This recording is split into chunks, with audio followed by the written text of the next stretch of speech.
man was Elimelech, and the name of his wife Naomi. The Book of Ruth, Chapter 1. Now it came to pass in the days when the judges ruled, that there was a famine in the land, and a certain man of Bethlehem, Judah, went to sojourn in the country of Moab, he and his wife, and his 2 sons. And the name of the man was Elimelech, and the name of his wife Naomi.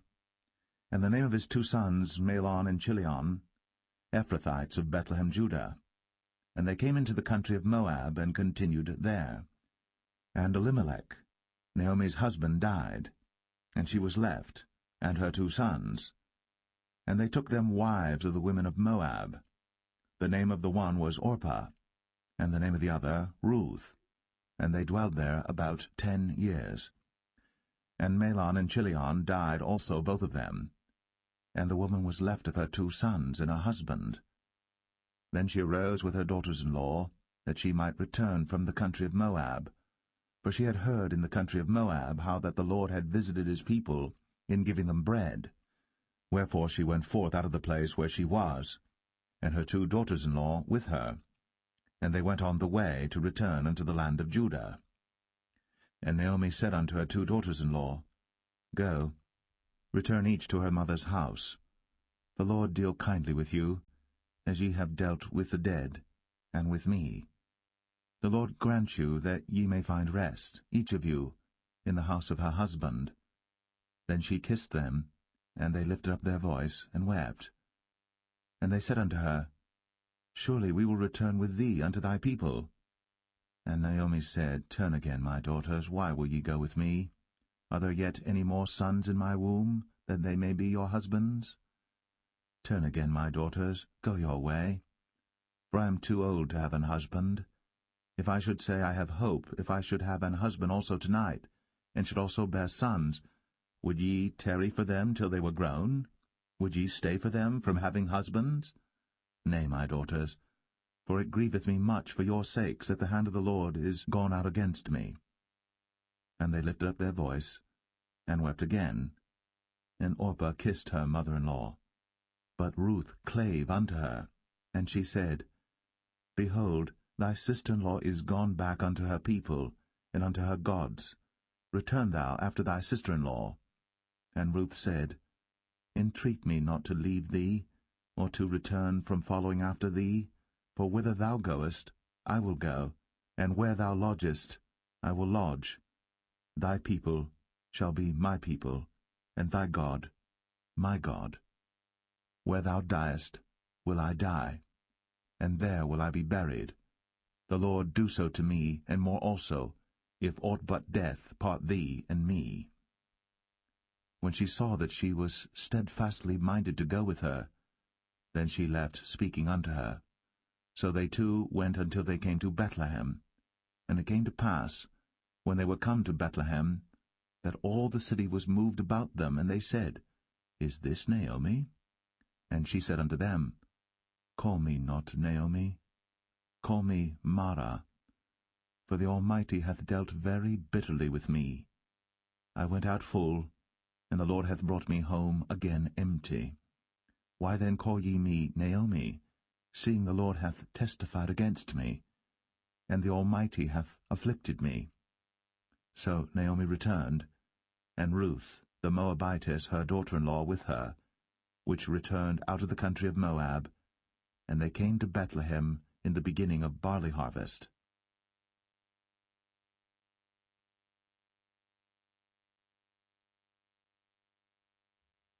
Ruth 2. And Naomi had a kinsman of her husband's, a mighty man of wealth, of the family of Elimelech, and his name was Boaz. And Ruth the Moabitess said unto Naomi, Let me now go to the field, and glean ears of corn after him in whose sight I shall find grace. And she said unto her, Go, my daughter. And she went and came and gleaned in the field after the reapers, and her hap was to light on a part of the field belonging unto Boaz, who was of the kindred of Elimelech. And behold, Boaz came from Bethlehem, and said unto the reapers, The Lord be with you. And they answered him, The Lord bless thee. Then said Boaz unto his servant that was set over the reapers, Whose damsel is this? And the servant that was set over the reapers answered and said, It is the Moabitish damsel that came back with Naomi out of the country of Moab.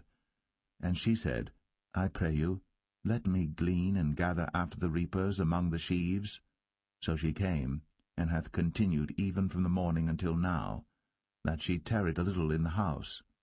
Then said Boaz unto Ruth, Hearest thou not, my daughter? Go not to glean in another field, neither go from hence, but abide here fast by my maidens.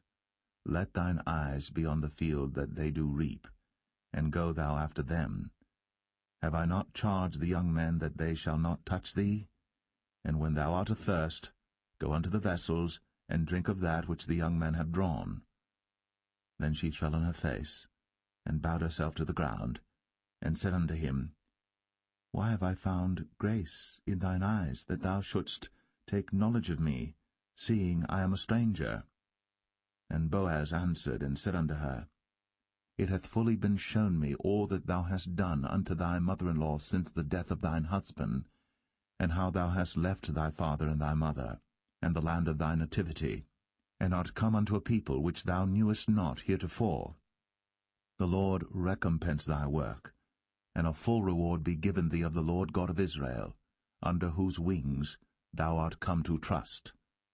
Then she said, Let me find favour in thy sight, my Lord, for that thou hast comforted me, and for that thou hast spoken friendly unto thine handmaid, though I be not like unto one of thine handmaidens.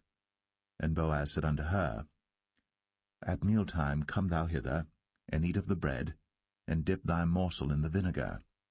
And she sat beside the reapers, and he reached her parched corn, and she did eat, and was sufficed, and left. And when she was risen up to glean, Boaz commanded his young men, saying, Let her glean even among the sheaves, and reproach her not. And let fall also some of the handfuls of purpose for her, and leave them, that she may glean them, and rebuke her not. So she gleaned in the field until even, and beat out that she had gleaned, and it was about an ephah of barley. And she took it up, and went into the city, and her mother-in-law saw what she had gleaned, and she brought forth, and gave to her that she had reserved after she was sufficed. And her mother-in-law said unto her, Where hast thou gleaned today? And where wroughtest thou? Blessed be he that did take knowledge of thee. And she showed her mother-in-law with whom she had wrought, and said, The man's name with whom I wrought today is Boaz. And Naomi said unto her daughter-in-law, Blessed be he of the Lord, who hath not left off his kindness to the living and to the dead. And Naomi said unto her, The man is near of kin unto us, one of our next kinsmen. And Ruth, the Moabitess, said, He said unto me also, Thou shalt keep fast by my young men, until they have ended all my harvest. And Naomi said unto Ruth her daughter-in-law, It is good, my daughter, that thou go out with his maidens, that they meet thee not in any other field. So she kept fast by the maidens of Boaz to glean unto the end of barley harvest and of wheat harvest, and dwelt with her mother-in-law.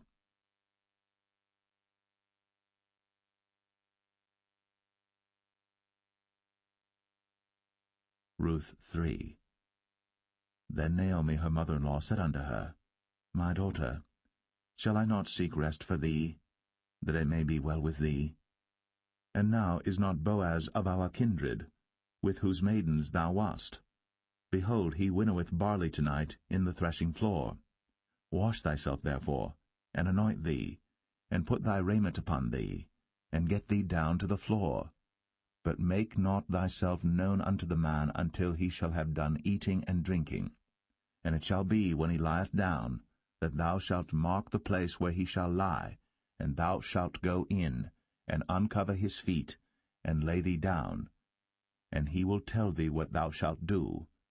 And she said unto her, All that thou sayest unto me, I will do. And she went down unto the floor, and did according to all that her mother-in-law bade her. And when Boaz had eaten and drunk, and his heart was merry, he went to lie down at the end of the heap of corn. And she came softly, and uncovered his feet, and laid her down. And it came to pass at midnight, that the man was afraid, and turned himself, and behold, a woman lay at his feet. And he said, Who art thou? And she answered, I am Ruth thine handmaid. Spread therefore thy skirt over thine handmaid, for thou art a near kinsman.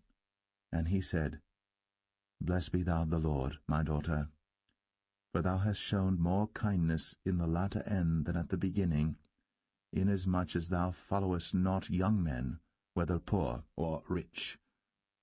And now, my daughter, fear not. I will do to thee all that thou requirest, for all the city of my people doth know that thou art a virtuous woman. And now it is true that I am thy near kinsman, howbeit there is a kinsman nearer than I. Tarry this night, and it shall be in the morning that if he will perform unto thee the part of a kinsman, well, let him do the kinsman's part.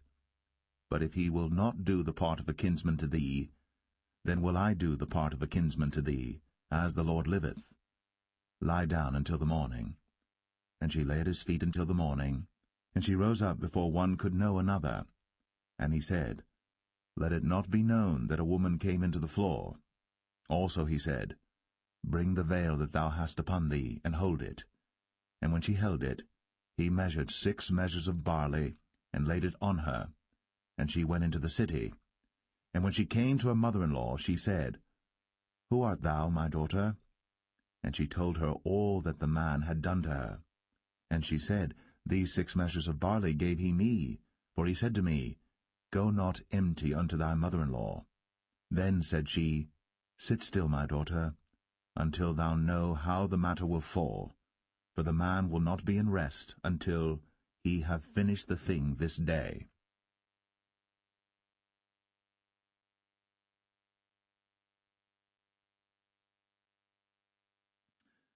Ruth 4. Then went Boaz up to the gate, and sat him down there, and behold, the kinsman of whom Boaz spake came by, unto whom he said, Ho, such a one, turn aside, sit down here. And he turned aside and sat down. And he took 10 men of the elders of the city, and said, Sit ye down here. And they sat down. And he said unto the kinsman, Naomi, that is come again out of the country of Moab, selleth a parcel of land, which was our brother Elimelech's. And I thought to advertise thee, saying, Buy it before the inhabitants, and before the elders of my people. If thou wilt redeem it, redeem it. But if thou wilt not redeem it, then tell me, that I may know. For there is none to redeem it beside thee, and I am after thee. And he said, I will redeem it. Then said Boaz, What day thou buyest the field of the hand of Naomi, thou must buy it also of Ruth the Moabitess, the wife of the dead, to raise up the name of the dead upon his inheritance. And the kinsman said, I cannot redeem it for myself, lest I mar mine own inheritance. Redeem thou my right to thyself, for I cannot redeem it. Now this was the manner in former time in Israel concerning redeeming and concerning changing, for to confirm all things, a man plucked off his shoe, and gave it to his neighbor, and this was a testimony in Israel. Therefore the kinsman said unto Boaz, Buy it for thee.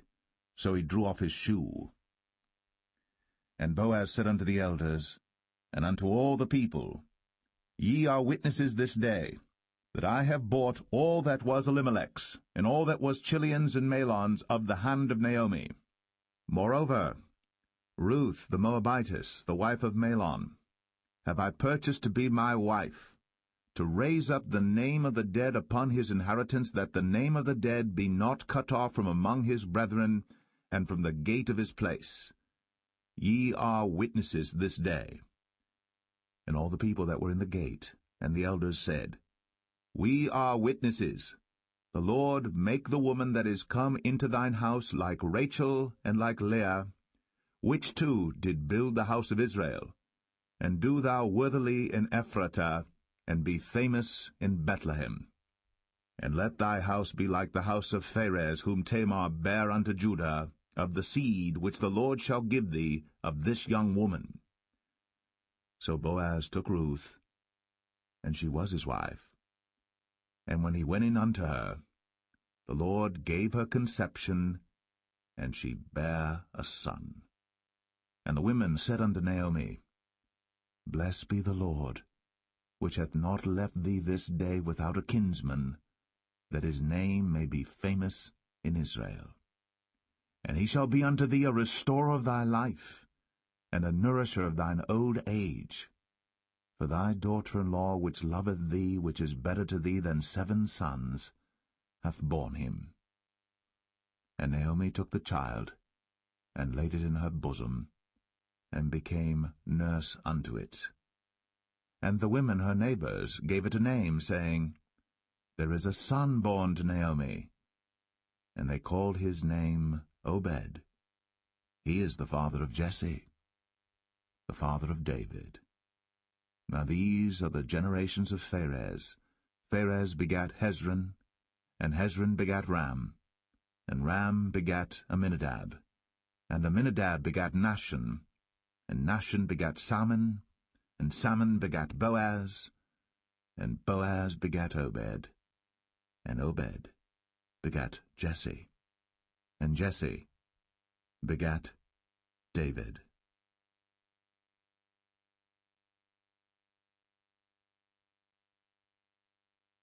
The first book of Samuel, chapter 1.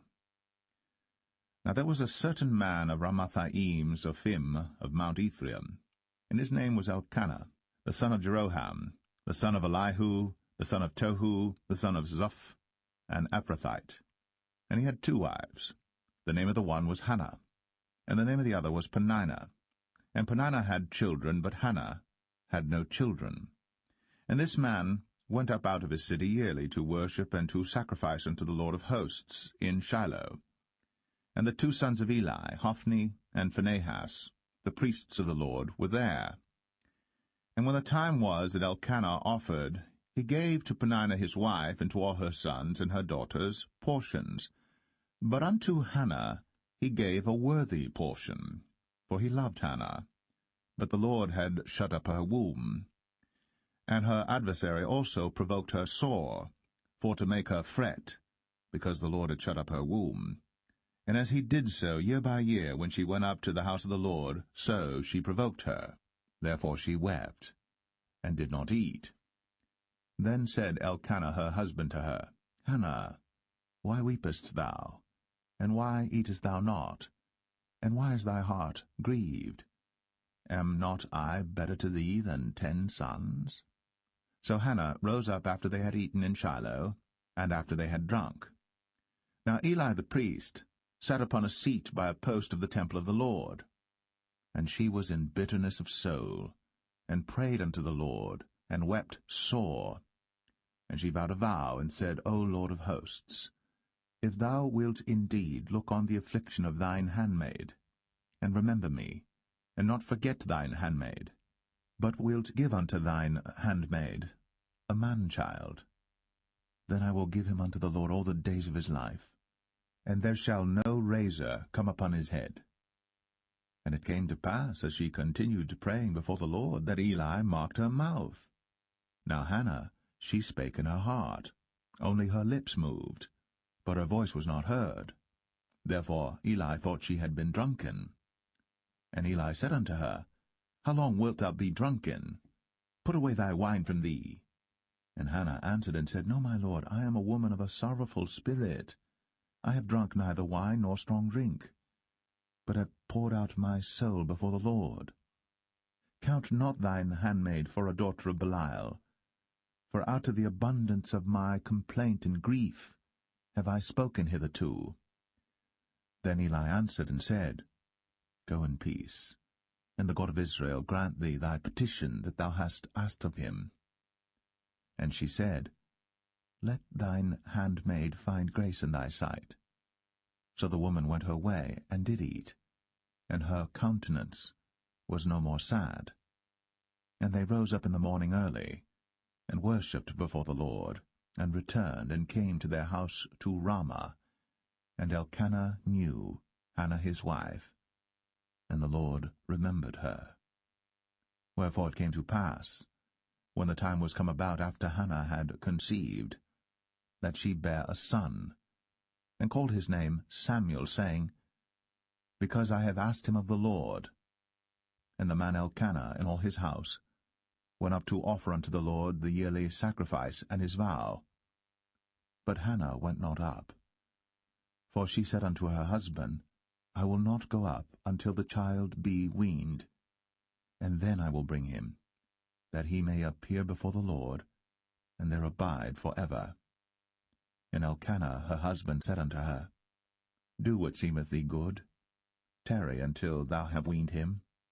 Only the Lord establish his word. So the woman abode, and gave her son suck, until she weaned him. And when she had weaned him, she took him up with her, with 3 bullocks, and 1 ephah of flour, and a bottle of wine, and brought him unto the house of the Lord in Shiloh. And the child was young. And they slew a bullock, and brought the child to Eli. And she said, O my Lord, as thy soul liveth, my Lord, I am the woman that stood by thee here, praying unto the Lord. For this child I prayed, and the Lord hath given me my petition, which I asked of him. Therefore also I have lent him to the Lord. As long as he liveth, he shall be lent to the Lord. And he worshipped the Lord there.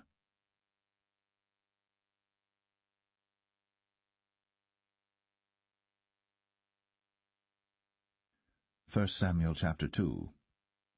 And Hannah prayed and said, My heart rejoiceth in the Lord. Mine horn is exalted in the Lord. My mouth is enlarged over mine enemies, because I rejoice in thy salvation. There is none holy as the Lord, for there is none beside thee, neither is there any rock like our God. Talk no more so exceeding proudly. Let not arrogancy come out of your mouth. For the Lord is a God of knowledge, and by him actions are weighed. The bows of the mighty men are broken, and they that stumbled are girded with strength. They that were full have hired out themselves for bread, and they that were hungry ceased, so that the barren hath borne 7, and she that hath many children is waxed feeble.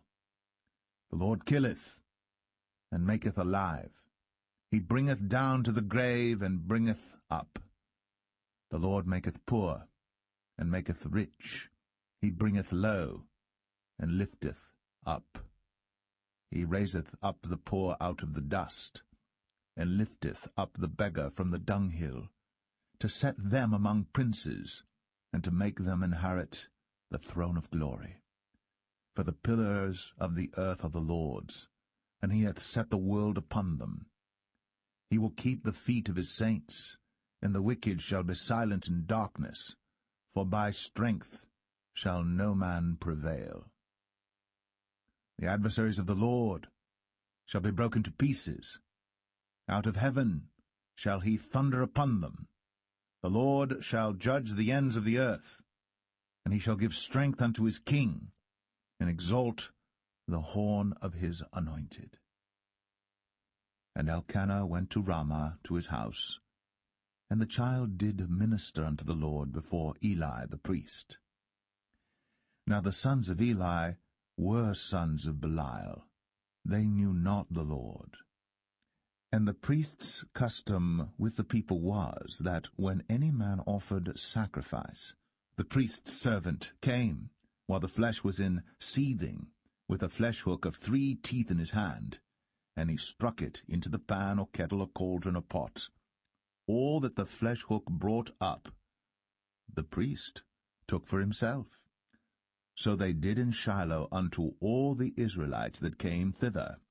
Also before they burnt the fat, the priest's servant came and said to the man that sacrificed, Give flesh to roast for the priest, for he will not have sodden flesh of thee, but raw. And if any man said unto him, Let them not fail to burn the fat presently, and then take as much as thy soul desireth, then he would answer him, Nay, but thou shalt give it me now, and if not, I will take it by force. Wherefore the sin of the young men was very great before the Lord, for men abhorred the offering of the Lord. But Samuel ministered before the Lord, being a child, girded with a linen ephod. Moreover, his mother made him a little coat, and brought it to him from year to year, when she came up with her husband to offer the yearly sacrifice. And Eli blessed Elkanah and his wife, and said, The Lord give thee seed of this woman for the loan which is lent to the Lord. And they went unto their own home. And the Lord visited Hannah, so that she conceived, and bare 3 sons and 2 daughters. And the child Samuel grew before the Lord. Now Eli was very old, and heard all that his sons did unto all Israel, and how they lay with the women that assembled at the door of the tabernacle of the congregation. And he said unto them, Why do ye such things? For I hear of your evil dealings by all this people. Nay, my sons, for it is no good report that I hear. Ye make the Lord's people to transgress. If one man sin against another, the judge shall judge him. But if a man sin against the Lord, who shall entreat for him? Notwithstanding, they hearkened not unto the voice of their father, because the Lord would slay them. And the child Samuel grew on, and was in favor both with the Lord and also with men. And there came a man of God unto Eli, and said unto him, Thus saith the Lord, Did I plainly appear unto the house of thy father, when they were in Egypt, in Pharaoh's house? And did I choose him out of all the tribes of Israel to be my priest, to offer upon mine altar, to burn incense, to wear an ephod before me? And did I give unto the house of thy father all the offerings made by fire of the children of Israel? Wherefore kick ye at my sacrifice and at mine offering, which I have commanded in my habitation, and honourest thy sons above me, to make yourselves fat with the chiefest of all the offerings of Israel my people? Wherefore the Lord God of Israel saith, I said indeed that thy house and the house of thy father should walk before me for ever. But now the Lord saith, Be it far from me, for them that honour me I will honour, and they that despise me shall be lightly esteemed. Behold, the days come that I will cut off thine arm, and the arm of thy father's house, that there shall not be an old man in thine house. And thou shalt see an enemy in my habitation, in all the wealth which God shall give Israel. And there shall not be an old man in thine house for ever. And the man of thine whom I shall not cut off from mine altar shall be to consume thine eyes and to grieve thine heart, and all the increase of thine house shall die in the flower of their age. And this shall be a sign unto thee, that shall come upon thy 2 sons, on Hophni and Phinehas, in one day. They shall die, both of them. And I will raise me up a faithful priest, that shall do according to that which is in mine heart and in my mind. And I will build him a sure house, and he shall walk before mine anointed for ever. And it shall come to pass, that every one that is left in thine house shall come and crouch to him for a piece of silver and a morsel of bread, and shall say, Put me, I pray thee, into one of the priest's offices, that I may eat a piece of bread.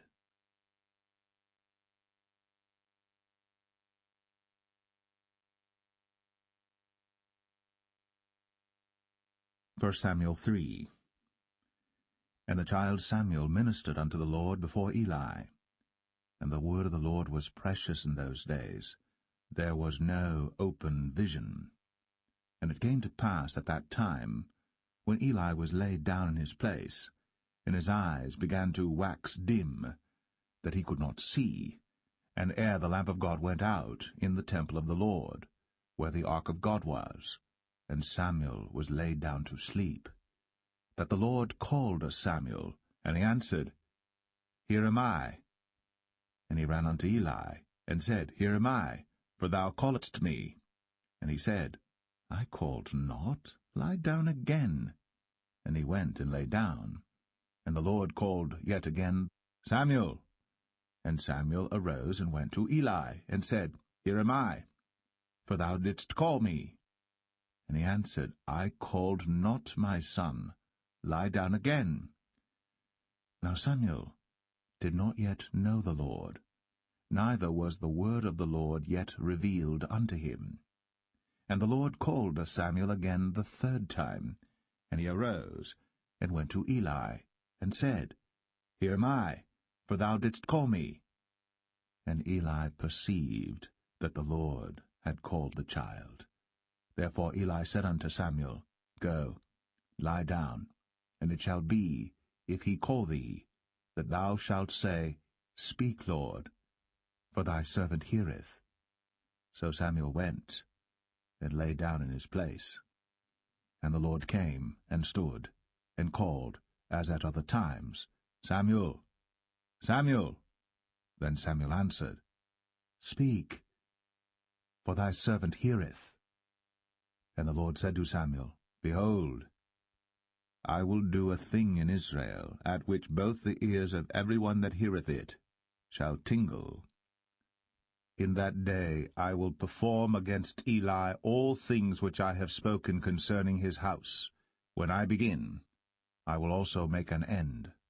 For I have told him that I will judge his house for ever for the iniquity which he knoweth, because his sons made themselves vile, and he restrained them not. And therefore I have sworn unto the house of Eli, that the iniquity of Eli's house shall not be purged with sacrifice nor offering for ever. And Samuel lay until the morning, and opened the doors of the house of the Lord. And Samuel feared to show Eli the vision. Then Eli called Samuel, and said, Samuel, my son. And he answered, Here am I. And he said, What is the thing that the Lord hath said unto thee? I pray thee, hide it not from me. God do so to thee, and more also, if thou hide anything from me of all the things that he said unto thee. And Samuel told him every whit, and hid nothing from him. And he said, It is the Lord. Let him do what seemeth him good. And Samuel grew, and the Lord was with him, and did let none of his words fall to the ground. And all Israel from Dan even to Beersheba knew that Samuel was established to be a prophet of the Lord. And the Lord appeared again in Shiloh. For the Lord revealed himself to Samuel in Shiloh by the word of the Lord.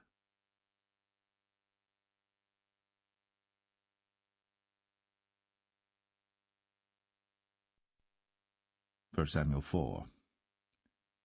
And the word of Samuel came to all Israel. Now Israel went out against the Philistines to battle, and pitched beside Ebenezer. And the Philistines pitched in Aphek. And the Philistines put themselves in array against Israel. And when they joined battle, Israel was smitten before the Philistines, and they slew of the army in the field about 4,000 men. And when the people were come into the camp, the elders of Israel said, Wherefore hath the Lord smitten us today before the Philistines?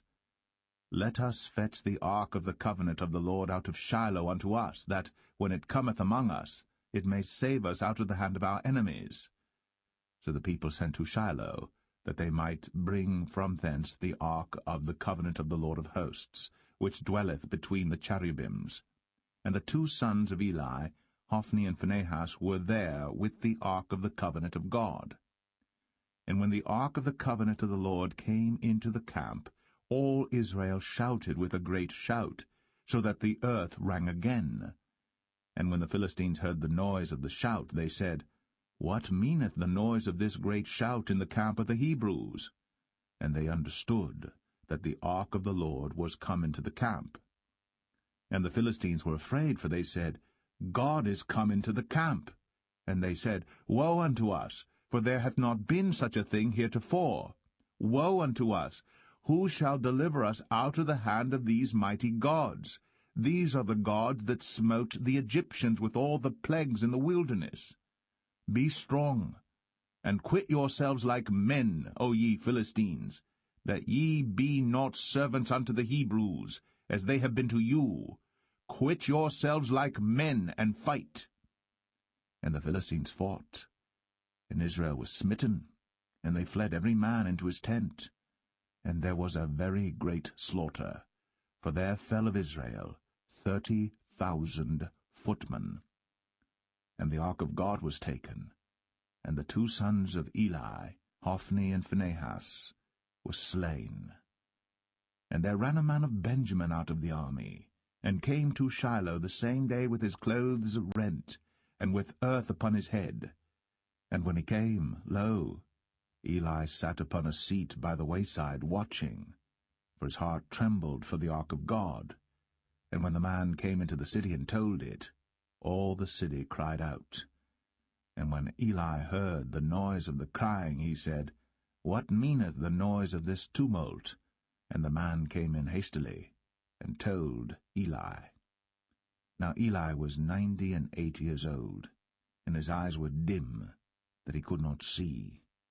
And the man said unto Eli, I am he that came out of the army, and I fled today out of the army. And he said, What is that done, my son? And the messenger answered and said, Israel is fled before the Philistines, and there hath been also a great slaughter among the people. And thy two sons also, Hophni and Phinehas, are dead, and the ark of God is taken.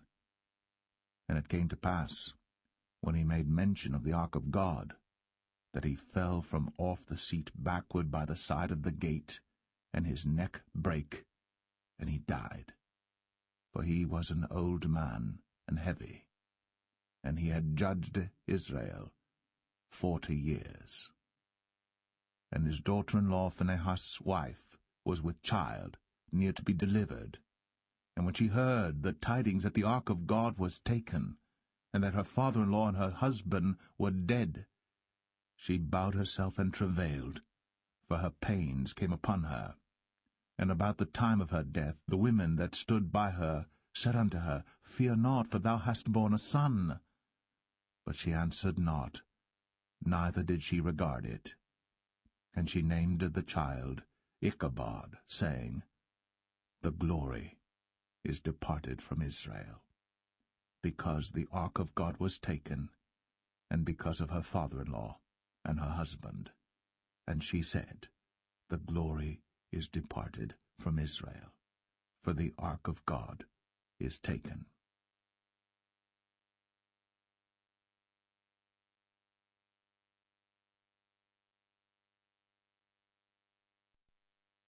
First Samuel 5. And the Philistines took the ark of God, and brought it from Ebenezer unto Ashdod. When the Philistines took the ark of God, they brought it into the house of Dagon, and set it by Dagon. And when they of Ashdod arose early on the morrow, behold, Dagon was fallen upon his face to the earth before the ark of the Lord. And they took Dagon, and set him in his place again. And when they arose early on the morrow morning, behold, Dagon was fallen upon his face to the ground before the ark of the Lord, and the head of Dagon and both the palms of his hands were cut off upon the threshold. Only the stump of Dagon was left to him. Therefore neither the priests of Dagon, nor any that come into Dagon's house, tread on the threshold of Dagon in Ashdod unto this day. But the hand of the Lord was heavy upon them of Ashdod, and he destroyed them, and smote them with emerods, even Ashdod, and the coasts thereof. And when the men of Ashdod saw that it was so, they said, The ark of the God of Israel shall not abide with us, for his hand is sore upon us, and upon Dagon our God. They sent therefore, and gathered all the lords of the Philistines unto them, and said, What shall we do with the ark of the God of Israel? And they answered, Let the ark of the God of Israel be carried about unto Gath. And they carried the ark of the God of Israel about thither. And it was so, that after they had carried it about, The hand of the Lord was against the city with a very great destruction, and he smote the men of the city, both small and great, and they had emerods in their secret parts. Therefore they sent the ark of God to Ekron, and it came to pass, as the ark of God came to Ekron, that the Ekronites cried out, saying, They have brought about the ark of the God of Israel to us, to slay us and our people.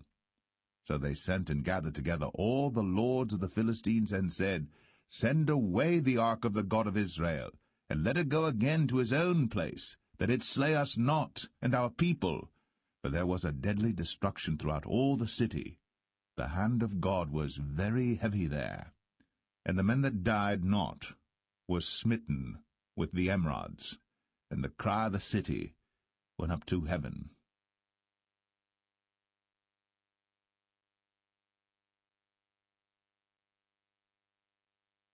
1 Samuel 6. And the ark of the Lord was in the country of the Philistines 7 months. And the Philistines called for the priests and the diviners, saying, What shall we do to the ark of the Lord? Tell us wherewith we shall send it to his place. And they said, If ye send away the ark of the God of Israel, send it not empty, but in any wise return him a trespass offering. Then ye shall be healed, and it shall be known to you why his hand is not removed from you. Then said they, What shall be the trespass offering which we shall return to him? They answered, 5 golden emerods, and 5 golden mice, according to the number of the lords of the Philistines.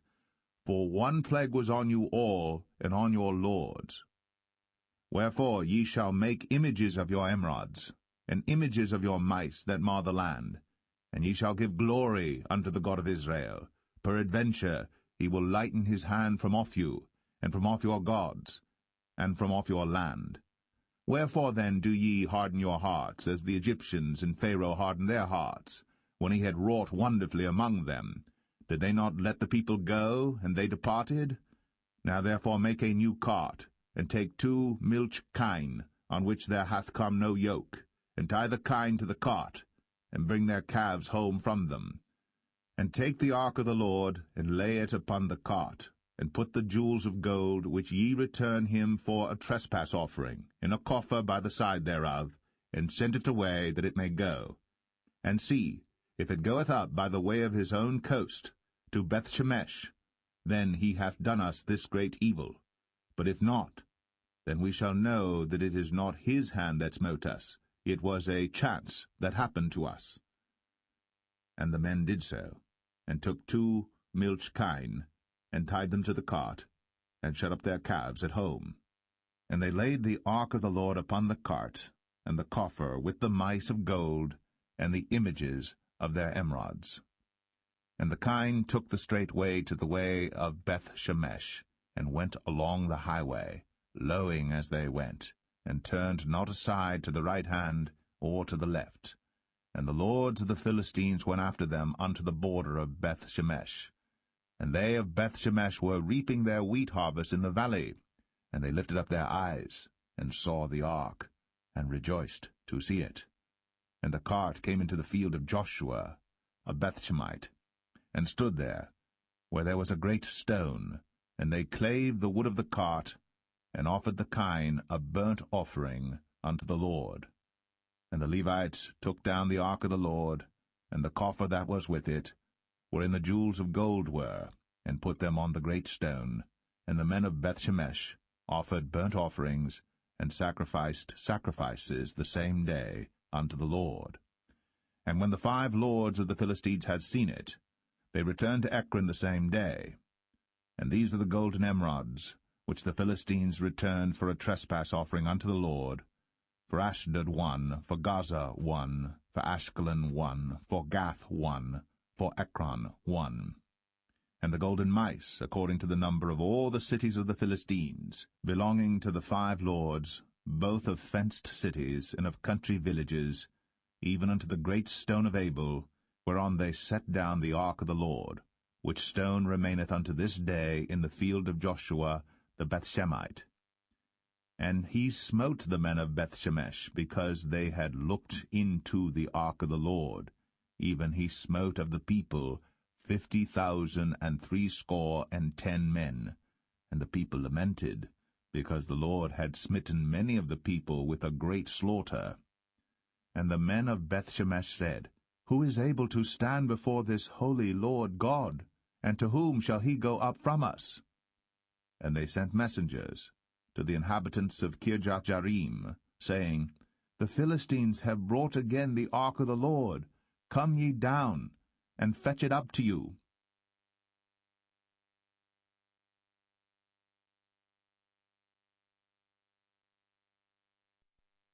1 Samuel 7. And the men of Kirjath-jearim came and fetched up the ark of the Lord, and brought it into the house of Abinadab in the hill, and sanctified Eleazar his son to keep the ark of the Lord. And it came to pass, while the ark abode in Kirjath-jearim, that the time was long, for it was 20 years. And all the house of Israel lamented after the Lord. And Samuel spake unto all the house of Israel, saying, If ye do return unto the Lord with all your hearts, then put away the strange gods and Ashtoreth from among you, and prepare your hearts unto the Lord, and serve him only, and he will deliver you out of the hand of the Philistines. Then the children of Israel did put away Baalim and Ashtoreth, and served the Lord only. And Samuel said, Gather all Israel to Mizpeh, and I will pray for you unto the Lord.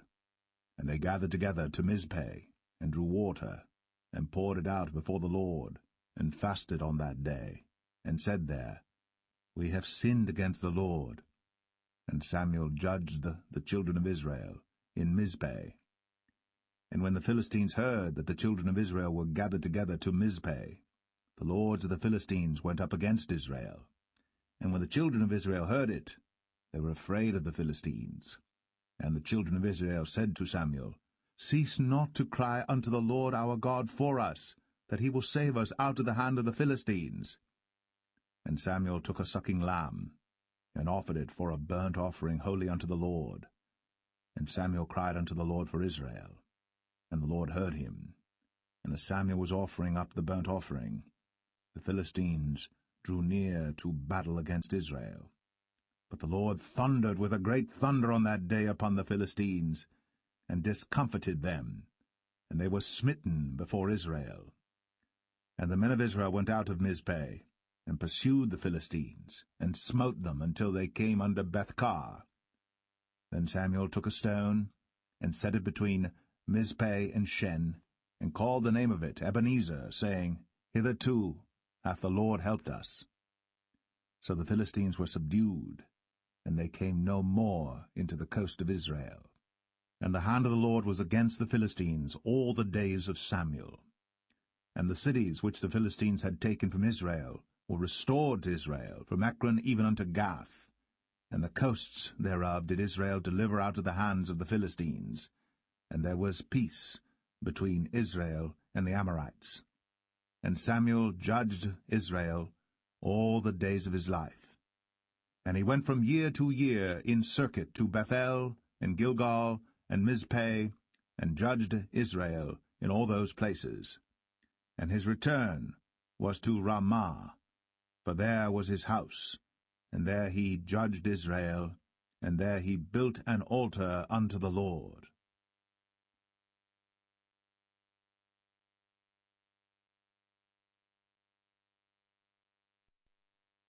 1 Samuel 8. And it came to pass, when Samuel was old, that he made his sons judges over Israel. Now the name of his firstborn was Joel, and the name of his second Abiah. They were judges in Beersheba. And his sons walked not in his ways, but turned aside after lucre, and took bribes, and perverted judgment. And all the elders of Israel gathered themselves together, and came to Samuel unto Ramah, and said unto him, Behold, thou art old, and thy sons walk not in thy ways. Now make us a king to judge us like all the nations. But the thing displeased Samuel, when they said, Give us a king to judge us. And Samuel prayed unto the Lord. And the Lord said unto Samuel, Hearken unto the voice of the people, in all that they say unto thee. For they have not rejected thee, but they have rejected me, that I should not reign over them. According to all the works which they have done since the day that I brought them up out of Egypt, even unto this day, wherewith they have forsaken me, and served other gods, so do they also unto thee. Now therefore hearken unto their voice, howbeit yet protest solemnly unto them, and show them the manner of the king that shall reign over them. And Samuel told all the words of the Lord unto the people that asked of him a king. And he said, This will be the manner of the king that shall reign over you. He will take your sons, and appoint them for himself, for his chariots, and to be his horsemen, and some shall run before his chariots. And he will appoint him captains over thousands, and captains over 50s, and will set them to ear his ground, and to reap his harvest, and to make his instruments of war, and instruments of his chariots. And he will take your daughters to be confectionaries, and to be cooks, and to be bakers. And he will take your fields, and your vineyards, and your oliveyards, even the best of them, and give them to his servants. And he will take the tenth of your seed, and of your vineyards, and give to his officers, and to his servants. And he will take your menservants, and your maidservants, and your goodliest young men, and your asses, and put them to his work. He will take the tenth of your sheep, and ye shall be his servants. And ye shall cry out in that day because of your king which ye shall have chosen you. And the Lord will not hear you in that day. Nevertheless, the people refused to obey the voice of Samuel, and they said, Nay, but we will have a king over us, that we also may be like all the nations, and that our king may judge us, and go out before us, and fight our battles. And Samuel heard all the words of the people, and he rehearsed them in the ears of the Lord. And the Lord said to Samuel, Hearken unto their voice, and make them a king. And Samuel said unto the men of Israel, Go ye every man unto his city.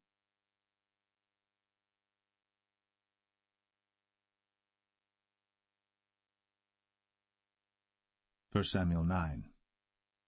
Now there was a man of Benjamin, whose name was Kish, the son of Abiel, the son of Zeror, the son of Bechorath, the son of Aphiah, a Benjamite, a mighty man of power. And he had a son whose name was Saul, a choice young man, and a goodly. And there was not among the children of Israel a goodlier person than he. From his shoulders and upward he was higher than any of the people.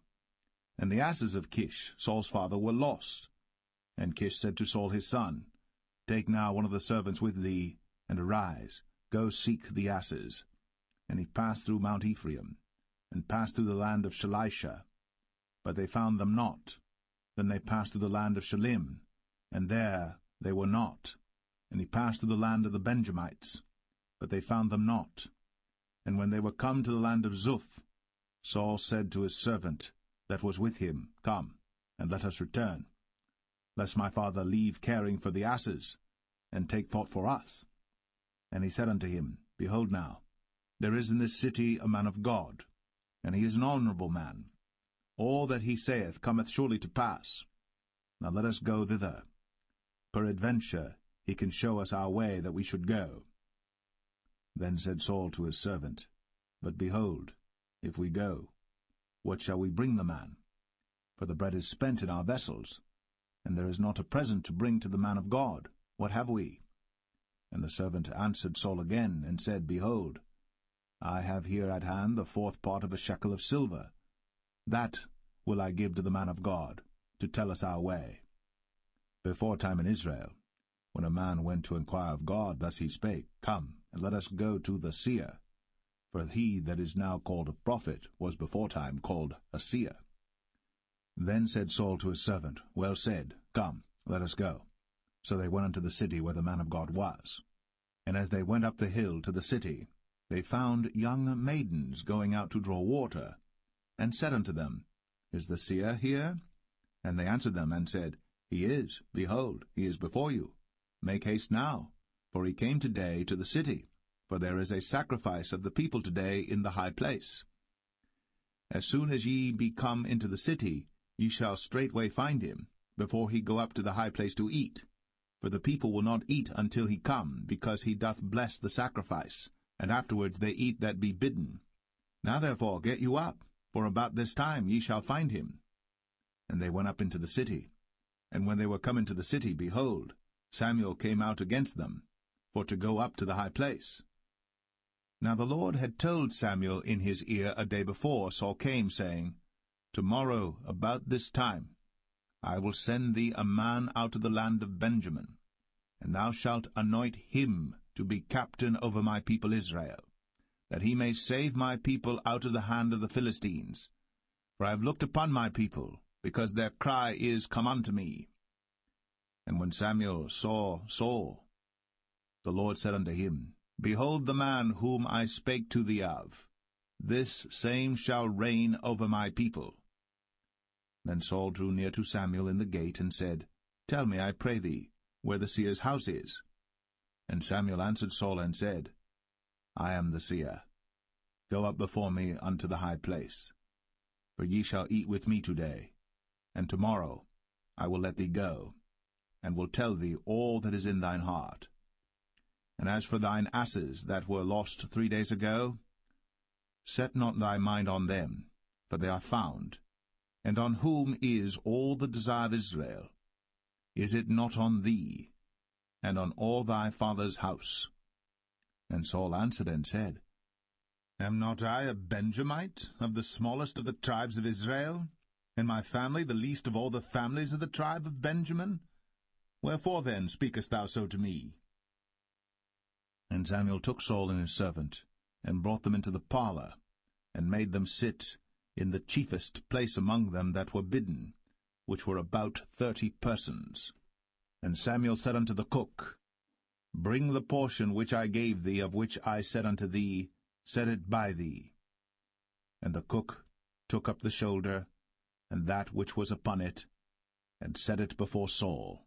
And Samuel said, Behold that which is left, set it before thee, and eat. For unto this time hath it been kept for thee, since I said, I have invited the people. So Saul did eat with Samuel that day. And when they were come down from the high place into the city, Samuel communed with Saul upon the top of the house. And they arose early. And it came to pass about the spring of the day that Samuel called Saul to the top of the house, saying, Up, that I may send thee away. And Saul arose. And they went out, both of them, he and Samuel, abroad. And as they were going down to the end of the city, Samuel said to Saul, Bid the servant pass on before us. And he passed on. But stand thou still a while, that I may show thee the word of God.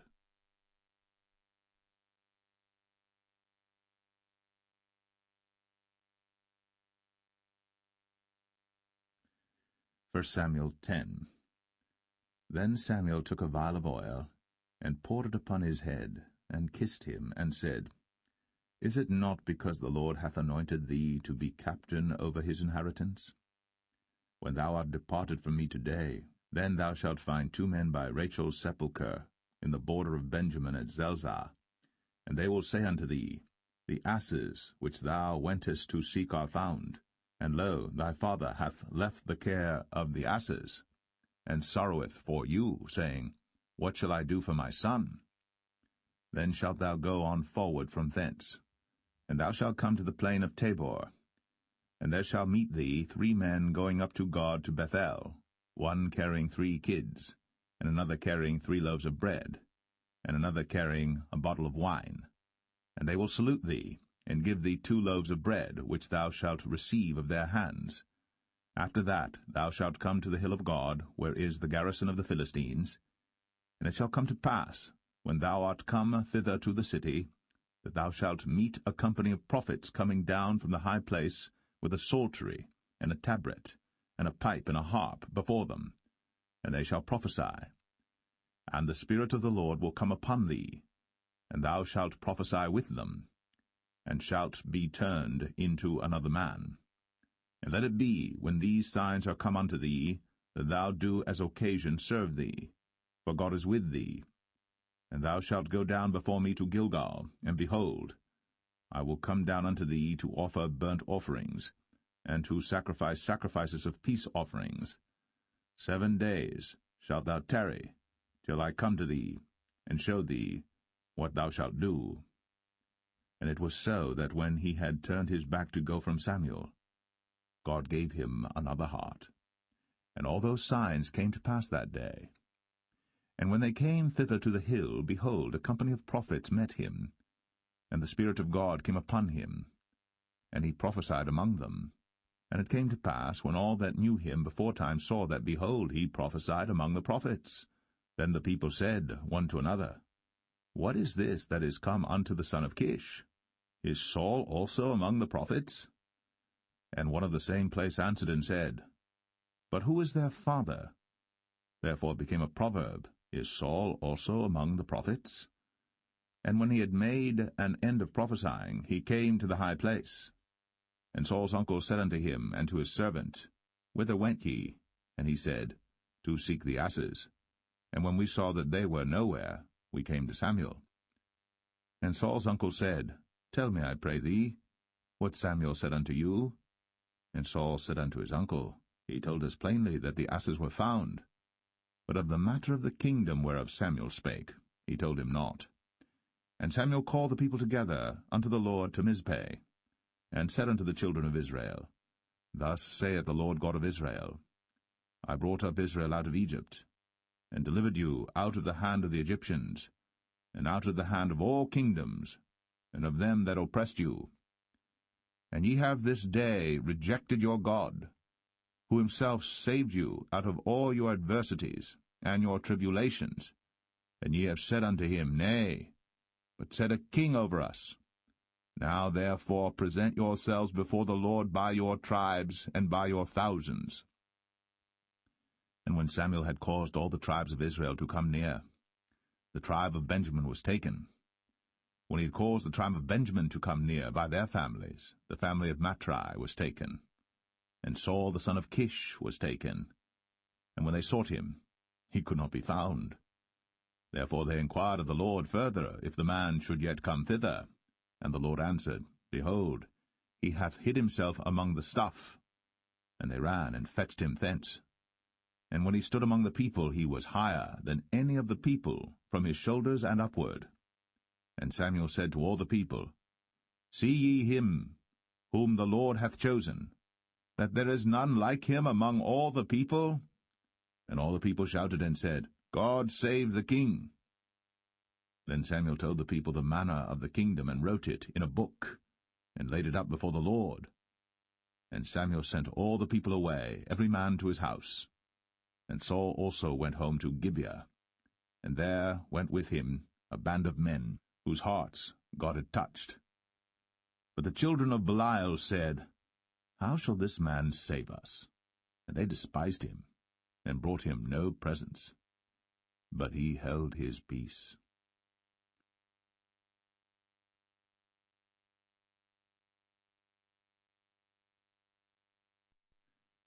1 Samuel 11. Then Nahash the Ammonite came up, and encamped against Jabesh-Gilead.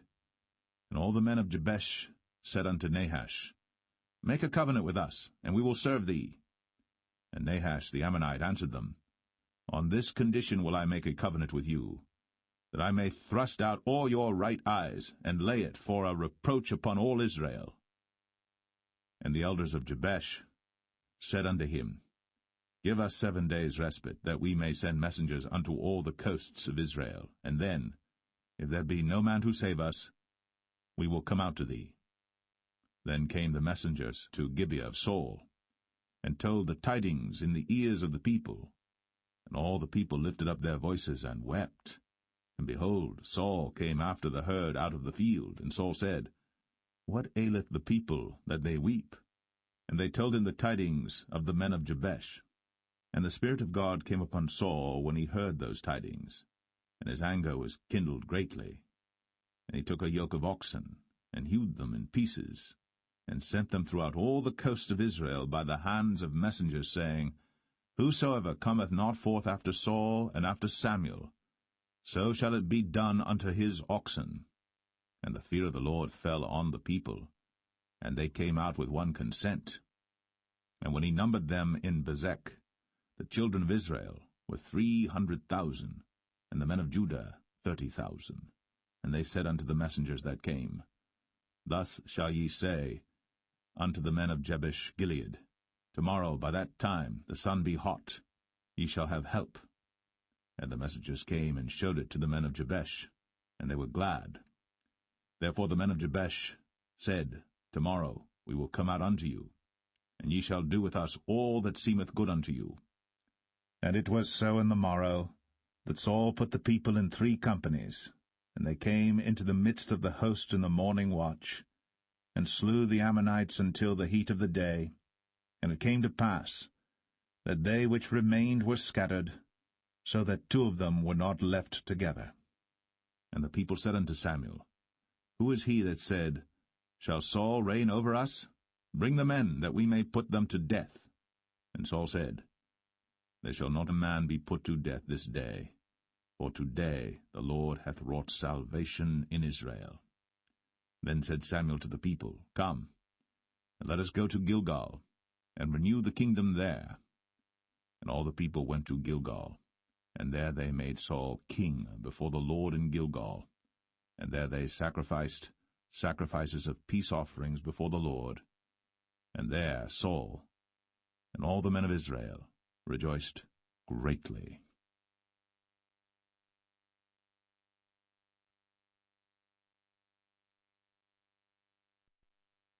1 Samuel 12. And Samuel said unto all Israel, Behold, I have hearkened unto your voice in all that ye said unto me, and have made a king over you. And now, behold, the king walketh before you, and I am old and grey-headed, and behold, my sons are with you.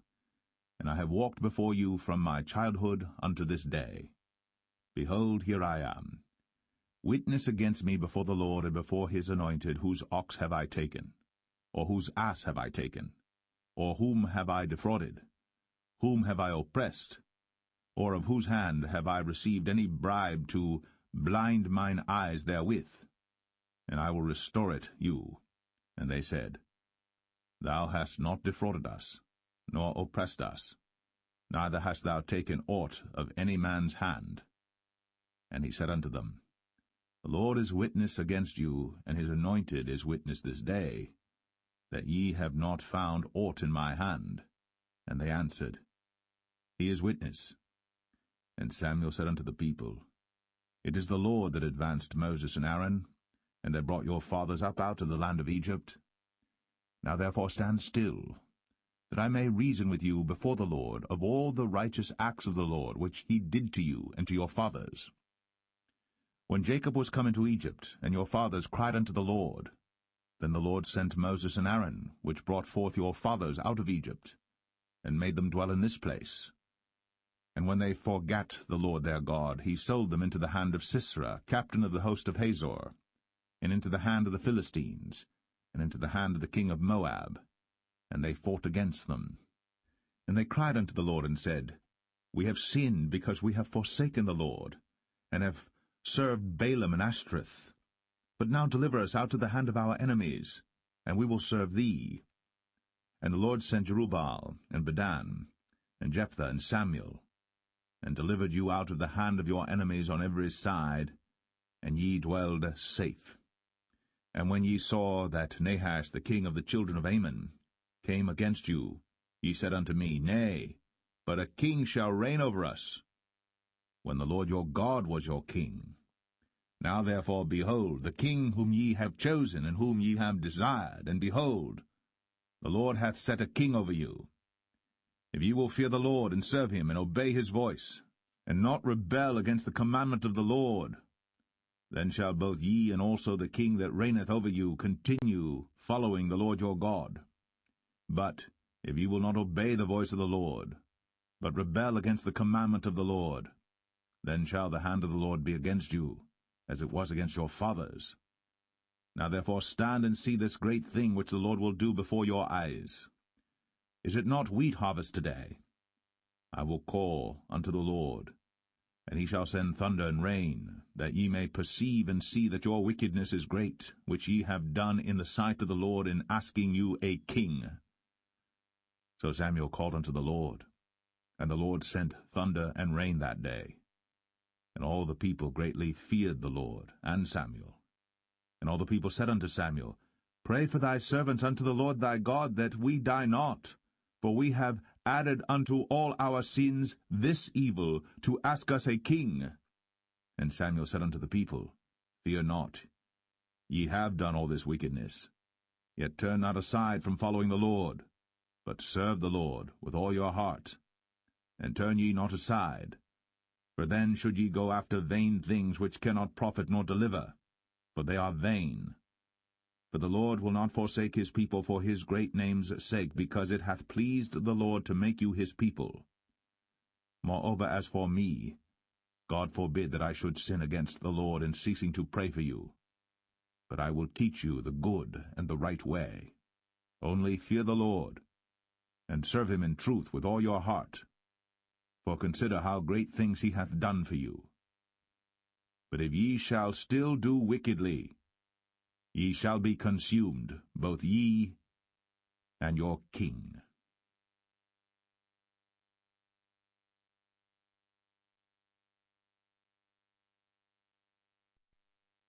1 Samuel 13. Saul reigned 1 year. And when he had reigned 2 years over Israel, Saul chose him 3,000 men of Israel, whereof 2,000 were with Saul in Michmash and in Mount Bethel, and 1,000 were with Jonathan in Gibeah of Benjamin. And the rest of the people he sent every man to his tent. And Jonathan smote the garrison of the Philistines that was in Geba. And the Philistines heard of it. And Saul blew the trumpet throughout all the land, saying, Let the Hebrews hear. And all Israel heard say that Saul had smitten a garrison of the Philistines, and that Israel also was had in abomination with the Philistines. And the people were called together after Saul to Gilgal. And the Philistines gathered themselves together to fight with Israel, 30,000 chariots and 6,000 horsemen, and people as the sand which is on the seashore in multitude. And they came up, and pitched in Michmash, eastward from Bethaven. When the men of Israel saw that they were in a strait, for the people were distressed, then the people did hide themselves in caves, and in thickets, and in rocks, and in high places, and in pits. And some of the Hebrews went over Jordan to the land of Gad and Gilead. As for Saul, he was yet in Gilgal, and all the people followed him, trembling. And he tarried 7 days, according to the set time that Samuel had appointed. But Samuel came not to Gilgal, and the people were scattered from him. And Saul said, Bring hither a burnt offering to me, and peace offerings. And he offered the burnt offering. And it came to pass that as soon as he had made an end of offering the burnt offering, behold, Samuel came. And Saul went out to meet him, that he might salute him. And Samuel said, What hast thou done? And Saul said, Because I saw that the people were scattered from me, and that thou camest not within the days appointed, and that the Philistines gathered themselves together at Michmash. Therefore said I, The Philistines will come down now upon me to Gilgal, and I have not made supplication unto the Lord. I forced myself therefore, and offered a burnt offering. And Samuel said to Saul, Thou hast done foolishly. Thou hast not kept the commandment of the Lord thy God, which he commanded thee. For now would the Lord have established thy kingdom upon Israel for ever. But now thy kingdom shall not continue. The Lord hath sought him a man after his own heart. And the Lord hath commanded him to be captain over his people, because thou hast not kept that which the Lord commanded thee. And Samuel arose, and gat him up from Gilgal unto Gibeah of Benjamin. And Saul numbered the people that were present with him about 600 men. And Saul and Jonathan his son, and the people that were present with him, abode in Gibeah of Benjamin. But the Philistines encamped in Michmash. And the spoilers came out of the camp of the Philistines in 3 companies. 1 company turned unto the way that leadeth to Ophrah, unto the land of Shual. And another company turned the way to Bethhoron. And another company turned to the way of the border that looketh to the valley of Zeboim, toward the wilderness. Now there was no smith found throughout all the land of Israel. For the Philistines said, lest the Hebrews make them swords or spears. But all the Israelites went down to the Philistines to sharpen every man his share, and his coulter, and his axe, and his mattock. Yet they had a file for the mattocks, and for the coulters, and for the forks, and for the axes, and to sharpen the goads. So it came to pass in the day of battle that there was neither sword nor spear found in the hand of any of the people that were with Saul and Jonathan. But with Saul and with Jonathan his son was there found. And the garrison of the Philistines went out to the passage of Michmash.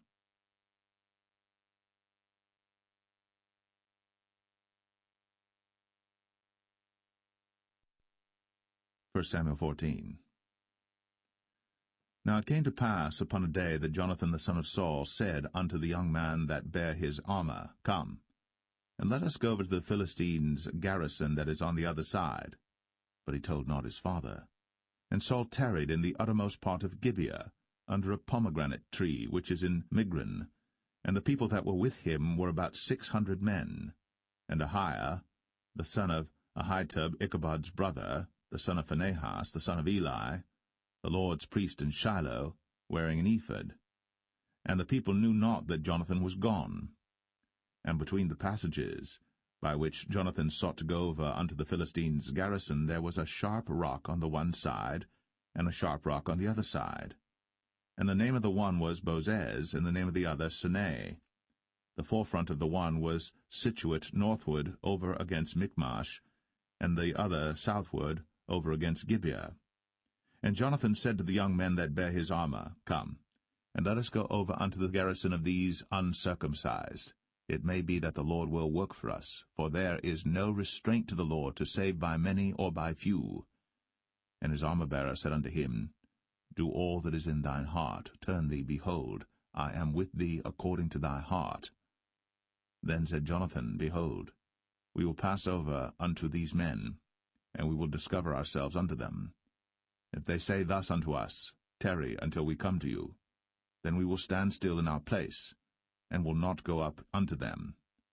But if they say thus, Come up unto us, then we will go up.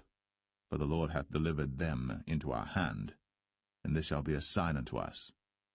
And both of them discovered themselves unto the garrison of the Philistines. And the Philistines said, Behold, the Hebrews come forth out of the holes where they had hid themselves. And the men of the garrison answered Jonathan and his armor-bearer, and said, Come up to us, and we will show you a thing. And Jonathan said unto his armor-bearer, Come up after me, for the Lord hath delivered them into the hand of Israel. And Jonathan climbed up upon his hands and upon his feet, and his armor-bearer after him, and they fell before Jonathan, and his armor-bearer slew after him. And that first slaughter which Jonathan and his armor-bearer made was about 20 men, within as it were an half acre of land, which a yoke of oxen might plough. And there was trembling in the host, in the field, and among all the people. The garrison and the spoilers, they also trembled, and the earth quaked. So it was a very great trembling. And the watchmen of Saul and Gibeah of Benjamin looked, and behold, the multitude melted away, and they went on beating down one another. Then said Saul unto the people that were with him, Number now, and see who is gone from us. And when they had numbered, behold, Jonathan and his armor-bearer were not there. And Saul said unto Ahiah, Bring hither the ark of God. For the ark of God was at that time with the children of Israel. And it came to pass, while Saul talked unto the priest, that the noise that was in the host of the Philistines went on and increased. And Saul said unto the priest, Withdraw thine hand. And Saul and all the people that were with him assembled themselves. And they came to the battle. And behold, every man's sword was against his fellow, and there was a very great discomfiture. Moreover, the Hebrews that were with the Philistines before that time, which went up with them into the camp from the country round about, even they also turned to be with the Israelites that were with Saul and Jonathan. Likewise all the men of Israel, which had hid themselves in Mount Ephraim, when they heard that the Philistines fled, even they also followed hard after them in the battle. So the Lord saved Israel that day. And the battle passed over unto Bethaven. And the men of Israel were distressed that day. For Saul had adjured the people, saying, Cursed be the man that eateth any food until evening, that I may be avenged on mine enemies. So none of the people tasted any food. And all they of the land came to a wood, and there was honey upon the ground. And when the people were come into the wood, behold, the honey dropped. But no man put his hand to his mouth, for the people feared the oath. But Jonathan heard not, when his father charged the people with the oath. Wherefore he put forth the end of the rod that was in his hand, and dipped it in an honeycomb, and put his hand to his mouth, and his eyes were enlightened. Then answered one of the people, and said, Thy father straitly charged the people with an oath, saying, Cursed be the man that eateth any food this day. And the people were faint. Then said Jonathan, My father hath troubled the land. See, I pray you, how mine eyes have been enlightened, because I tasted a little of this honey. How much more, if haply the people had eaten freely today of the spoil of their enemies which they found? For had there not been now a much greater slaughter among the Philistines? And they smote the Philistines that day, from Michmash to Ajalon. And the people were very faint. And the people flew upon the spoil, and took sheep and oxen and calves, and slew them on the ground. And the people did eat them with the blood. Then they told Saul, saying, Behold, the people sin against the Lord, in that they eat with the blood. And he said, Ye have transgressed. Roll a great stone unto me this day. And Saul said, Disperse yourselves among the people, and say unto them, Bring me hither every man his ox, and every man his sheep, and slay them here, and eat, and sin not against the Lord in eating with the blood. And all the people brought every man his ox with him that night, and slew them there. And Saul built an altar unto the Lord. The same was the first altar that he built unto the Lord. And Saul said, Let us go down after the Philistines by night, and spoil them until the morning light, and let us not leave a man of them. And they said, Do whatsoever seemeth good unto thee. Then said the priest, Let us draw near hither unto God. And Saul asked counsel of God, Shall I go down after the Philistines? Wilt thou deliver them into the hand of Israel? But he answered him not that day. And Saul said, Draw ye near hither, all the chief of the people, and know and see wherein this sin hath been this day.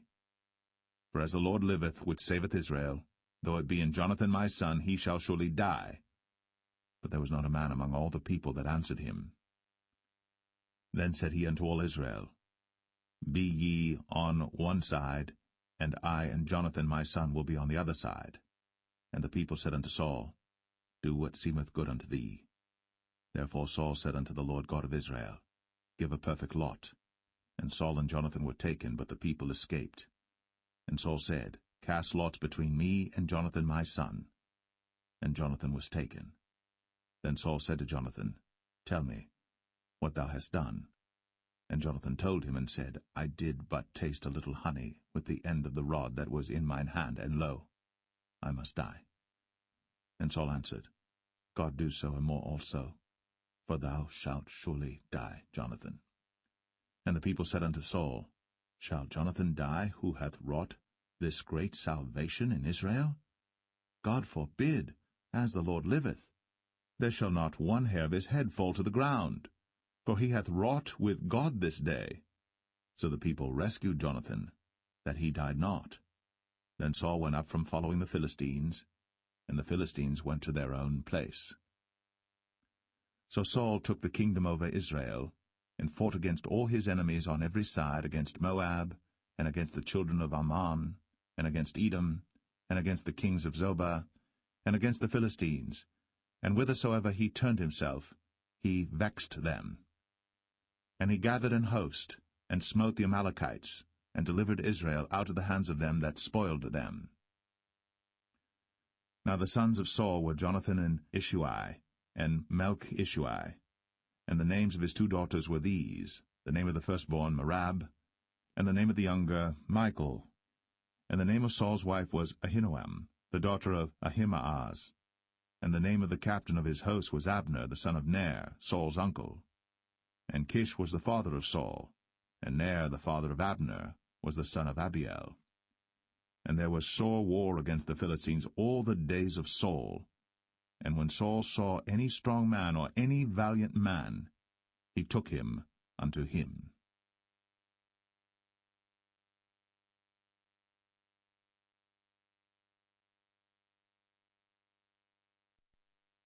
1 Samuel 15. Samuel also said unto Saul, The Lord sent me to anoint thee to be king over his people, over Israel. Now therefore hearken thou unto the voice of the words of the Lord. Thus saith the Lord of hosts, I remember that which Amalek did to Israel, how he laid wait for him in the way when he came up from Egypt. Now go, and smite Amalek, and utterly destroy all that they have, and spare them not, but slay both man and woman, infant and suckling, ox and sheep, camel and ass. And Saul gathered the people together, and numbered them in Telaim 200,000 footmen, and 10,000 men of Judah. And Saul came to a city of Amalek, and laid wait in the valley. And Saul said unto the Kenites, Go, depart, get you down from among the Amalekites, lest I destroy you with them. For ye showed kindness to all the children of Israel when they came up out of Egypt.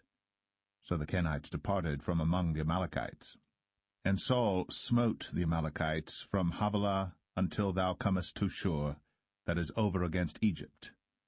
And he took Agag, the king of the Amalekites, alive, and utterly destroyed all the people with the edge of the sword. But Saul and the people spared Agag, and the best of the sheep, and of the oxen, and of the fatlings, and the lambs, and all that was good, and would not utterly destroy them. But everything that was vile and refuse, that they destroyed utterly.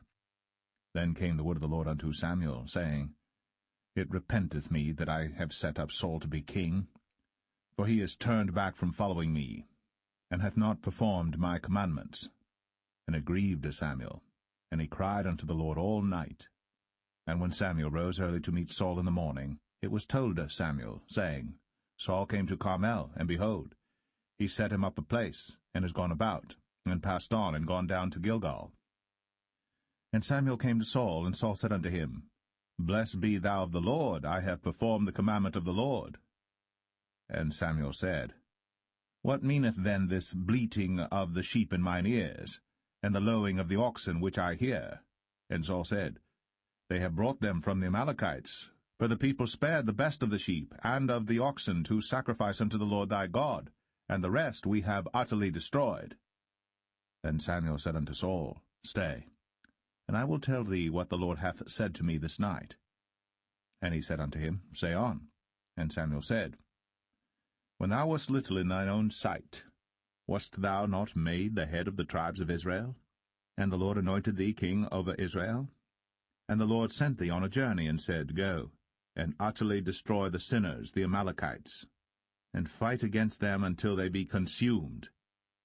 Wherefore then didst thou not obey the voice of the Lord, but didst fly upon the spoil, and didst evil in the sight of the Lord? And Saul said unto Samuel, Yea, I have obeyed the voice of the Lord, and have gone the way which the Lord sent me, and have brought Agag, the king of Amalek, and have utterly destroyed the Amalekites. But the people took of the spoil sheep and oxen, the chief of the things which should have been utterly destroyed, to sacrifice unto the Lord thy God in Gilgal. And Samuel said, Hath the Lord as great delight in burnt offerings and sacrifices as in obeying the voice of the Lord? Behold, to obey is better than sacrifice, and to hearken than the fat of rams. For rebellion is as the sin of witchcraft, and stubbornness is as iniquity and idolatry. Because thou hast rejected the word of the Lord, he hath also rejected thee from being king. And Saul said unto Samuel, I have sinned, for I have transgressed the commandment of the Lord, and thy words, because I feared the people, and obeyed their voice. Now therefore, I pray thee, pardon my sin, and turn again with me, that I may worship the Lord. And Samuel said unto Saul, I will not return with thee, for thou hast rejected the word of the Lord, and the Lord hath rejected thee from being king over Israel. And as Samuel turned about to go away, he laid hold upon the skirt of his mantle, and it rent. And Samuel said unto him, The Lord hath rent the kingdom of Israel from thee this day, and hath given it to a neighbor of thine, that is better than thou. And also the strength of Israel will not lie nor repent, for he is not a man that he should repent. Then he said, I have sinned. Yet honor me now, I pray thee, before the elders of my people, and before Israel, and turn again with me, that I may worship the Lord thy God.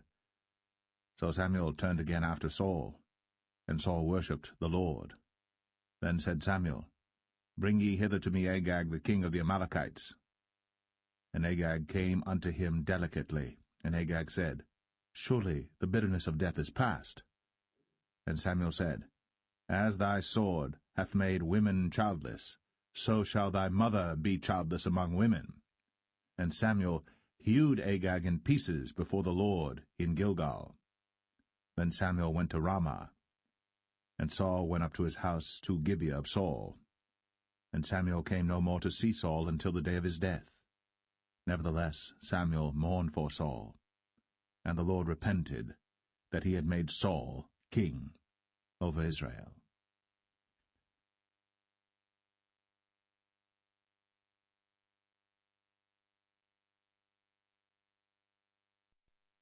1 Samuel 16. And the Lord said unto Samuel, How long wilt thou mourn for Saul, seeing I have rejected him from reigning over Israel? Fill thine horn with oil, and go. I will send thee to Jesse the Bethlehemite, for I have provided me a king among his sons. And Samuel said, How can I go? If Saul hear it, he will kill me. And the Lord said, Take an heifer with thee, and say, I am come to sacrifice to the Lord. And call Jesse to the sacrifice. And I will show thee what thou shalt do, and thou shalt anoint unto me him whom I name unto thee. And Samuel did that which the Lord spake, and came to Bethlehem. And the elders of the town trembled at his coming, and said, Comest thou peaceably? And he said, Peaceably. I am come to sacrifice unto the Lord. Sanctify yourselves, and come with me to the sacrifice. And he sanctified Jesse and his sons, and called them to the sacrifice. And it came to pass, when they were come, that he looked on Eliab, and said, Surely the Lord's anointed is before him. But the Lord said unto Samuel, Look not on his countenance, or on the height of his stature, because I have refused him. For the Lord seeth not as man seeth. For man looketh on the outward appearance, but the Lord looketh on the heart. Then Jesse called Abinadab, and made him pass before Samuel, and he said, Neither hath the Lord chosen this. Then Jesse made Shammah to pass by, and he said, Neither hath the Lord chosen this. Again Jesse made 7 of his sons to pass before Samuel. And Samuel said unto Jesse, The Lord hath not chosen these. And Samuel said unto Jesse, Are here all thy children? And he said, There remaineth yet the youngest, and behold, he keepeth the sheep. And Samuel said unto Jesse, Send and fetch him, for we will not sit down till he come hither. And he sent and brought him in. Now he was ruddy, and withal of a beautiful countenance, and goodly to look to. And the Lord said, Arise, anoint him, for this is he. Then Samuel took the horn of oil, and anointed him in the midst of his brethren. And the Spirit of the Lord came upon David from that day forward. So Samuel rose up, and went to Ramah. But the Spirit of the Lord departed from Saul, and an evil spirit from the Lord troubled him. And Saul's servant said unto him, Behold now, an evil spirit from God troubleth thee. Let our Lord now command thy servants, which are before thee, to seek out a man who is a cunning player on an harp. And it shall come to pass, when the evil spirit from God is upon thee, that he shall play with his hand, and thou shalt be well. And Saul said unto his servants, Provide me now a man that can play well, and bring him to me. Then answered one of the servants, and said, Behold, I have seen a son of Jesse the Bethlehemite, that is cunning in playing, and a mighty valiant man, and a man of war, and prudent in matters, and a comely person. And the Lord is with him. Wherefore Saul sent messengers unto Jesse, and said, Send me David thy son, which is with the sheep. And Jesse took an ass laden with bread, and a bottle of wine, and a kid, and sent them by David his son unto Saul. And David came to Saul, and stood before him.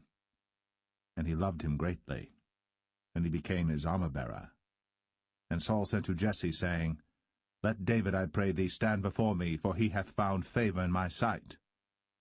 And it came to pass, when the evil spirit from God was upon Saul, that David took an harp, and played with his hand.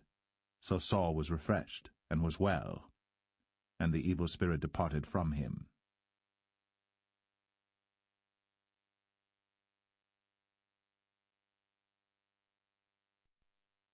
1 Samuel 17. Now the Philistines gathered together their armies to battle, and were gathered together at Shochoh, which belongeth to Judah, and pitched between Shochoh and Azekah in Ephes-dammim. And Saul and the men of Israel were gathered together, and pitched by the valley of Elah, and set the battle in array against the Philistines. And the Philistines stood on a mountain on the one side, and Israel stood on a mountain on the other side, and there was a valley between them. And there went out a champion out of the camp of the Philistines, named Goliath of Gath, whose height was 6 cubits and a span. And he had an helmet of brass upon his head, and he was armed with a coat of mail, and the weight of the coat was 5,000 shekels of brass. And he had greaves of brass upon his legs, and a target of brass between his shoulders. And the staff of his spear was like a weaver's beam, and his spear's head weighed 600 shekels of iron, and one bearing a shield went before him. And he stood and cried unto the armies of Israel, and said unto them, Why are ye come out to set your battle in array? Am not I a Philistine, and ye servants to Saul? Choose you a man for you, and let him come down to me. If he be able to fight with me and to kill me, then will we be your servants. But if I prevail against him, and kill him, then shall ye be our servants, and serve us. And the Philistine said, I defy the armies of Israel this day. Give me a man, that we may fight together. When Saul and all Israel heard those words of the Philistine, they were dismayed, and greatly afraid. Now David was the son of that Ephrathite of Bethlehem, Judah, whose name was Jesse, and he had 8 sons. And the man went among men, for an old man, in the days of Saul. And the 3 eldest sons of Jesse went and followed Saul to the battle. And the names of his 3 sons that went to the battle were Eliab the firstborn, and next unto him Abinadab, and the third Shammah. And David was the youngest, and the 3 eldest followed Saul. But David went and returned from Saul to feed his father's sheep at Bethlehem. And the Philistine drew near morning and evening, and presented himself 40 days. And Jesse said unto David his son, Take now for thy brethren an ephah of this parched corn, and these 10 loaves, and run to the camp to thy brethren. And carry these 10 cheeses unto the captain of their 1,000, and look how thy brethren fare, and take their pledge.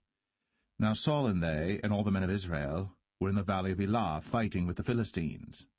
And David rose up early in the morning, and left the sheep with a keeper, and took and went, as Jesse had commanded him. And he came to the trench, as the host was going forth to the fight, and shouted for the battle. For Israel and the Philistines had put the battle in array, army against army. And David left his carriage in the hand of the keeper of the carriage, and ran into the army, and came and saluted his brethren. And as he talked with them, behold, there came up the champion, the Philistine of Gath, Goliath by name, out of the armies of the Philistines, and spake according to the same words, and David heard them. And all the men of Israel, when they saw the man, fled from him, and were sore afraid. And the men of Israel said, Have ye seen this man that is come up? Surely to defy Israel is he come up. And it shall be that the man who killeth him, the king will enrich him with great riches, and will give him his daughter, and make his father's house free in Israel. And David spake to the men that stood by him, saying, What shall be done to the man that killeth this Philistine, and taketh away the reproach from Israel? For who is this uncircumcised Philistine, that he should defy the armies of the living God? And the people answered him after this manner, saying, So shall it be done to the man that killeth him. And Eliab, his eldest brother, heard when he spake unto the men. And Eliab's anger was kindled against David, and he said, Why camest thou down hither? And with whom hast thou left those few sheep in the wilderness? I know thy pride, and the naughtiness of thine heart, for thou art come down that thou mightest see the battle. And David said, What have I now done? Is there not a cause? And he turned from him toward another. and spake after the same manner. And the people answered him again after the former manner. And when the words were heard which David spake, they rehearsed them before Saul. And he sent for him. And David said to Saul, Let no man's heart fail because of him. Thy servant will go and fight with this Philistine. And Saul said to David, Thou art not able to go against this Philistine to fight with him, for thou art but a youth, and he a man of war from his youth. And David said unto Saul, Thy servant kept his father's sheep, and there came a lion and a bear, and took a lamb out of the flock. And I went out after him, and smote him, and delivered it out of his mouth. And when he arose against me, I caught him by his beard, and smote him, and slew him. Thy servant slew both the lion and the bear, and this uncircumcised Philistine shall be as one of them, seeing he hath defied the armies of the living God. David said, moreover, The Lord that delivered me out of the paw of the lion, and out of the paw of the bear, he will deliver me out of the hand of this Philistine. And Saul said unto David, Go, and the Lord be with thee. And Saul armed David with his armor, and he put an helmet of brass upon his head. Also he armed him with a coat of mail. And David girded his sword upon his armor, and he essayed to go, for he had not proved it. And David said unto Saul, I cannot go with these, for I have not proved them. And David put them off him. And he took his staff in his hand, and chose him 5 smooth stones out of the brook, and put them in a shepherd's bag which he had, even in a scrip, and his sling was in his hand. And he drew near to the Philistine. And the Philistine came on and drew near unto David. And the man that bare the shield went before him. And when the Philistine looked about and saw David, he disdained him, for he was but a youth, and ruddy, and of a fair countenance. And the Philistine said unto David, Am I a dog that thou comest to me with staves? And the Philistine cursed David by his gods. And the Philistine said to David, Come to me, and I will give thy flesh unto the fowls of the air, and to the beasts of the field. Then said David to the Philistine, Thou comest to me with a sword, and with a spear, and with a shield. But I come to thee in the name of the Lord of hosts, the God of the armies of Israel, whom thou hast defied. This day will the Lord deliver thee into mine hand, and I will smite thee, and take thine head from thee. And I will give the carcasses of the host of the Philistines this day unto the fowls of the air, and to the wild beasts of the earth, that all the earth may know that there is a God in Israel. And all this assembly shall know that the Lord saveth not with sword and spear, for the battle is the Lord's, and he will give you into our hands. And it came to pass, when the Philistine arose, and came and drew nigh to meet David, that David hasted, and ran toward the army to meet the Philistine. And David put his hand in his bag, and took thence a stone, and slang it, and smote the Philistine in his forehead, that the stone sunk into his forehead, and he fell upon his face to the earth. So David prevailed over the Philistine with a sling and with a stone, and smote the Philistine, and slew him. But there was no sword in the hand of David. Therefore David ran, and stood upon the Philistine, and took his sword, and drew it out of the sheath thereof, and slew him, and cut off his head therewith. And when the Philistines saw their champion was dead, they fled. And the men of Israel and of Judah arose, and shouted, and pursued the Philistines until thou come to the valley, and to the gates of Ekron. And the wounded of the Philistines fell down by the way to Sharaim, even unto Gath and unto Ekron. And the children of Israel returned from chasing after the Philistines, and they spoiled their tents. And David took the head of the Philistine, and brought it to Jerusalem, but he put his armor in his tent. And when Saul saw David go forth against the Philistines, he said unto Abner, the captain of the host, Abner, whose son is this youth? And Abner said, As thy soul liveth, O king, I cannot tell. And the king said, Inquire thou whose son the stripling is. And as David returned from the slaughter of the Philistine, Abner took him, and brought him before Saul with the head of the Philistine in his hand. And Saul said to him, Whose son art thou, thou young man? And David answered, I am the son of thy servant Jesse, the Bethlehemite.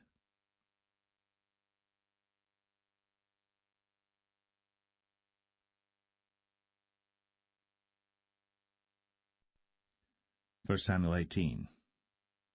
And it came to pass, when he had made an end of speaking unto Saul, that the soul of Jonathan was knit with the soul of David, and Jonathan loved him as his own soul. And Saul took him that day, and would let him go no more home to his father's house. Then Jonathan and David made a covenant, because he loved him as his own soul.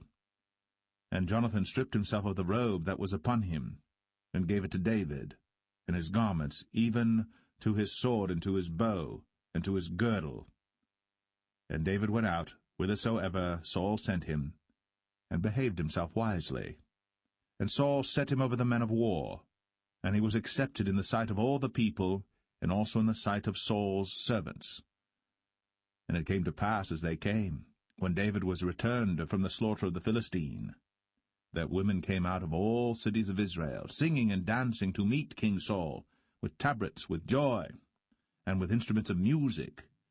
And the women answered one another as they played, and said, Saul hath slain his thousands, and David his 10,000s. And Saul was very wroth. And the saying displeased him, and he said, They have ascribed unto David 10,000s, and to me they have ascribed but thousands. And what can he have more but the kingdom? And Saul eyed David from that day and forward. And it came to pass on the morrow that the evil spirit from God came upon Saul, and he prophesied in the midst of the house. And David played with his hand, as at other times. And there was a javelin in Saul's hand. And Saul cast the javelin, for he said, I will smite David even to the wall with it. And David avoided out of his presence twice. And Saul was afraid of David, because the Lord was with him, and was departed from Saul. Therefore Saul removed him from him, and made him his captain over 1,000. And he went out and came in before the people. And David behaved himself wisely in all his ways, and the Lord was with him. Wherefore when Saul saw that he behaved himself very wisely, he was afraid of him. But all Israel and Judah loved David, because he went out and came in before them. And Saul said to David, Behold my elder daughter Merab, her will I give thee to wife. Only be thou valiant for me, and fight the Lord's battles. For Saul said, Let not mine hand be upon him, but let the hand of the Philistines be upon him. And David said unto Saul, Who am I, and what is my life, or my father's family in Israel, that I should be son-in-law to the king? But it came to pass at the time when Merab, Saul's daughter, should have been given to David, that she was given unto Adriel, the Maholathite, to wife. And Michal, Saul's daughter, loved David. And they told Saul, and the thing pleased him. And Saul said, I will give him her, that she may be a snare to him, and that the hand of the Philistines may be against him. Wherefore Saul said to David, Thou shalt this day be my son-in-law in the one of the twain. And Saul commanded his servants, saying, Commune with David secretly, and say, Behold, the king hath delight in thee, and all his servants love thee. Now therefore be the king's son-in-law. And Saul's servants spake those words in the ears of David. And David said, Seemeth it to you a light thing to be a king's son-in-law, seeing that I am a poor man, and lightly esteemed? And the servants of Saul told him, saying, On this manner spake David.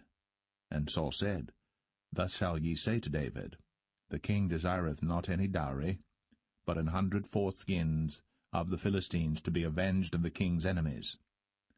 But Saul thought to make David fall by the hand of the Philistines. And when his servants told David these words, it pleased David well to be the king's son-in-law, and the days were not expired. Wherefore David arose, and went, he and his men, and slew of the Philistines 200 men. And David brought their foreskins, and they gave them in full tale to the king, that he might be the king's son-in-law. And Saul gave him Michal his daughter to wife. And Saul saw and knew that the Lord was with David, and that Michal, Saul's daughter, loved him. And Saul was yet the more afraid of David, and Saul became David's enemy continually. Then the princes of the Philistines went forth, and it came to pass after they went forth that David behaved himself more wisely than all the servants of Saul, so that his name was much set by.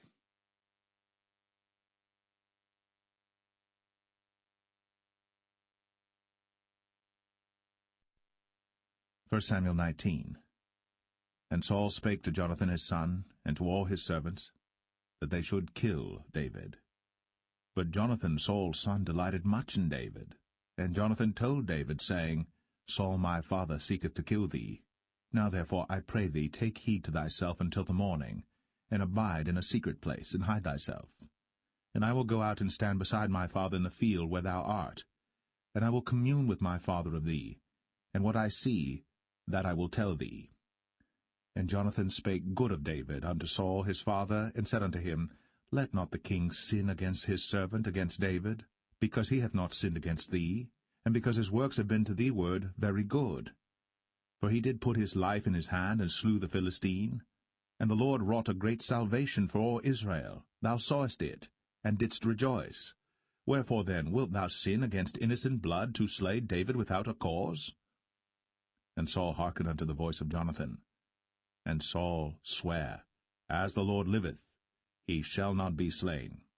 And Jonathan called David. And Jonathan showed him all those things. And Jonathan brought David to Saul, and he was in his presence, as in times past. And there was war again, and David went out and fought with the Philistines, and slew them with a great slaughter, and they fled from him. And the evil spirit from the Lord was upon Saul, as he sat in his house with his javelin in his hand. And David played with his hand. And Saul sought to smite David even to the wall with the javelin, but he slipped away out of Saul's presence. And he smote the javelin to the wall, and David fled, and escaped that night. Saul also sent messengers unto David's house, to watch him and to slay him in the morning. And Michal, David's wife, told him, saying, If thou save not thy life tonight, tomorrow thou shalt be slain. So Michal let David down through a window, and he went and fled, and escaped. And Michal took an image, and laid it in the bed, and put a pillow of goat's hair for his bolster, and covered it with a cloth. And when Saul sent messengers to take David, she said, He is sick. And Saul sent the messengers again to see David, saying, Bring him up to me in the bed, that I may slay him. And when the messengers were come in, behold, there was an image in the bed, with a pillow of goat's hair for his bolster. And Saul said unto Michal, Why hast thou deceived me so, and sent away mine enemy, that he is escaped? And Michal answered Saul, He said unto me, Let me go, why should I kill thee? So David fled, and escaped, and came to Samuel to Ramah, and told him all that Saul had done to him. And he and Samuel went, and dwelt in Naueth. It was told Saul, saying, Behold, David is at Naueth in Ramah. And Saul sent messengers to take David. And when they saw the company of the prophets prophesying, and Samuel standing as appointed over them, the Spirit of God was upon the messengers of Saul, and they also prophesied. And when it was told Saul, he sent other messengers, and they prophesied likewise. And Saul sent messengers again the third time, and they prophesied also. Then went he also to Ramah, and came to a great well that is in Sechu. And he asked and said, Where are Samuel and David? And one said, Behold, they be at Naueth in Ramah. And he went thither to Naueth in Ramah. And the Spirit of God was upon him also. And he went on, and prophesied, until he came to Naueth in Ramah. And he stripped off his clothes also, and prophesied before Samuel in like manner, and lay down naked all that day, and all that night. Wherefore they say, Is Saul also among the prophets?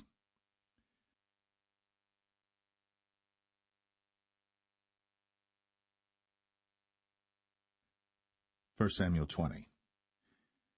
And David fled from Naueth in Ramah, and came and said before Jonathan, What have I done? What is mine iniquity? And what is my sin before thy father, that he seeketh my life? And he said unto him, God forbid, thou shalt not die. Behold, My father will do nothing either great or small, but that he will show it me. And why should my father hide this thing from me? It is not so. And David sware moreover, and said, Thy father certainly knoweth that I have found grace in thine eyes. And he saith, Let not Jonathan know this, lest he be grieved. But truly as the Lord liveth, and as thy soul liveth, there is but a step between me and death. Then said Jonathan unto David, Whatsoever thy soul desireth, I will even do it for thee. And David said unto Jonathan, Behold, tomorrow is the new moon, and I should not fail to sit with the king at meat, but let me go, that I may hide myself in the field unto the 3rd day at even. If thy father at all miss me, then say, David earnestly asked leave of me that he might run to Bethlehem his city, for there is a yearly sacrifice there for all the family. If he say thus, it is well, thy servant shall have peace. But if he be very wroth, then be sure that evil is determined by him. Therefore thou shalt deal kindly with thy servant, for thou hast brought thy servant into a covenant of the Lord with thee. Notwithstanding, if there be in me iniquity, slay me thyself. For why shouldest thou bring me to thy father? And Jonathan said, Far be it from thee, for if I knew certainly that evil were determined by my father to come upon thee, then would not I tell it thee? Then said David to Jonathan, Who shall tell me? Or what if thy father answer thee roughly? And Jonathan said unto David, Come, and let us go out into the field. And they went out, both of them, into the field. And Jonathan said unto David, O Lord God of Israel, when I have sounded my father about tomorrow any time, or the 3rd day, and behold, if there be good toward David, and I then send not unto thee, and show it thee, the Lord do so, and much more to Jonathan. But if it please my father to do thee evil, then I will show it thee, and send thee away, that thou mayest go in peace, and the Lord be with thee, as he hath been with my father. And thou shalt not only while yet I live show me the kindness of the Lord, that I die not, but also thou shalt not cut off thy kindness from my house for ever, no, not when the Lord hath cut off the enemies of David every one from the face of the earth. So Jonathan made a covenant with the house of David, saying, Let the Lord even require it at the hand of David's enemies. And Jonathan caused David to swear again, because he loved him, for he loved him as he loved his own soul. Then Jonathan said to David, Tomorrow is the new moon, and thou shalt be missed, because thy seat will be empty. And when thou hast stayed 3 days, then thou shalt go down quickly, and come to the place where thou didst hide thyself when the business was in hand, and shalt remain by the stone Ezel. And I will shoot 3 arrows on the side thereof, as though I shot at a mark, and behold, I will send a lad, saying, Go, find out the arrows. If I expressly say unto the lad, Behold, the arrows are on this side of thee, take them, then come thou. For there is peace to thee, and no hurt, as the Lord liveth. But if I say thus unto the young man, Behold, the arrows are beyond thee, go thy way, for the Lord hath sent thee away. And as touching the matter which thou and I have spoken of, behold, the Lord be between thee and me for ever. So David hid himself in the field. And when the new moon was come, the king sat him down to eat meat. And the king sat upon his seat as at other times, even upon a seat by the wall. And Jonathan arose, and Abner sat by Saul's side, and David's place was empty. Nevertheless Saul spake not anything that day, for he thought, Something hath befallen him. He is not clean. Surely he is not clean. And it came to pass on the morrow, which was the 2nd day of the month, that David's place was empty. And Saul said unto Jonathan his son, Wherefore cometh not the son of Jesse to meat, neither yesterday nor today? And Jonathan answered Saul, David earnestly asked leave of me to go to Bethlehem. And he said, Let me go, I pray thee. For our family hath a sacrifice in the city, and my brother, he hath commanded me to be there. And now, if I have found favor in thine eyes, let me get away, I pray thee, and see my brethren. therefore he cometh not unto the king's table. Then Saul's anger was kindled against Jonathan, and he said unto him, Thou son of the perverse, rebellious woman, do not I know that thou hast chosen the son of Jesse to thine own confusion and unto the confusion of thy mother's nakedness? For as long as the son of Jesse liveth upon the ground, thou shalt not be established, nor thy kingdom. Wherefore, now send and fetch him unto me, for he shall surely die. And Jonathan answered Saul his father, and said unto him, Wherefore shall he be slain? What hath he done? And Saul cast a javelin at him to smite him, whereby Jonathan knew that it was determined of his father to slay David. So Jonathan arose from the table in fierce anger, and did eat no meat the 2nd day of the month, for he was grieved for David, because his father had done him shame. And it came to pass in the morning that Jonathan went out into the field at the time appointed with David, and a little lad with him. And he said unto his lad, Run, find out now the arrows which I shoot.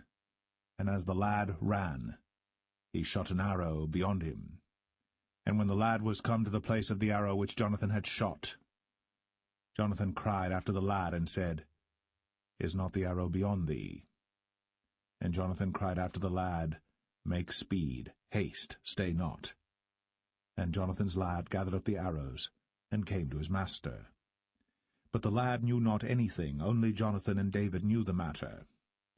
And Jonathan gave his artillery unto his lad, and said unto him, Go, carry them to the city. And as soon as the lad was gone, David arose out of a place toward the south, and fell on his face to the ground, and bowed himself 3 times. And they kissed one another, and wept one with another, until David exceeded. And Jonathan said to David, Go in peace, for as much as we have sworn both of us in the name of the Lord, saying, The Lord be between me and thee, and between my seed and thy seed forever. And he arose, and departed. And Jonathan went into the city.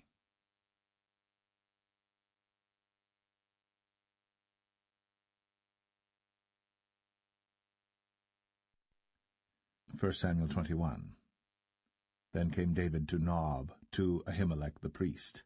And Ahimelech was afraid at the meeting of David, and said unto him, Why art thou alone, and no man with thee?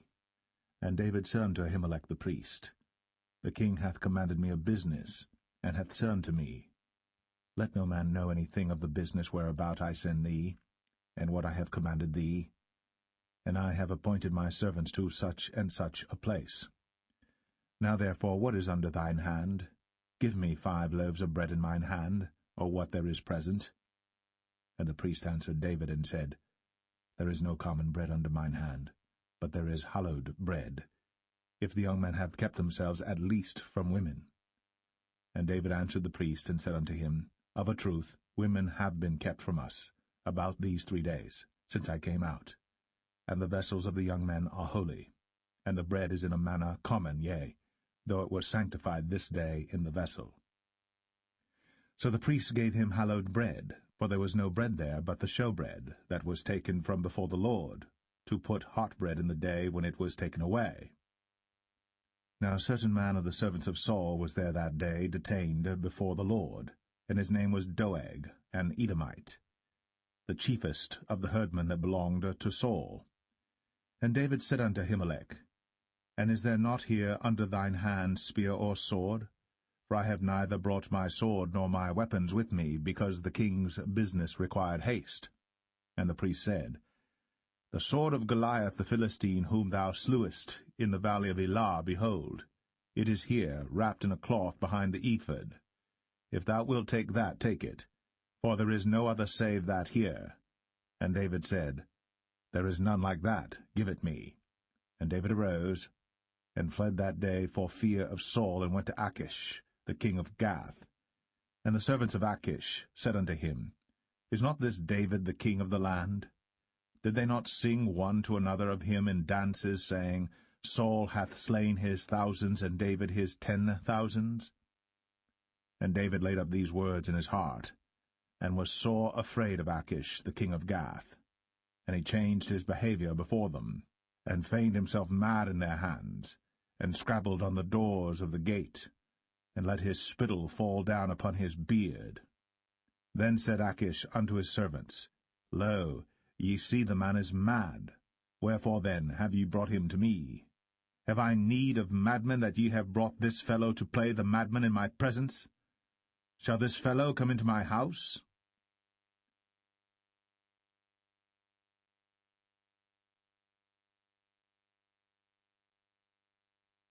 1 Samuel 22.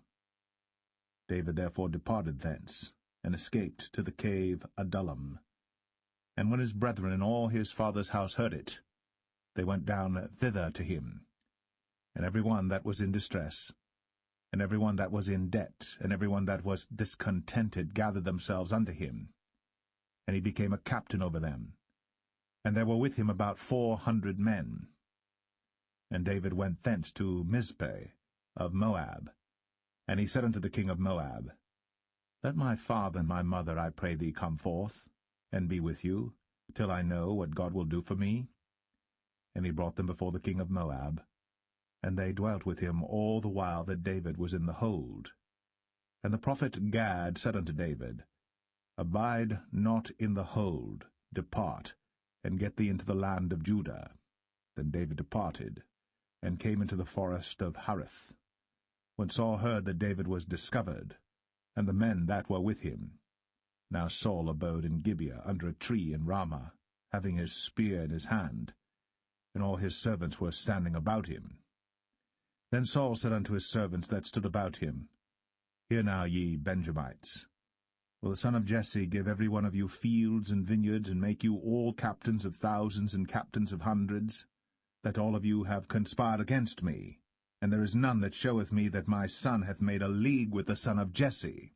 And there is none of you that is sorry for me, or showeth unto me that my son hath stirred up my servant against me, to lie in wait, as at this day. Then answered Doeg the Edomite, which was set over the servants of Saul, and said, I saw the son of Jesse coming to Nob, to Ahimelech, the son of Ahitub. And he inquired of the Lord for him, and gave him victuals, and gave him the sword of Goliath the Philistine. Then the king sent to call Ahimelech the priest, the son of Ahitub, and all his father's house, the priests that were in Nob, and they came all of them to the king. And Saul said, Hear now, thou son of Ahitub. And he answered, Here I am, my lord. And Saul said unto him, Why have ye conspired against me, thou and the son of Jesse, in that thou hast given him bread and a sword, and hast inquired of God for him, that he should rise against me to lie in wait, as at this day? Then Ahimelech answered the king, and said, And who is so faithful among all thy servants as David, which is the king's son-in-law, and goeth at thy bidding, and is honourable in thine house? Did I then begin to inquire of God for him? Be it far from me. Let not the king impute anything unto his servant, nor to all the house of my father, for thy servant knew nothing of all this, less or more. And the king said, Thou shalt surely die, Ahimelech, thou, and all thy father's house. And the king said unto the footmen that stood about him, Turn, and slay the priests of the Lord, because their hand also is with David, and because they knew when he fled, and did not show it to me. But the servants of the king would not put forth their hand to fall upon the priests of the Lord. And the king said to Doeg, Turn thou, and fall upon the priests. And Doeg the Edomite turned, and he fell upon the priests, and slew on that day 75 persons that did wear a linen ephod. And Nob, the city of the priests, smote he with the edge of the sword, both men and women, children and sucklings, and oxen and asses, and sheep, with the edge of the sword. And one of the sons of Ahimelech, the son of Ahitub, named Abiathar, escaped, and fled after David. And Abiathar showed David that Saul had slain the Lord's priests.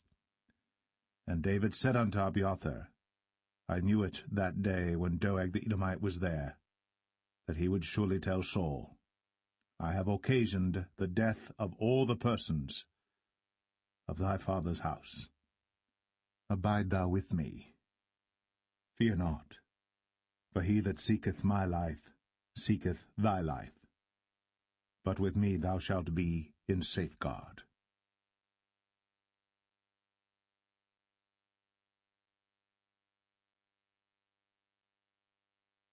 1 Samuel 23. Then they told David, saying, Behold, the Philistines fight against Keilah, and they rob the threshing floors. Therefore David inquired of the Lord, saying, Shall I go and smite these Philistines? And the Lord said unto David, Go, and smite the Philistines, and save Keilah. And David's men said unto him, Behold, we be afraid here in Judah. How much more then if we come to Keilah against the armies of the Philistines? Then David inquired of the Lord yet again. And the Lord answered him and said, Arise, go down to Keilah, for I will deliver the Philistines into thine hand. So David and his men went to Keilah, and fought with the Philistines, and brought away their cattle, and smote them with a great slaughter. So David saved the inhabitants of Keilah. And it came to pass, when Abiathar, the son of Ahimelech, fled to David to Keilah, that he came down with an ephod in his hand. And it was told Saul that David was come to Keilah, and Saul said, God hath delivered him into mine hand, for he is shut in, by entering into a town that hath gates and bars. And Saul called all the people together to war, to go down to Keilah, to besiege David and his men. And David knew that Saul secretly practiced mischief against him. And he said to Abiathar the priest, Bring hither the ephod. Then said David, O Lord God of Israel, thy servant hath certainly heard that Saul seeketh to come to Keilah, to destroy the city for my sake. Will the men of Keilah deliver me up into his hand? Will Saul come down as thy servant hath heard? O Lord God of Israel, I beseech thee, tell thy servant.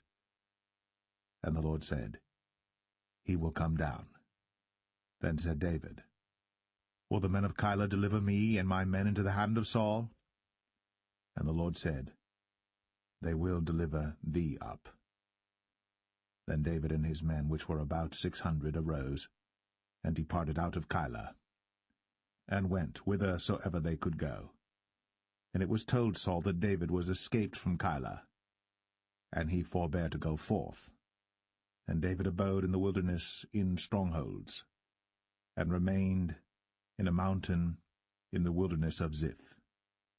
And Saul sought him every day, but God delivered him not into his hand. And David saw that Saul was come out to seek his life. And David was in the wilderness of Ziph in a wood. And Jonathan, Saul's son, arose, and went to David into the wood, and strengthened his hand in God. And he said unto him, Fear not, but the hand of Saul my father shall not find thee, and thou shalt be king over Israel. And I shall be next unto thee, and that also Saul my father knoweth. And they two made a covenant before the Lord. And David abode in the wood, and Jonathan went to his house.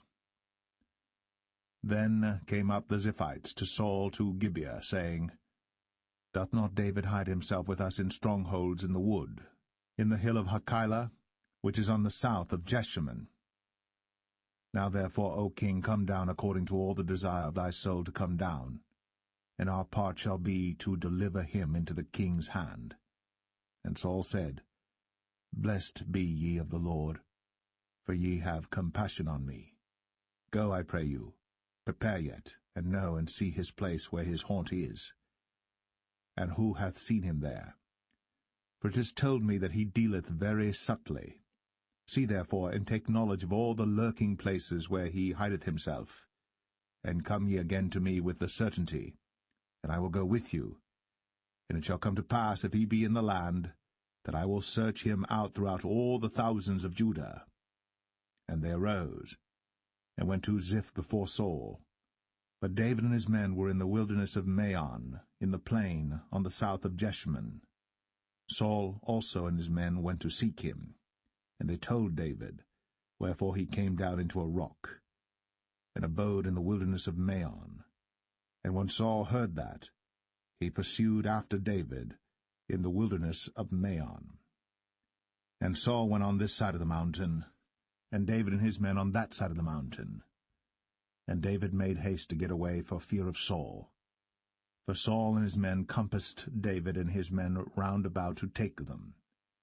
But there came a messenger unto Saul, saying, Haste thee, and come, for the Philistines have invaded the land.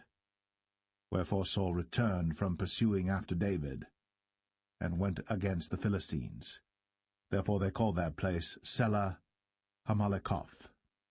And David went up from thence, and dwelt in strongholds at En-gedi.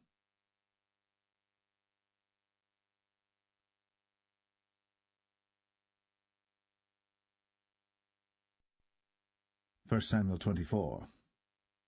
And it came to pass, when Saul was returned from following the Philistines, that it was told him, saying, Behold, David is in the wilderness of En-gedi. Then Saul took 3,000 chosen men out of all Israel, and went to seek David and his men upon the rocks of the wild goats. And he came to the sheepcotes by the way, where was a cave, and Saul went in to cover his feet, and David and his men remained in the sides of the cave.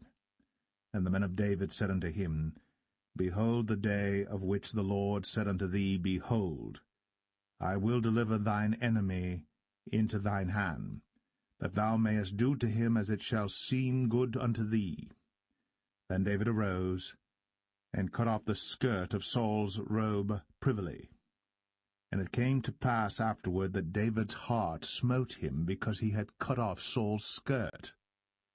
And he said unto his men, The Lord forbid that I should do this thing unto my master, the Lord's anointed, to stretch forth mine hand against him, seeing he is the anointed of the Lord.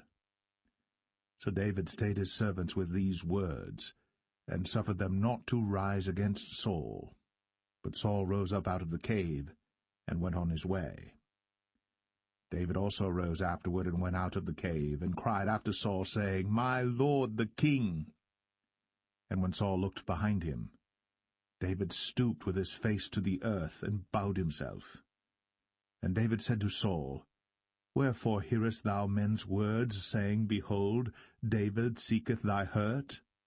Behold, this day thine eyes have seen how that the Lord had delivered thee today into mine hand in the cave, and some bade me kill thee. But mine eye spared thee, and I said, I will not put forth mine hand against my Lord, for he is the Lord's anointed. Moreover, my father, see the skirt of thy robe in my hand. For in that I cut off the skirt of thy robe, and killed thee not. Know thou, and see that there is neither evil nor transgression in mine hand, and I have not sinned against thee. Yet thou huntest my soul to take it. The Lord judge between me and thee, and the Lord avenge me of thee, but mine hand shall not be upon thee. As saith the proverb of the ancients, Wickedness proceedeth from the wicked, but mine hand shall not be upon thee. After whom is the king of Israel come out? After whom dost thou pursue? After a dead dog, after a flea? The Lord therefore be judge, and judge between me and thee, and see, and plead my cause, and deliver me out of thine hand. And it came to pass, when David had made an end of speaking these words unto Saul, that Saul said, Is this thy voice, my son David? And Saul lifted up his voice, and wept. And he said to David, Thou art more righteous than I, for thou hast rewarded me good, whereas I have rewarded thee evil. And thou hast shown this day how that thou hast dealt well with me, forasmuch as when the Lord had delivered me into thine hand, thou killedst me not. For if a man find his enemy, will he let him go well away? Wherefore the Lord reward thee good for that thou hast done unto me this day. And now behold, I know well that thou shalt surely be king, and that the kingdom of Israel shall be established in thine hand. Swear now therefore unto me by the Lord, that thou wilt not cut off my seed after me, and that thou wilt not destroy my name out of my father's house. And David sware unto Saul. And Saul went home, but David and his men gat them up unto the hold.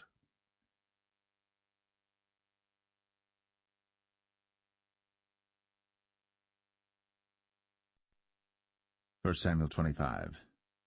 And Samuel died, and all the Israelites were gathered together, and lamented him, and buried him in his house at Ramah. And David arose, and went down to the wilderness of Paran. And there was a man in Maon, whose possessions were in Carmel. And the man was very great, and he had 3,000 sheep and 1,000 goats. And he was shearing his sheep in Carmel. Now the name of the man was Nabal, and the name of his wife Abigail. And she was a woman of good understanding, and of a beautiful countenance. But the man was churlish, and evil in his doings, and he was of the house of Caleb. And David heard in the wilderness that Nabal did shear his sheep. And David sent out 10 young men, and David said unto the young men, Get you up to Carmel, and go to Nabal, and greet him in my name. And thus shall ye say to him that liveth in prosperity, Peace be both to thee, and peace be to thine house, and peace be unto all that thou hast. And now I have heard that thou hast shearers. Now thy shepherds which were with us, we hurt them not, neither was there aught missing unto them all the while they were in Carmel. Ask thy young men, and they will show thee. Wherefore let the young men find favor in thine eyes. For we come in a good day. Give, I pray thee, whatsoever cometh to thine hand unto thy servants, and to thy son David. And when David's young men came, they spake to Nabal according to all those words in the name of David, and ceased. And Nabal answered David's servants, and said, Who is David? And who is the son of Jesse? There be many servants nowadays that break away every man from his master. Shall I then take my bread and my water and my flesh that I have killed for my shearers, and give it unto men whom I know not whence they be? So David's young men turned their way, and went again, and came and told him all those sayings. And David said unto his men, Gird ye on every man his sword. And they girded on every man his sword. And David also girded on his sword. And there went up after David about 400 men, and 200 abode by the stuff. But one of the young men told Abigail, Nabal's wife, saying, Behold, David sent messengers out of the wilderness to salute our master, and he railed on them. But the men were very good unto us, and we were not hurt, neither missed we any thing as long as we were conversant with them when we were in the fields. They were a wall unto us both by night and day. All the while we were with them keeping the sheep. Now therefore know and consider what thou wilt do, for evil is determined against our master, and against all his household. For he is such a son of Belial, that a man cannot speak to him. Then Abigail made haste, and took 200 loaves and 2 bottles of wine, and 5 sheep ready dressed, and 5 measures of parched corn, and 100 clusters of raisins, and 200 cakes of figs, and laid them on asses. And she said unto her servants, Go on before me, behold, I come after you. But she told not her husband Nabal. And it was so, as she rode on the ass, that she came down by the covert of the hill, and behold, David and his men came down against her, and she met them. Now David had said, Surely in vain have I kept all that this fellow hath in the wilderness, so that nothing was missed of all that pertained unto him. And he hath requited me evil for good. So, and more also do God unto the enemies of David, if I leave of all that pertain to him by the morning light any that pisseth against the wall. And when Abigail saw David, she hasted, and lighted off the ass, and fell before David on her face, and bowed herself to the ground, and fell at his feet, and said, Upon me, my lord, upon me let this iniquity be, and let thine handmaid, I pray thee, speak in thine audience, and hear the words of thine handmaid. Let not, my lord, I pray thee, regard this man of Belial, even Nabal. For as his name is, so is he. Nabal is his name, and folly is with him. But I, thine handmaid, saw not the young men of my lord, whom thou didst send. Now therefore, my lord, as the Lord liveth, and as thy soul liveth, seeing the Lord hath withholden thee from coming to shed blood, and from avenging thyself with thine own hand, now let thine enemies, and they that seek evil to my lord, be as Nabal. And now this blessing which thine handmaid hath brought unto my lord, let it even be given unto the young men that follow my lord. I pray thee, forgive the trespass of thine handmaid, for the Lord will certainly make my lord a sure house, because my lord fighteth the battles of the Lord, and evil hath not been found in thee all thy days. Yet a man is risen to pursue thee, and to seek thy soul. But the soul of my lord shall be bound in the bundle of life with the Lord thy God, and the souls of thine enemies, them shall he sling out, as out of the middle of a sling. And it shall come to pass, when the Lord shall have done to my lord according to all the good that he hath spoken concerning thee, and shall have appointed thee ruler over Israel, that this shall be no grief unto thee, nor offense of heart unto my lord, either that thou hast shed blood causeless, or that my lord hath avenged himself. But when the Lord shall have dealt well with my lord, then remember thine handmaid. And David said to Abigail, Blessed be the Lord God of Israel, which sent thee this day to meet me. And blessed be thy advice, and blessed be thou, which hast kept me this day from coming to shed blood, and from avenging myself with mine own hand. For in very deed, as the Lord God of Israel liveth, which hath kept me back from hurting thee, except thou hadst hasted and come to meet me, surely there had not been left unto Nabal by the morning light any that pisseth against the wall. So David received of her hand that which she had brought him, and said unto her, Go up in peace to thine house. See, I have hearkened to thy voice, and have accepted thy person. And Abigail came to Nabal, and behold, he held a feast in his house, like the feast of a king. And Nabal's heart was merry within him, for he was very drunken. Wherefore she told him nothing, less or more, until the morning light. But it came to pass in the morning, when the wine was gone out of Nabal, and his wife had told him these things, that his heart died within him, and he became as a stone. And it came to pass about 10 days after, that the Lord smote Nabal, that he died. And when David heard that Nabal was dead, he said, Blessed be the Lord, that hath pleaded the cause of my reproach from the hand of Nabal, and hath kept his servant from evil. For the Lord hath returned the wickedness of Nabal upon his own head. And David sent and communed with Abigail, to take her to him to wife. And when the servants of David were come to Abigail to Carmel, they spake unto her, saying, David sent us unto thee, to take thee to him to wife.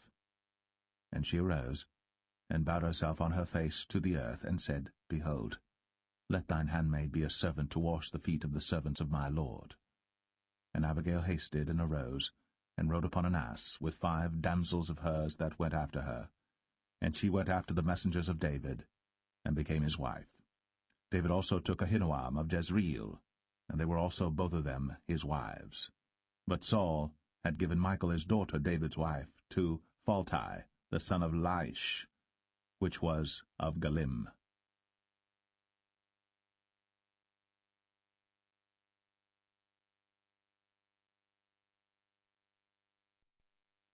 1 Samuel 26. And the Ziphites came unto Saul to Gibeah, saying, Doth not David hide himself in the hill of Hachilah, which is before Jeshimon? Then Saul arose, and went down to the wilderness of Ziph, having 3,000 chosen men of Israel with him to seek David in the wilderness of Ziph. And Saul pitched in the hill of Hachilah, which is before Jeshimon, by the way. But David abode in the wilderness, and he saw that Saul came after him into the wilderness. David therefore sent out spies, and understood that Saul was come in very deed. And David arose, and came to the place where Saul had pitched. And David beheld the place where Saul lay, and Abner the son of Ner, the captain of his host. And Saul lay in the trench, and the people pitched round about him. Then answered David, and said to Ahimelech the Hittite, and to Abishai, the son of Zeruiah, brother to Joab, saying, Who will go down with me to Saul to the camp? And Abishai said, I will go down with thee. So David and Abishai came to the people by night, and behold, Saul lay sleeping within the trench, and his spear stuck in the ground at his bolster. But Abner and the people lay round about him. Then said Abishai to David, God hath delivered thine enemy into thine hand this day. Now therefore let me smite him, I pray thee, with the spear even to the earth at once, and I will not smite him the second time. And David said to Abishai, Destroy him not, for who can stretch forth his hand against the Lord's anointed, and be guiltless? David said furthermore, As the Lord liveth, the Lord shall smite him, or his day shall come to die, or he shall descend into battle and perish. The Lord forbid that I should stretch forth mine hand against the Lord's anointed. But I pray thee, take thou now the spear that is at his bolster, and the cruse of water, and let us go. So David took the spear and the cruse of water from Saul's bolster, and they gat them away. And no man saw it, nor knew it, neither awaked, for they were all asleep, because a deep sleep from the Lord was fallen upon them. Then David went over to the other side, and stood on the top of an hill afar off, a great space being between them. And David cried to the people, and to Abner the son of Ner, saying, Answerest thou not, Abner? Then Abner answered and said, Who art thou that criest to the king? And David said to Abner, Art not thou a valiant man? And who is like to thee in Israel? Wherefore then hast thou not kept thy lord the king? For there came one of the people in to destroy the king thy lord. This thing is not good that thou hast done. As the Lord liveth, ye are worthy to die, because ye have not kept your master the Lord's anointed. And now see where the king's spear is, and the cruse of water that was at his bolster. And Saul knew David's voice, and said, Is this thy voice, my son, David? And David said, It is my voice, my lord, O king. And he said, Wherefore doth my lord thus pursue after his servant? For what have I done, or what evil is in mine hand? Now therefore, I pray thee, let my lord the king hear the words of his servant. If the Lord have stirred thee up against me, let him accept an offering. But if they be the children of men, cursed be they before the Lord, for they have driven me out this day from abiding in the inheritance of the Lord, saying, Go serve other gods. Now therefore, let not my blood fall to the earth before the face of the Lord. For the king of Israel is come out to seek a flea, as when one doth hunt a partridge in the mountains. Then said Saul, I have sinned. Return, my son David. For I will no more do thee harm, because my soul was precious in thine eyes this day. Behold, I have played the fool, and have erred exceedingly. And David answered and said, Behold the king's spear, and let one of the young men come over and fetch it. The Lord render to every man his righteousness and his faithfulness. For the Lord delivered thee into my hand today. But I would not stretch forth mine hand against the Lord's anointed. And behold, as thy life was much set by this day in mine eyes, so let my life be much set by in the eyes of the Lord, and let him deliver me out of all tribulation. Then Saul said to David, Blessed be thou, my son David. Thou shalt both do great things, and also shalt still prevail. So David went on his way, and Saul returned to his place.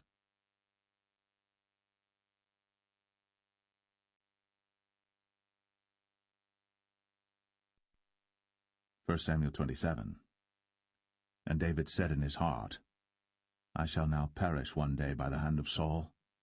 There is nothing better for me than that I should speedily escape into the land of the Philistines, and Saul shall despair of me, to seek me any more in any coast of Israel.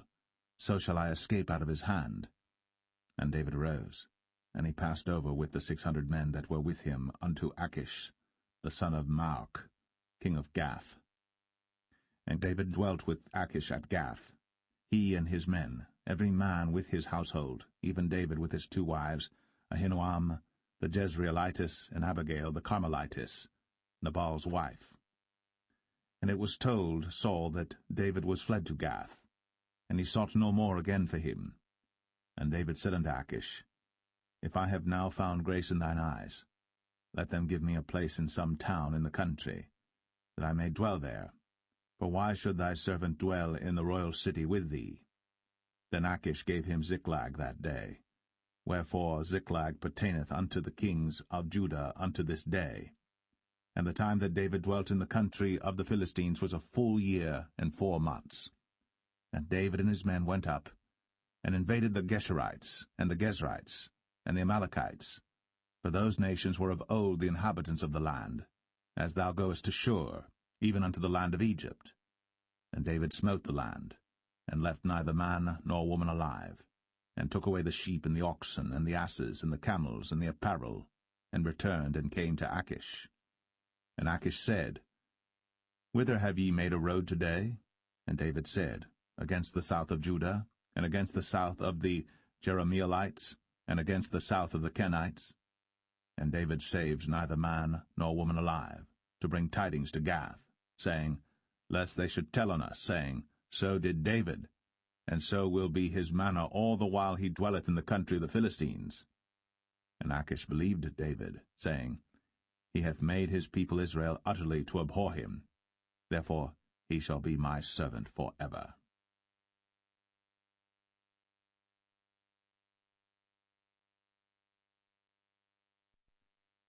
1 Samuel 28. And it came to pass in those days that the Philistines gathered their armies together for warfare, to fight with Israel.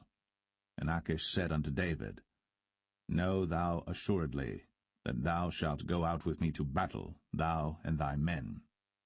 And David said to Achish, Surely thou shalt know what thy servant can do? And Achish said to David, Therefore will I make thee keeper of mine head for ever. Now Samuel was dead, and all Israel had lamented him, and buried him in Ramah, even in his own city. And Saul had put away those that had familiar spirits, and the wizards out of the land. And the Philistines gathered themselves together, and came and pitched in Shunem. And Saul gathered all Israel together, and they pitched in Gilboa. And when Saul saw the host of the Philistines, he was afraid, and his heart greatly trembled. And when Saul inquired of the Lord answered him not, neither by dreams, nor by Urim, nor by prophets. Then said Saul unto his servants, Seek me a woman that hath a familiar spirit, that I may go to her, and inquire of her. And his servants said to him, Behold, there is a woman that hath a familiar spirit at Endor.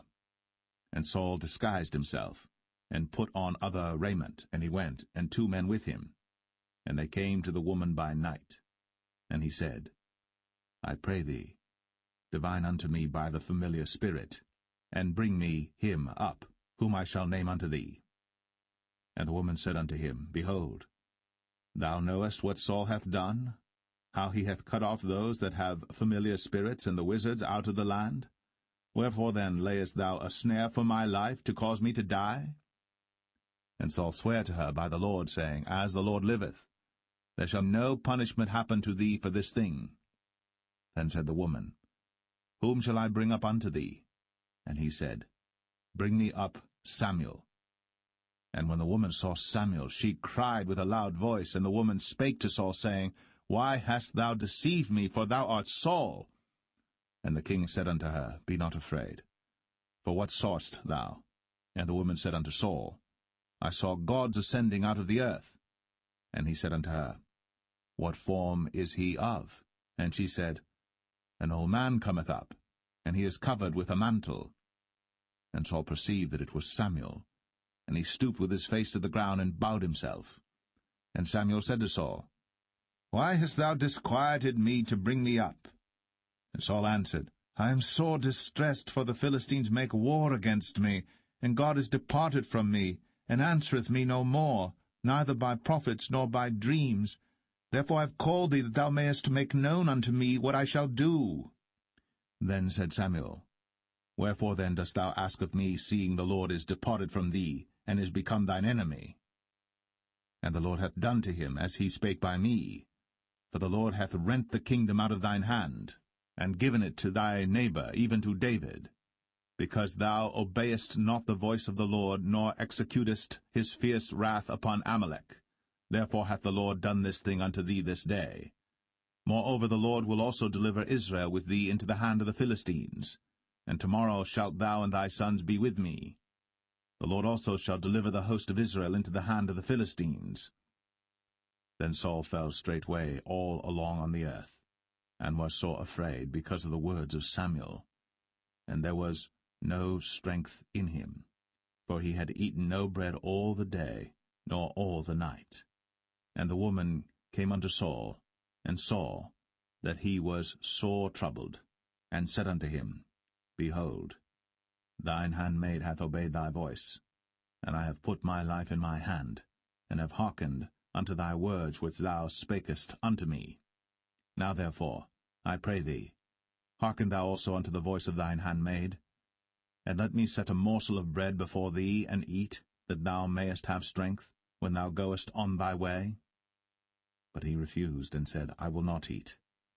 But his servants, together with the woman, compelled him, and he hearkened unto their voice.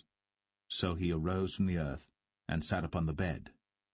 And the woman had a fat calf in the house, and she hasted and killed it, and took flour and kneaded it, and did bake unleavened bread thereof. And she brought it before Saul, and before his servants, and they did eat. Then they rose up, and went away that night.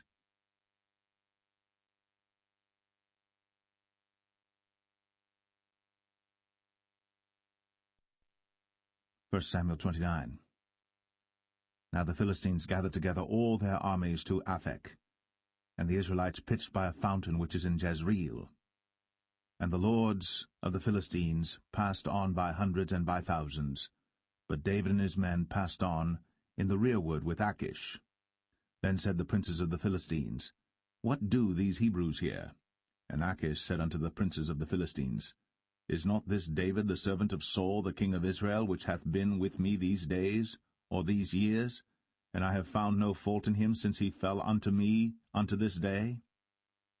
And the princes of the Philistines were wroth with him. And the princes of the Philistines said unto him, Make this fellow return, that he may go again to his place, which thou hast appointed him. And let him not go down with us to battle, lest in the battle he be an adversary to us. For wherewith should he reconcile himself unto his master? Should it not be with the heads of these men? Is not this David, of whom they sang one to another in dances, saying, Saul slew his thousands, and David his 10,000s? Then Achish called David and said unto him, Surely as the Lord liveth, thou hast been upright, and thy going out and thy coming in with me in the host is good in my sight. For I have not found evil in thee since the day of thy coming unto me unto this day. Nevertheless the Lord's favour thee not. Wherefore now return and go in peace, that thou displease not the lords of the Philistines. And David said unto Achish, But what have I done? And what hast thou found in thy servant so long as I have been with thee unto this day, that I may not go fight against the enemies of my lord the king? And Achish answered and said to David, I know that thou art good in my sight, as an angel of God. Notwithstanding the princes of the Philistines have said, He shall not go up with us to the battle. Wherefore now rise up early in the morning with thy master's servants that are come with thee, and as soon as ye be up early in the morning and have light, depart. So David and his men rose up early to depart in the morning, to return into the land of the Philistines. And the Philistines went up to Jezreel.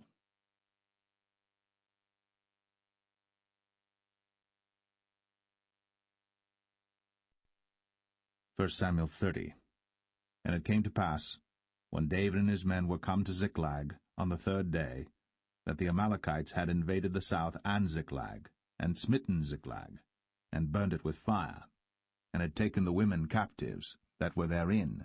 They slew not any, either great or small, but carried them away, and went on their way. So David and his men came to the city, and behold, it was burned with fire, and their wives and their sons and their daughters were taken captives. Then David and the people that were with him lifted up their voice and wept until they had no more power to weep. And David's 2 wives were taken captives, Ahinoam the Jezreelitess, and Abigail the wife of Nabal the Carmelite. And David was greatly distressed, for the people spake of stoning him, because the soul of all the people was grieved, every man for his sons and for his daughters.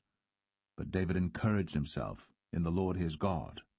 And David said to Abiathar the priest, Ahimelech's son, I pray thee, bring me hither the ephod. And Abiathar brought thither the ephod to David. And David inquired at the Lord, saying, Shall I pursue after this troop? Shall I overtake them? And he answered him, Pursue, for thou shalt surely overtake them, and without fail recover all. So David went, he and the 600 men that were with him, and came to the brook Besor, where those that were left behind stayed. But David pursued, he and 400 men, for 200 abode behind, which were so faint that they could not go over the brook Besor. And they found an Egyptian in the field, and brought him to David, and gave him bread, and he did eat, and they made him drink water. And they gave him a piece of a cake of figs, and 2 clusters of raisins. And when he had eaten, his spirit came again to him, for he had eaten no bread, nor drunk any water 3 days and 3 nights.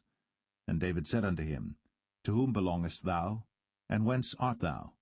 And he said, I am a young man of Egypt, servant to an Amalekite, and my master left me because 3 days agone I fell sick.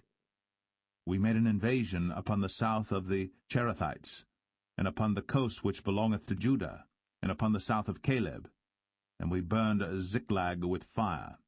And David said to him, Canst thou bring me down to this company? And he said, Swear unto me by God, that thou wilt neither kill me, nor deliver me into the hands of my master, and I will bring thee down to this company. And when he had brought him down, behold, they were spread abroad upon all the earth, eating and drinking and dancing, because of all the great spoil that they had taken out of the land of the Philistines, and out of the land of Judah. And David smote them from the twilight even unto the evening of the next day. And there escaped not a man of them, save 400 young men which rode upon camels and fled. And David recovered all that the Amalekites had carried away. And David rescued his 2 wives. And there was nothing lacking to them, neither small nor great, neither sons nor daughters, neither spoil nor anything that they had taken to them. David recovered all. And David took all the flocks and the herds, which they drave before those other cattle, and said, This is David's spoil. And David came to the 200 men, which were so faint that they could not follow David, whom they had made also to abide at the brook Besor. And they went forth to meet David, and to meet the people that were with him. And when David came near to the people, he saluted them. Then answered all the wicked men and men of Belial, of those that went with David, and said, Because they went not with us, we will not give them aught of the spoil that we have recovered, save to every man his wife and his children, that they may lead them away and depart. Then said David, Ye shall not do so, my brethren, with that which the Lord hath given us, who hath preserved us, and delivered the company that came against us into our hand. For who will hearken unto you in this matter? But as his part is that goeth down to the battle, so shall his part be that tarrieth by the stuff. They shall part alike. And it was so from that day forward that he made it a statute and an ordinance for Israel unto this day. And when David came to Ziklag, he sent of the spoil unto the elders of Judah, even to his friends, saying, Behold, a present for you of the spoil of the enemies of the Lord, to them which were in Bethel, and to them which were in South Ramoth, and to them which were in Jatir, and to them which were in Aroer, and to them which were in Siphmoth, and to them which were in Eshtemoa, and to them which were in Rakal, and to them which were in the cities of the Jerahmeelites, and to them which were in the cities of the Kenites, and to them which were in Hormah, and to them which were in Chor-Ashan, and to them which were in Athak, and to them which were in Hebron, and to all the places where David himself and his men were wont to haunt.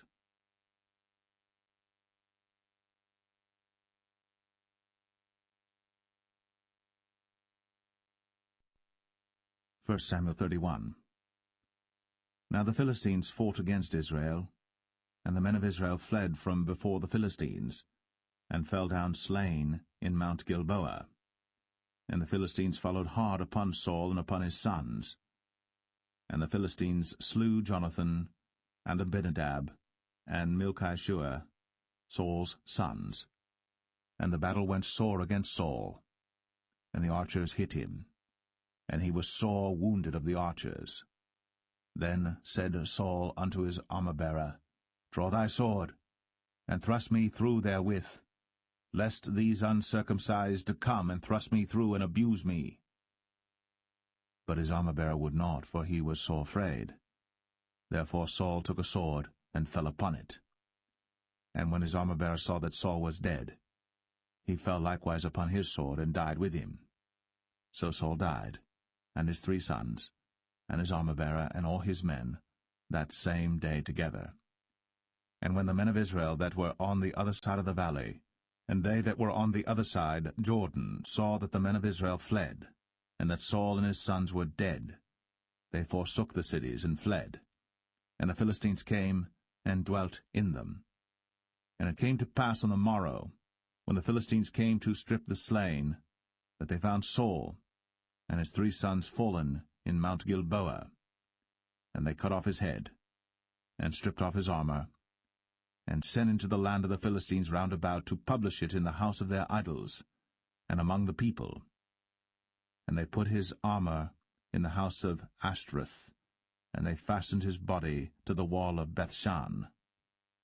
And when the inhabitants of Jabesh-Gilead heard of that which the Philistines had done to Saul, all the valiant men arose, and went all night, and took the body of Saul, and the bodies of his sons from the wall of Bethshan, and came to Jabesh, and burnt them there. And they took their bones, and buried them under a tree at Jabesh, and fasted 7 days.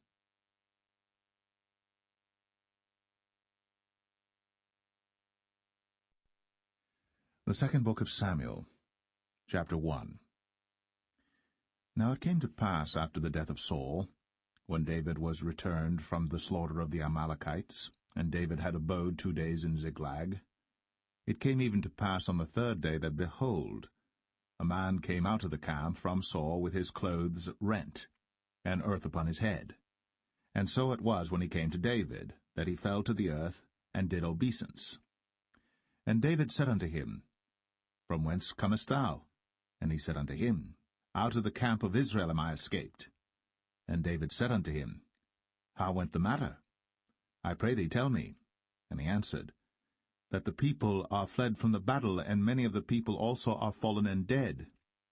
And Saul and Jonathan his son are dead also.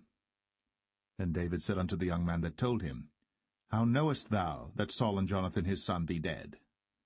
And the young man that told him said, As I happened by chance upon Mount Gilboa, behold, Saul leaned upon his spear, and lo, the chariots and horsemen followed hard after him. And when he looked behind him, he saw me, and called unto me, and I answered, Here am I. And he said unto me, Who art thou? And I answered him, I am an Amalekite. He said unto me again, Stand, I pray thee, upon me, and slay me. For anguish is come upon me, because my life is yet whole in me. So I stood upon him, and slew him, because I was sure that he could not live after that he was fallen. And I took the crown that was upon his head, and the bracelet that was on his arm, and have brought them hither unto my lord. Then David took hold on his clothes, and rent them, and likewise all the men that were with him. And they mourned, and wept, and fasted until even, for Saul and for Jonathan his son, and for the people of the Lord, and for the house of Israel, because they were fallen by the sword. And David said unto the young man that told him, Whence art thou? And he answered, I am the son of a stranger, an Amalekite. And David said unto him, How wast thou not afraid to stretch forth thine hand to destroy the Lord's anointed? And David called one of the young men and said, Go near, and fall upon him. And he smote him that he died. And David said unto him, Thy blood be upon thy head. For thy mouth hath testified against thee, saying, I have slain the Lord's anointed. And David lamented with this lamentation over Saul and over Jonathan his son. Also he bade them teach the children of Judah the use of the bow. Behold, it is written in the book of Jasher, The beauty of Israel is slain upon thy high places. How are the mighty fallen? Tell it not in Gath. publish it not in the streets of Ashkelon, lest the daughters of the Philistines rejoice, lest the daughters of the uncircumcised triumph. Ye mountains of Gilboa, let there be no dew, neither let there be rain upon you, nor fields of offerings. For there the shield of the mighty is vilely cast away, the shield of Saul, as though he had not been anointed with oil. From the blood of the slain, from the fat of the mighty, the bow of Jonathan turned not back, and the sword of Saul returned not empty.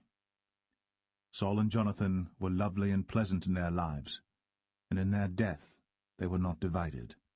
They were swifter than eagles. They were stronger than lions. Ye daughters of Israel, weep over Saul, who clothed you in scarlet, with other delights, who put on ornaments of gold upon your apparel. How are the mighty fallen in the midst of the battle, O Jonathan! Thou wast slain in thine high places. I am distressed for thee, my brother Jonathan. Very pleasant hast thou been unto me. Thy love to me was wonderful, passing the love of women. How are the mighty fallen, and the weapons of war perished.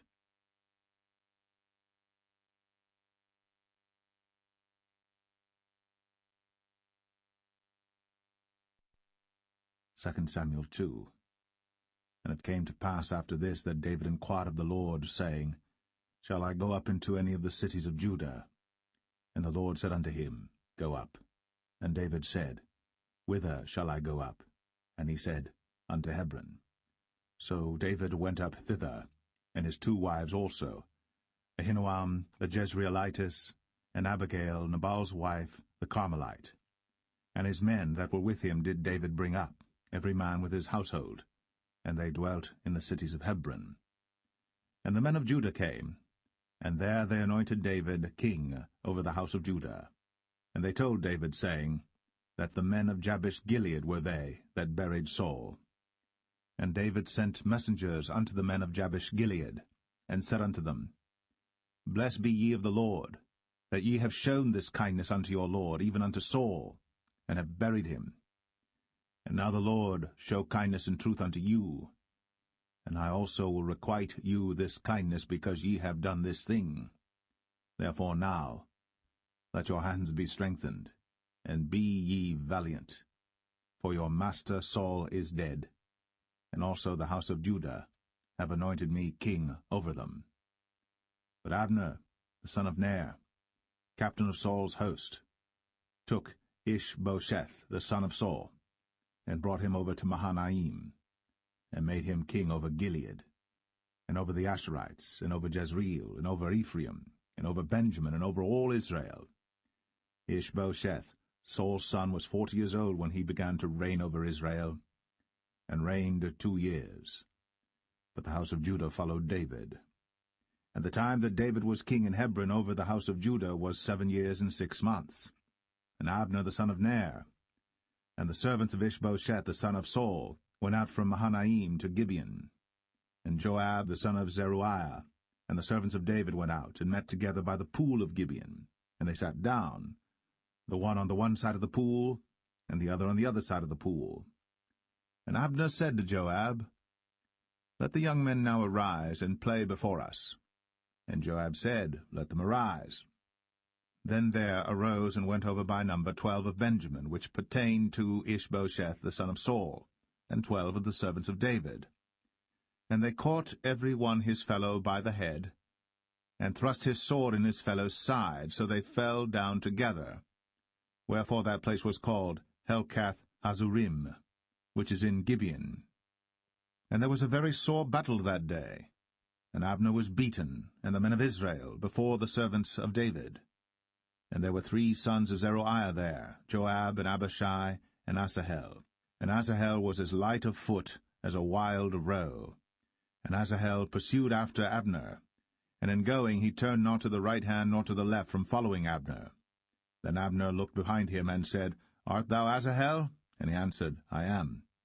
And Abner said to him, Turn thee aside to thy right hand or to thy left, and lay thee hold on one of the young men, and take thee his armor. But Asahel would not turn aside from following of him. And Abner said again to Asahel, Turn thee aside from following me. Wherefore should I smite thee to the ground? How then should I hold up my face to Joab thy brother?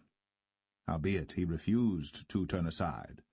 Wherefore Abner with the hinder end of the spear smote him under the 5th rib, that the spear came out behind him. And he fell down there, and died in the same place. And it came to pass, that as many as came to the place where Asahel fell down and died stood still. Joab also and Abishai pursued after Abner.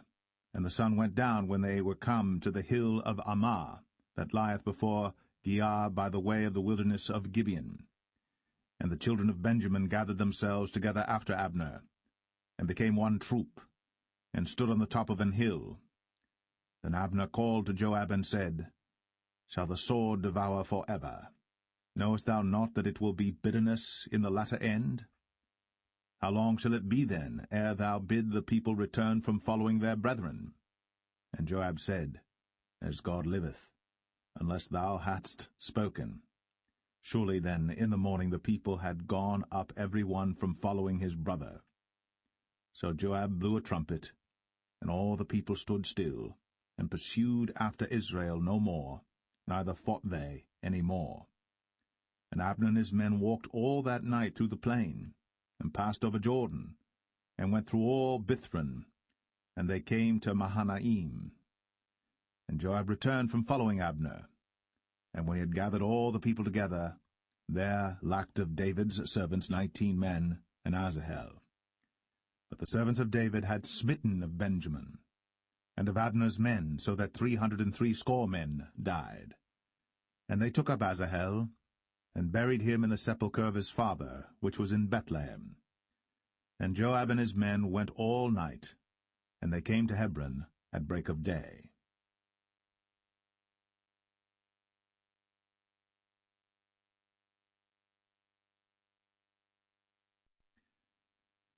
Second Samuel 3. Now there was long war between the house of Saul and the house of David.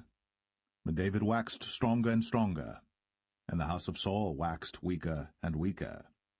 And unto David were sons born in Hebron, and his firstborn was Amnon, of Ahinoam the Jezreelitess, and his second Chileab, of Abigail the wife of Nabal the Carmelite, and the third Absalom the son of Maacah the daughter of Talmai king of Geshur, and the fourth Adonijah the son of Haggith, and the fifth Shephatiah the son of Abital, and the sixth Ithream by Eglah David's wife. These were born to David in Hebron. And it came to pass, while there was war between the house of Saul and the house of David, that Abner made himself strong for the house of Saul. And Saul had a concubine, whose name was Rizpah, the daughter of Ai. And Ishbosheth said to Abner, Wherefore hast thou gone in unto my father's concubine?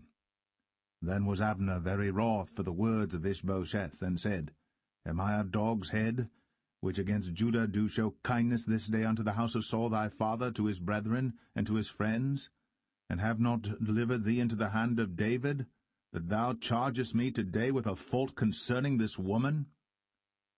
So do God to Abner, and more also, except as the Lord hath sworn to David, even so I do to him, to translate the kingdom from the house of Saul, and to set up the throne of David over Israel and over Judah, from Dan even to Beersheba.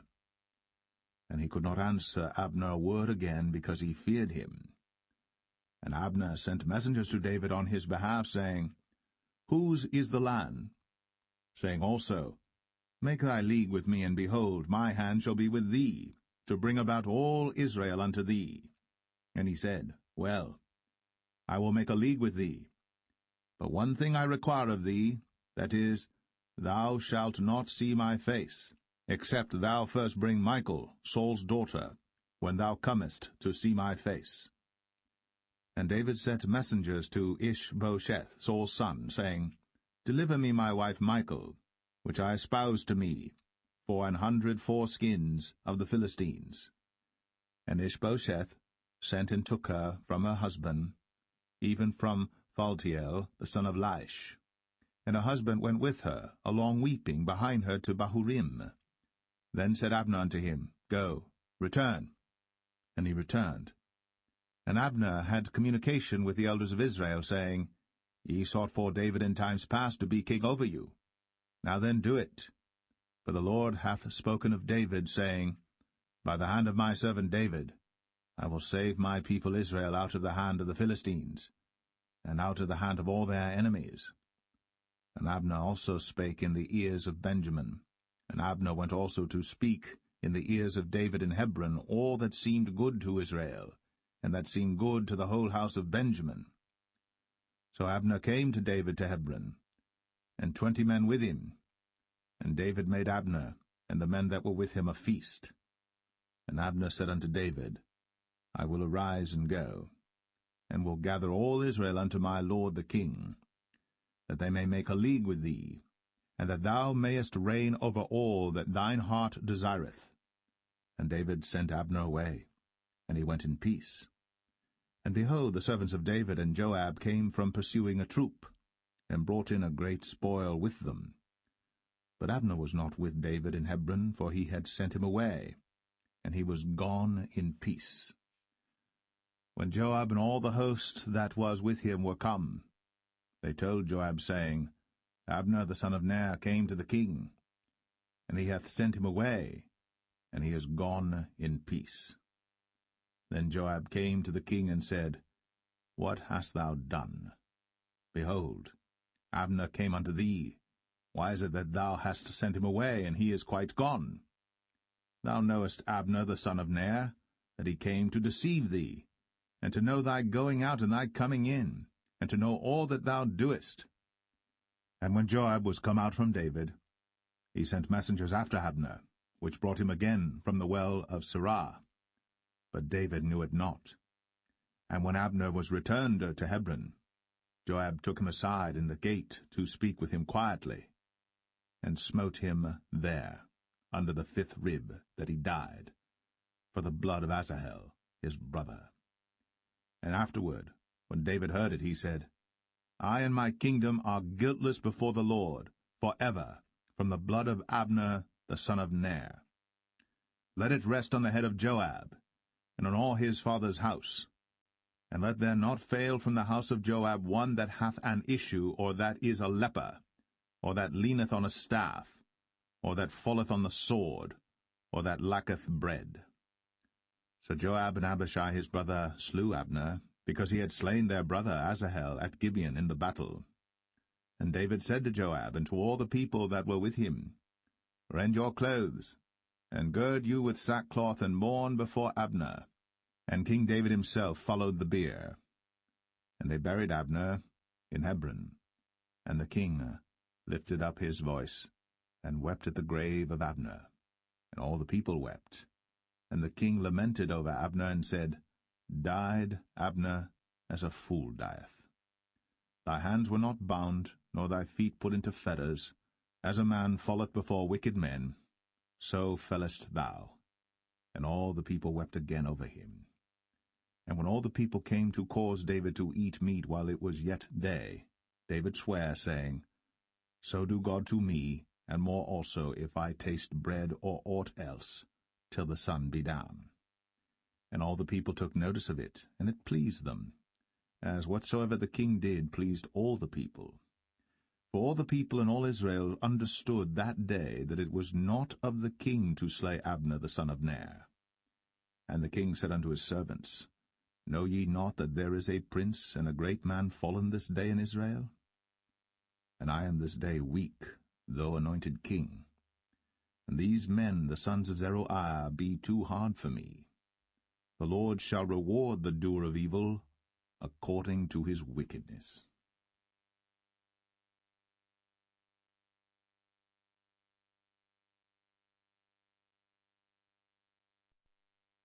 2 Samuel 4. And when Saul's son heard that Abner was dead in Hebron, his hands were feeble, and all the Israelites were troubled. And Saul's son had 2 men that were captains of bands.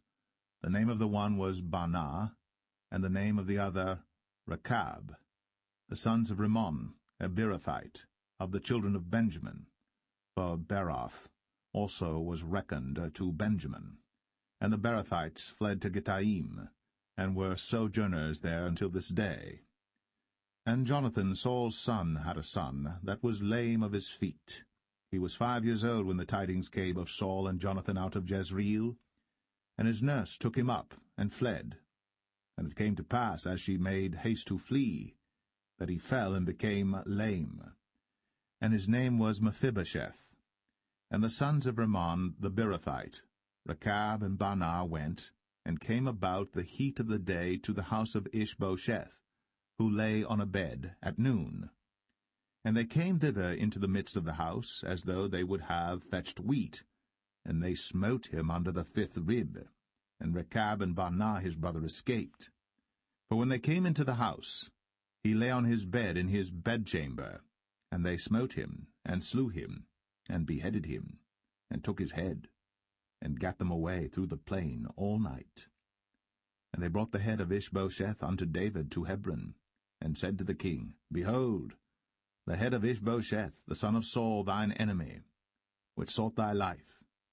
And the Lord hath avenged my lord the king this day of Saul, and of his seed. And David answered Rechab and Baanah his brother, the sons of Rimmon the Beerothite, and said unto them, As the Lord liveth, who hath redeemed my soul out of all adversity? When one told me, saying, Behold, Saul is dead, thinking to have brought good tidings, I took hold of him, and slew him in Ziklag, who thought that I would have given him a reward for his tidings. How much more, when wicked men have slain a righteous person in his own house upon his bed? Shall I not therefore now require his blood of your hand, and take you away from the earth?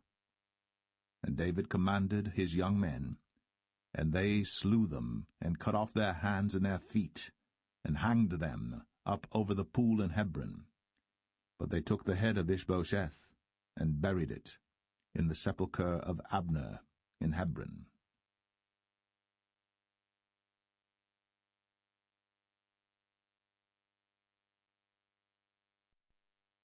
2 Samuel 5. Then came all the tribes of Israel to David unto Hebron, and spake, saying, Behold, we are thy bone and thy flesh. Also in time past, when Saul was king over us, thou wast he that leddest out and broughtest in Israel. And the Lord said to thee, Thou shalt feed my people Israel, and thou shalt be a captain over Israel. So all the elders of Israel came to the king to Hebron, and King David made a league with them in Hebron before the Lord, and they anointed David king over Israel. David was 30 years old when he began to reign, and he reigned 40 years. In Hebron he reigned over Judah 7 years and 6 months, and in Jerusalem he reigned 33 years over all Israel and Judah. And the king and his men went to Jerusalem unto the Jebusites, the inhabitants of the land, which spake unto David, saying, Except thou take away the blind and the lame, thou shalt not come in hither, thinking, David cannot come in hither. Nevertheless, David took the stronghold of Zion. The same is the city of David. And David said on that day, Whosoever getteth up to the gutter, and smiteth the Jebusites, and the lame and the blind, that are hated of David's soul, he shall be chief and captain. Wherefore they said, The blind and the lame shall not come into the house. So David dwelt in the fort, and called it the city of David. And David built round about from Millo and inward. And David went on, and grew great, and the Lord God of hosts was with him. And Hiram king of Tyre sent messengers to David, and cedar trees, and carpenters, and masons, and they built David an house. And David perceived that the Lord had established him king over Israel, and that he had exalted his kingdom for his people Israel's sake. And David took him more concubines and wives out of Jerusalem, after he was come from Hebron, and there were yet sons and daughters born to David. And these be the names of those that were born unto him in Jerusalem, Shammua, and Shobab, and Nathan, and Solomon, Ibhar also, and Elishua, and Nepheg, and Japhia, and Elishama, and Eliada, and Eliphalet. But when the Philistines heard that they had anointed David king over Israel, all the Philistines came up to seek David, and David heard of it, and went down to the hold. The Philistines also came and spread themselves in the valley of Rephaim. And David inquired of the Lord, saying, Shall I go up to the Philistines? Wilt thou deliver them into mine hand? And the Lord said unto David, Go up, for I will doubtless deliver the Philistines into thine hand. And David came to Baal Perazim, and David smote them there, and said, The Lord hath broken forth upon mine enemies before me, as the breach of waters. Therefore he called the name of that place Baal Perazim. And there they left their images, and David and his men burned them. And the Philistines came up yet again, and spread themselves in the valley of Rephaim. And when David inquired of the Lord, he said, Thou shalt not go up, but fetch a compass behind them, and come upon them over against the mulberry trees. And let it be, when thou hearest the sound of a going in the tops of the mulberry trees, that then thou shalt bestir thyself, for then shall the Lord go out before thee to smite the host of the Philistines. And David did so, as the Lord had commanded him, and smote the Philistines from Geba until thou come to Gazer.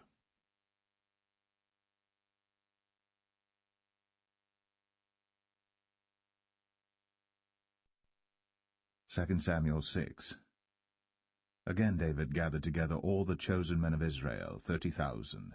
And David arose and went with all the people that were with him from Baalah of Judah, to bring up from thence the ark of God, whose name is called by the name of the Lord of hosts, that dwelleth between the cherubims.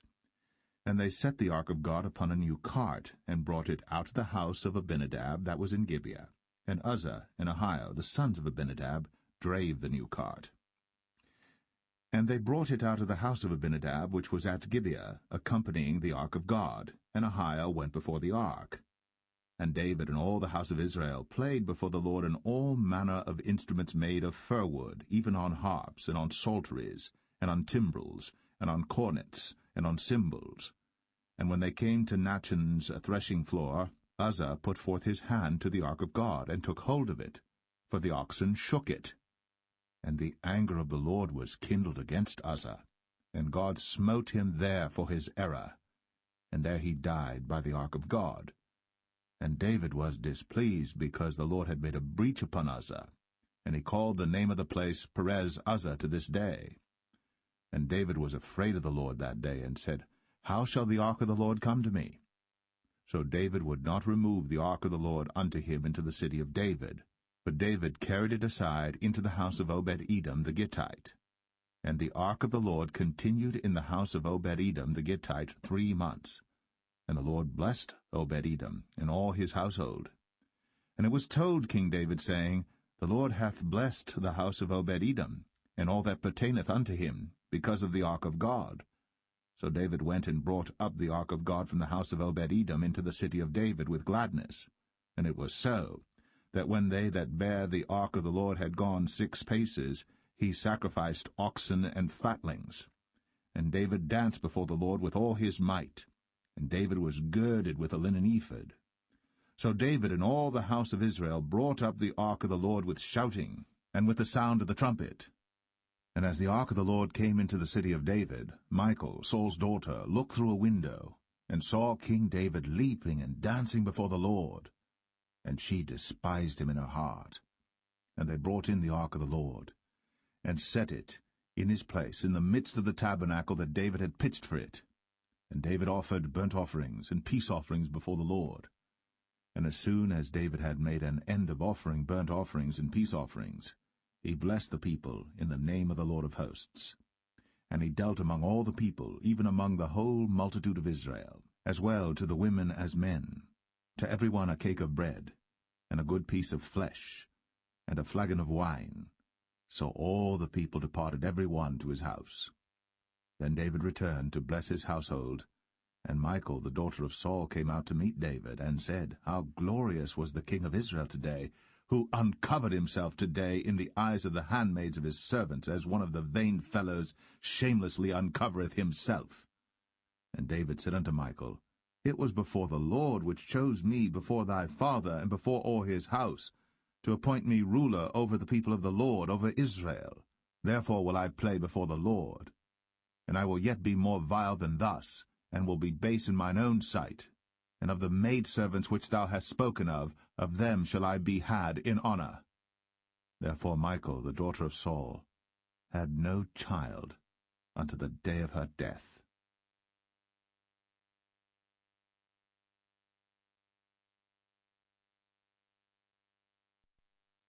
2 Samuel 7. And it came to pass, when the king sat in his house, and the Lord had given him rest round about from all his enemies, that the king said unto Nathan the prophet, See now, I dwell in an house of cedar, but the ark of God dwelleth within curtains. And Nathan said to the king, Go, do all that is in thine heart, for the Lord is with thee. And it came to pass that night that the word of the Lord came unto Nathan, saying, Go and tell my servant David, Thus saith the Lord, Shalt thou build me an house for me to dwell in? Whereas I have not dwelt in any house since the time that I brought up the children of Israel out of Egypt, even to this day, but have walked in a tent and in a tabernacle. In all the places wherein I have walked with all the children of Israel spake I a word with any of the tribes of Israel, whom I commanded to feed my people Israel, saying, Why build ye not me an house of cedar? Now therefore, so shalt thou say unto my servant David, Thus saith the Lord of hosts, I took thee from the sheepcot, from following the sheep, to be ruler over my people, over Israel. And I was with thee whithersoever thou wentest, and have cut off all thine enemies out of thy sight, and have made thee a great name, like unto the name of the great men that are in the earth. Moreover, I will appoint a place for my people Israel, and will plant them, that they may dwell in a place of their own, and move no more, neither shall the children of wickedness afflict them any more as beforetime. And as since the time that I commanded judges to be over my people Israel, and have caused thee to rest from all thine enemies, also the Lord telleth thee that he will make thee an house.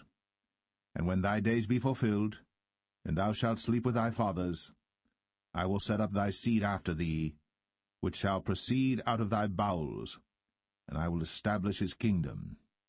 He shall build an house for my name, and I will establish the throne of his kingdom for ever. I will be his father, and he shall be my son.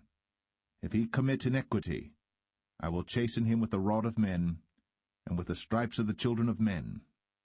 But my mercy shall not depart away from him, as I took it from Saul, whom I put away before thee. And thine house, and thy kingdom shall be established for ever before thee. Thy throne shall be established for ever. According to all these words, and according to all this vision, so did Nathan speak unto David. Then went King David in, and sat before the Lord, and he said, Who am I, O Lord God? And what is my house that thou hast brought me hitherto? And this was yet a small thing in thy sight, O Lord God. But thou hast spoken also of thy servant's house for a great while to come. And is this the manner of man, O Lord God? And what can David say more unto thee? For thou, Lord God, knowest thy servant. For thy word's sake, and according to thine own heart, hast thou done all these great things, to make thy servant know them. Wherefore thou art great, O Lord God. For there is none like thee, neither is there any God beside thee, according to all that we have heard with our ears.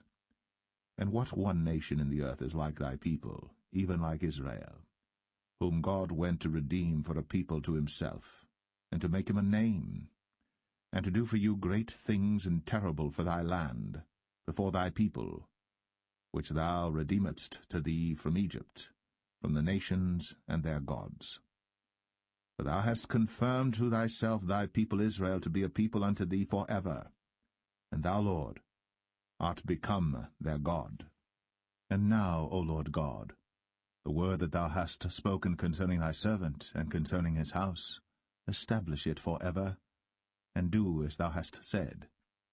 And let thy name be magnified for ever, saying, The Lord of hosts is the God of Israel. And let the house of thy servant David be established before thee. For thou, O Lord of hosts, God of Israel, hast revealed to thy servant, saying, I will build thee an house. Therefore hath thy servant found in his heart to pray this prayer unto thee. And now, O Lord God, thou art that God, and thy words be true, and thou hast promised this goodness unto thy servant. Therefore now, let it please thee to bless the house of thy servant, that it may continue for ever before thee. For thou, O Lord God, hast spoken it, and with thy blessing let the house of thy servant be blessed for ever.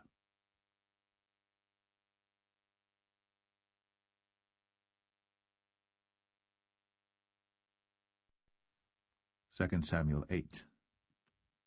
And after this, it came to pass that David smote the Philistines, and subdued them. And David took Metheg Ammah out of the hand of the Philistines. And he smote Moab, and measured them with a line, casting them down to the ground. Even with 2 lines measured he, to put to death, and with 1 full line to keep alive. And so the Moabites became David's servants, and brought gifts. David smote also Hadadezer, the son of Rehob, king of Zobah, as he went to recover his border at the river Euphrates. And David took from him 1,000 chariots, and 700 horsemen, and 20,000 footmen. And David houghed all the chariot horses, but reserved of them 400 chariots. And when the Syrians of Damascus came to succor Hadadezer, king of Zobah, David slew of the Syrians 22,000 men. Then David put garrisons in Syria of Damascus, and the Syrians became servants to David and brought gifts. And the Lord preserved David whithersoever he went. And David took the shields of gold that were on the servants of Hadadezer, and brought them to Jerusalem. And from Betah and from Berothai, cities of Hadadezer, King David took exceeding much brass. When Toi, king of Hamath, heard that David had smitten all the host of Hadadezer, then Toi sent Joram his son unto King David to salute him and to bless him, because he had fought against Hadadezer, and smitten him. For Hadadezer had wars with Toi. And Joram brought with him vessels of silver, and vessels of gold, and vessels of brass, which also King David did dedicate unto the Lord, with the silver and gold that he had dedicated of all nations which he subdued, of Syria, and of Moab, and of the children of Ammon, and of the Philistines, and of Amalek, and of the spoil of Hadadezer, son of Rehob, king of Zobah. And David gat him a name when he returned from smiting of the Syrians in the valley of Salt, being 18,000 men. And he put garrisons in Edom. Throughout all Edom put he garrisons, and all they of Edom became David's servants. And the Lord preserved David whithersoever he went. And David reigned over all Israel. And David executed judgment and justice unto all his people. And Joab the son of Zeruiah was over the host, and Jehoshaphat the son of Ahilud was recorder, and Zadok the son of Ahitub, and Ahimelech the son of Abiathar were the priests, and Seraiah was the scribe, and Benaniah the son of Jehoiada was over both the Cherethites and the Pelethites, and David's sons were chief rulers.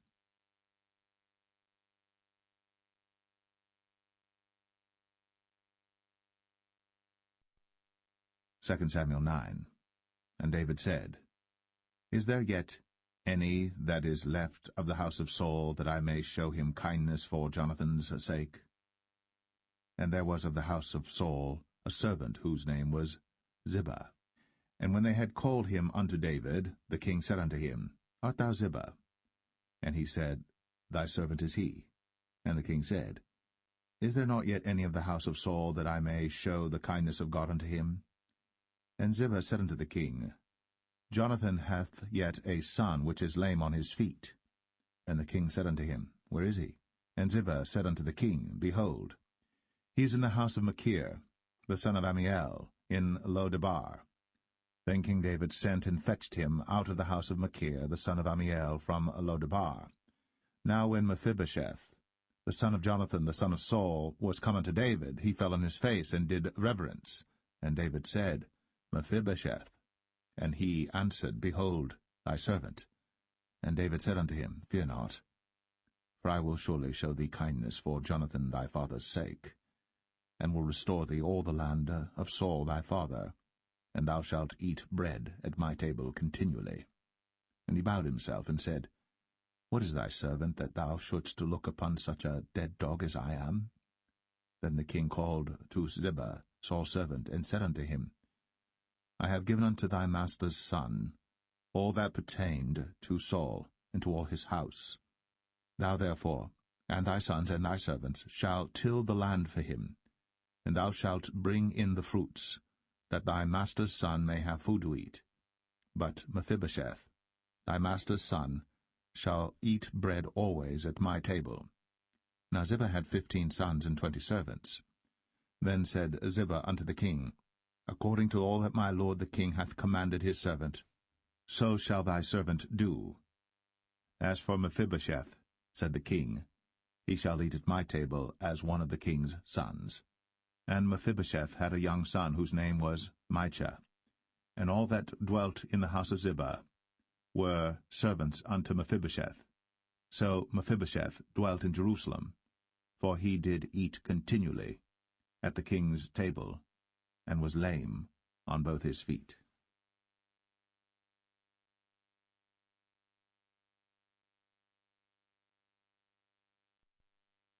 2 Samuel 10. And it came to pass after this, that the king of the children of Ammon died, and Hanan his son reigned in his stead. Then said David, I will show kindness unto Hanan the son of Nahash, as his father showed kindness unto me. And David sent to comfort him by the hand of his servants for his father. And David's servants came into the land of the children of Ammon. And the princes of the children of Ammon said unto Hanan their lord, Thinkest thou that David doth honour thy father, that he hath sent comforters unto thee? Hath not David rather sent his servants unto thee to search the city, and to spy it out, and to overthrow it? Wherefore Hanan took David's servants, and shaved off the one half of their beards, and cut off their garments in the middle, even to their buttocks, and sent them away. When they told it unto David, he sent to meet them, because the men were greatly ashamed. And the king said, Tarry at Jericho until your beards be grown, and then return. And when the children of Ammon saw that they stank before David, the children of Ammon sent and hired the Syrians of Beth-rehob, and the Syrians of Zobah, 20,000 footmen, and of King Maacah 1,000 men, and of Ishtab 12,000 men. And when David heard of it, he sent Joab and all the host of the mighty men. And the children of Ammon came out and put the battle in array at the entering in of the gate. And the Syrians of Zobah, and of Rehob, and Ishtab, and Maacah were by themselves in the field. When Joab saw that the front of the battle was against him before and behind, he chose of all the choice men of Israel, and put them in array against the Syrians. And the rest of the people he delivered into the hand of Abishai his brother, that he might put them in array against the children of Ammon. And he said, If the Syrians be too strong for me, then thou shalt help me. But if the children of Ammon be too strong for thee, then I will come and help thee. Be of good courage. Let us play the men for our people, and for the cities of our God. And the Lord do that which seemeth him good. And Joab drew nigh, and the people that were with him, unto the battle against the Syrians. And they fled before him. And when the children of Ammon saw that the Syrians were fled, then fled they also before Abishai, and entered into the city. So Joab returned from the children of Ammon, and came to Jerusalem. And when the Syrians saw that they were smitten before Israel, they gathered themselves together. And Hadarezer sent, and brought out the Syrians that were beyond the river, and they came to Helam. And Shobach, the captain of the host of Hadarezer, went before them. And when it was told David, he gathered all Israel together, and passed over Jordan, and came to Helam.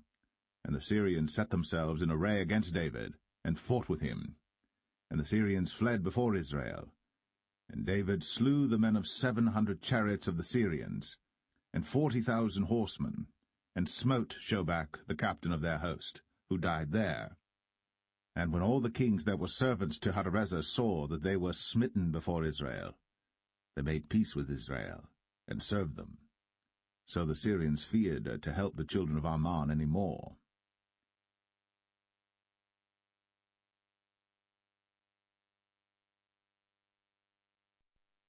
Second Samuel 11. And it came to pass, after the year was expired, at the time when kings go forth to battle, that David sent Joab and his servants with him, and all Israel. And they destroyed the children of Ammon and besieged Rabbah. But David tarried still at Jerusalem. And it came to pass in an evening tide that David arose from off his bed, and walked upon the roof of the king's house. And from the roof he saw a woman washing herself, and the woman was very beautiful to look upon. And David sent and inquired after the woman. And one said, Is not this Bathsheba, the daughter of Eliam, the wife of Uriah the Hittite? And David sent messengers, and took her. And she came in unto him, and he lay with her, for she was purified from her uncleanness, and she returned unto her house. And the woman conceived, and sent and told David, and said, I am with child. And David sent to Joab, saying, Send me Uriah the Hittite. And Joab sent Uriah to David. And when Uriah was come unto him, David demanded of him how Joab did, and how the people did, and how the war prospered. And David said to Uriah, Go down to thy house, and wash thy feet. And Uriah departed out of the king's house, and there followed him a mess of meat from the king. But Uriah slept at the door of the king's house with all the servants of his lord, and went not down to his house. And when they had told David, saying, Uriah went not down unto his house, David said unto Uriah, Camest thou not from thy journey? Why then didst thou not go down unto thine house? And Uriah said unto David, The ark and Israel and Judah abide in tents, and my lord Joab and the servants of my lord are encamped in the open fields. Shall I then go into mine house to eat and to drink and to lie with my wife? As thou livest, and as thy soul liveth, I will not do this thing. And David said to Uriah, Tarry here today also, and tomorrow I will let thee depart. So Uriah abode in Jerusalem that day and the morrow. And when David had called him, he did eat and drink before him, and he made him drunk. And at even he went out to lie on his bed with the servants of his lord, but went not down to his house. And it came to pass in the morning that David wrote a letter to Joab, and sent it by the hand of Uriah. And he wrote in the letter, saying, Set ye Uriah in the forefront of the hottest battle, and retire ye from him, that he may be smitten and die. And it came to pass, when Joab observed the city, that he assigned Uriah unto a place where he knew that valiant men were. And the men of the city went out, and fought with Joab. And there fell some of the people of the servants of David, and Uriah the Hittite died also. Then Joab sent and told David all the things concerning the war, and charged the messenger, saying, When thou hast made an end of telling the matters of the war unto the king, and if so be that the king's wrath arise, and he say unto thee, Wherefore approached ye so nigh unto the city when ye did fight? Knew ye not that they would shoot from the wall? Who smote Abimelech, the son of Jerubbesheth? Did not a woman cast a piece of a millstone upon him from the wall, that he died in Thebez? Why went ye nigh the wall? Then say thou, Thy servant Uriah the Hittite is dead also. So the messenger went, and came and showed David all that Joab had sent him for. And the messenger said unto David, Surely the men prevailed against us, and came out unto us into the field, and we were upon them even unto the entering of the gate. And the shooters shot from off the wall upon thy servants, and some of the king's servants be dead, and thy servant Uriah the Hittite is dead also. Then David said unto the messenger, Thus shalt thou say unto Joab, Let not this thing displease thee, for the sword devoureth one as well as another. Make thy battle more strong against the city, and overthrow it, and encourage thou him. And when the wife of Uriah heard that Uriah her husband was dead, she mourned for her husband. And when the morning was past, David sent and fetched her to his house, and she became his wife, and bare him a son. But the thing that David had done displeased the Lord.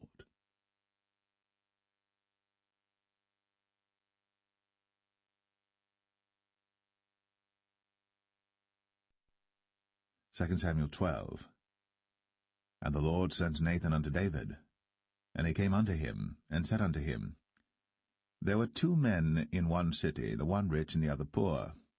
The rich man had exceeding many flocks and herds, but the poor man had nothing save one little ewe lamb, which he had bought and nourished up. And it grew up together with him, and with his children. It did eat of his own meat, and drank of his own cup, and lay in his bosom, and was unto him as a daughter.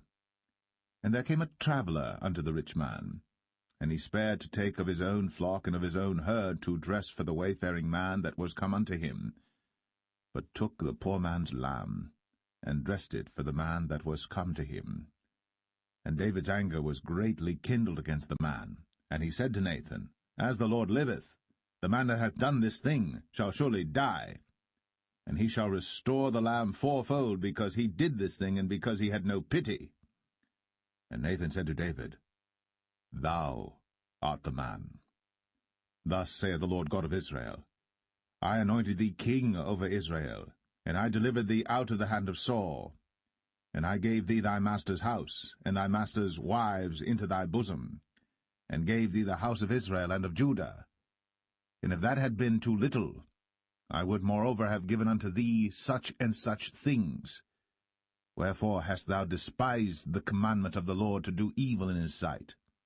Thou hast killed Uriah the Hittite with the sword, and hast taken his wife to be thy wife, and hast slain him with the sword of the children of Ammon.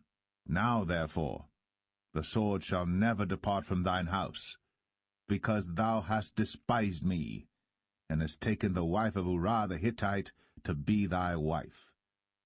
Thus saith the Lord, Behold, I will raise up evil against thee out of thine own house, and I will take thy wives before thine eyes, and give them unto thy neighbor, and he shall lie with thy wives in the sight of this sun. For thou didst it secretly, but I will do this thing before all Israel, and before the sun. And David said unto Nathan, I have sinned against the Lord. And Nathan said unto David, The Lord also hath put away thy sin. Thou shalt not die. Howbeit, because by this deed thou hast given great occasion to the enemies of the Lord to blaspheme, the child also that is born unto thee shall surely die. And Nathan departed unto his house. And the Lord struck the child that Uriah's wife bare unto David, and it was very sick. David therefore besought God for the child. And David fasted and went in, and lay all night upon the earth. And the elders of his house arose and went to him, to raise him up from the earth. But he would not, neither did he eat bread with them. And it came to pass on the 7th day that the child died. And the servants of David feared to tell him that the child was dead, for they said, Behold, while the child was yet alive, we spake unto him, and he would not hearken unto our voice. How will he then vex himself, if we tell him that the child is dead? But when David saw that his servants whispered, David perceived that the child was dead. Therefore David said unto his servants, Is the child dead? And they said, He is dead. Then David arose from the earth, and washed, and anointed himself, and changed his apparel, and came into the house of the Lord, and worshipped. Then he came to his own house, and when he required, they set bread before him, and he did eat. Then said his servants unto him, What thing is this that thou hast done? Thou didst fast and weep for the child while it was alive, but when the child was dead thou didst rise and eat bread. And he said, While the child was yet alive, I fasted and wept, for I said, Who can tell whether God will be gracious to me, that the child may live? But now he is dead, wherefore should I fast? Can I bring him back again? I shall go to him, but he shall not return to me. And David comforted Bathsheba his wife, and went in unto her, and lay with her. And she bare a son, and he called his name Solomon. And the Lord loved him. And he sent by the hand of Nathan the prophet, and he called his name Jedediah, because of the Lord. And Joab fought against Rabbah of the children of Ammon, and took the royal city. And Joab sent messengers to David, and said, I have fought against Rabbah, and have taken the city of waters. Now therefore, gather the rest of the people together, and encamp against the city, and take it, lest I take the city, and it be called after my name. And David gathered all the people together, and went to Rabbah, and fought against it, and took it. And he took their king's crown from off his head, the weight whereof was a talent of gold, with the precious stones, and it was set on David's head. And he brought forth the spoil of the city in great abundance. And he brought forth the people that were therein, and put them under saws, and under harrows of iron, and under axes of iron, and made them pass through the brick kiln. And thus did he unto all the cities of the children of Ammon. So David and all the people returned unto Jerusalem.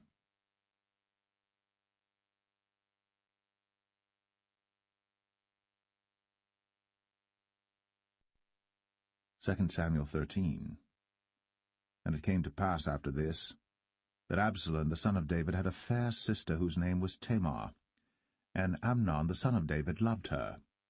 And Amnon was so vexed that he felt sick for his sister Tamar, for she was a virgin, and Amnon thought it hard for him to do anything to her. But Amnon had a friend whose name was Jonadab, the son of Shimea, David's brother. And Jonadab was a very subtle man. And he said unto him, Why art thou, being the king's son, lean from day to day? Wilt thou not tell me? And Amnon said unto him, I love Tamar, my brother Absalom's sister. And Jonadab said unto him, Lay thee down on thy bed, and make thyself sick. And when thy father cometh to see thee, say unto him, I pray thee, let my sister Tamar come and give me meat, and dress the meat in my sight, that I may see it, and eat it at her hand. So Amnon lay down, and made himself sick. And when the king was come to see him, Amnon said unto the king, I pray thee, let Tamar my sister come, and make me a couple of cakes in my sight, that I may eat at her hand. Then David sent home to Tamar, saying, Go now to thy brother Amnon's house, and dress him meat. So Tamar went to her brother Amnon's house, and he was laid down. And she took flour, and kneaded it, and made cakes in his sight, and did bake the cakes. And she took a pan, and poured them out before him. But he refused to eat. And Amnon said, Have out all men from me. And they went out every man from him. And Amnon said unto Tamar, Bring the meat into the chamber, that I may eat of thine hand. And Tamar took the cakes which she had made, and brought them into the chamber to Amnon her brother. And when she had brought them unto him to eat, he took hold of her, and said unto her, Come, lie with me, my sister. And she answered him, Nay, my brother, do not force me. For no such thing ought to be done in Israel. Do not thou this folly. And I, whither shall I cause my shame to go? And as for thee, thou shalt be as one of the fools in Israel. Now therefore I pray thee, speak unto the king, for he will not withhold me from thee. Howbeit, he would not hearken unto her voice, but being stronger than she, forced her, and lay with her. Then Amnon hated her exceedingly, so that the hatred wherewith he hated her was greater than the love wherewith he had loved her. And Amnon said unto her, Arise, be gone. And she said unto him, There is no cause. This evil in sending me away is greater than the other that thou didst unto me. But he would not hearken unto her. Then he called his servant that ministered unto him, and said, Put now this woman out from me, and bolt the door after her. And she had a garment of divers colours upon her, for with such robes were the king's daughters that were virgins apparelled. Then his servant brought her out, and bolted the door after her. And Tamar put ashes on her head, and rent her garment of divers colours that was on her, and laid her hand on her head, and went on crying. And Absalom, her brother, said unto her, Hath Amnon thy brother been with thee? But hold now thy peace, my sister. He is thy brother. Regard not this thing. So Tamar remained desolate in her brother Absalom's house. But when King David heard of all these things, he was very wroth. And Absalom spake unto his brother Amnon, neither good nor bad, for Absalom hated Amnon, because he had forced his sister Tamar. And it came to pass after 2 full years that Absalom had sheep-shearers in Baal-Hazor, which is beside Ephraim. And Absalom invited all the king's sons. And Absalom came to the king and said, Behold now, thy servant hath sheep-shearers. Let the king, I beseech thee, and his servants go with thy servant. And the king said to Absalom, Nay, my son, let us not all now go, lest we be chargeable unto thee. And he pressed him, howbeit he would not go, but blessed him. Then said Absalom, If not, I pray thee, let my brother Amnon go with us. And the king said unto him, Why should he go with thee? But Absalom pressed him that he let Amnon and all the king's sons go with him. Now Absalom had commanded his servant, saying, Mark ye now, when Amnon's heart is merry with wine, and when I say unto you, Smite Amnon, then kill him. Fear not. Have not I commanded you? Be courageous, and be valiant. And the servants of Absalom did unto Amnon, as Absalom had commanded. Then all the king's sons arose, and every man gat him up upon his mule, and fled.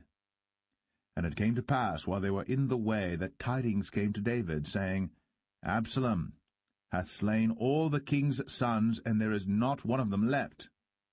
Then the king arose, and tare his garments, and lay on the earth, and all his servants stood by with their clothes rent. And Jonadab, the son of Shemaiah, David's brother, answered and said, Let not my lord suppose that they have slain all the young men, the king's sons, for Amnon only is dead.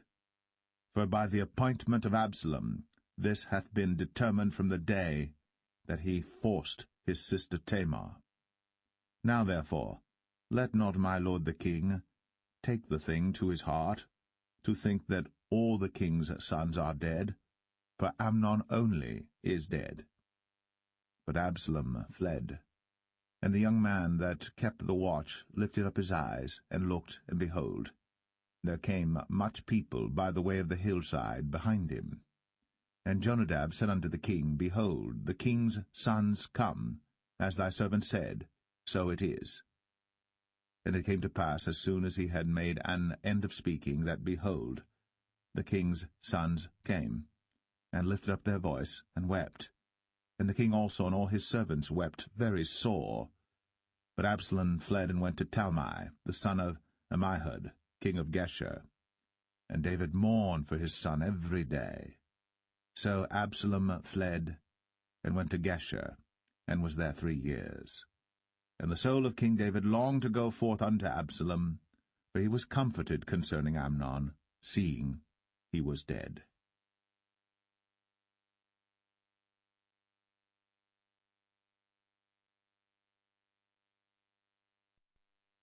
2 Samuel 14. Now Joab the son of Zeruiah perceived that the king's heart was toward Absalom.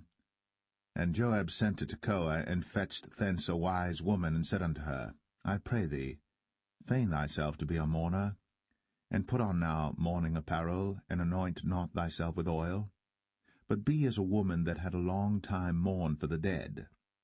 And come to the king, and speak on this manner unto him. So Joab put the words in her mouth. And when the woman of Tekoa spake to the king, she fell on her face to the ground, and did obeisance, and said, Help, O king. And the king said unto her, What aileth thee? And she answered, I am indeed a widow woman, and mine husband is dead.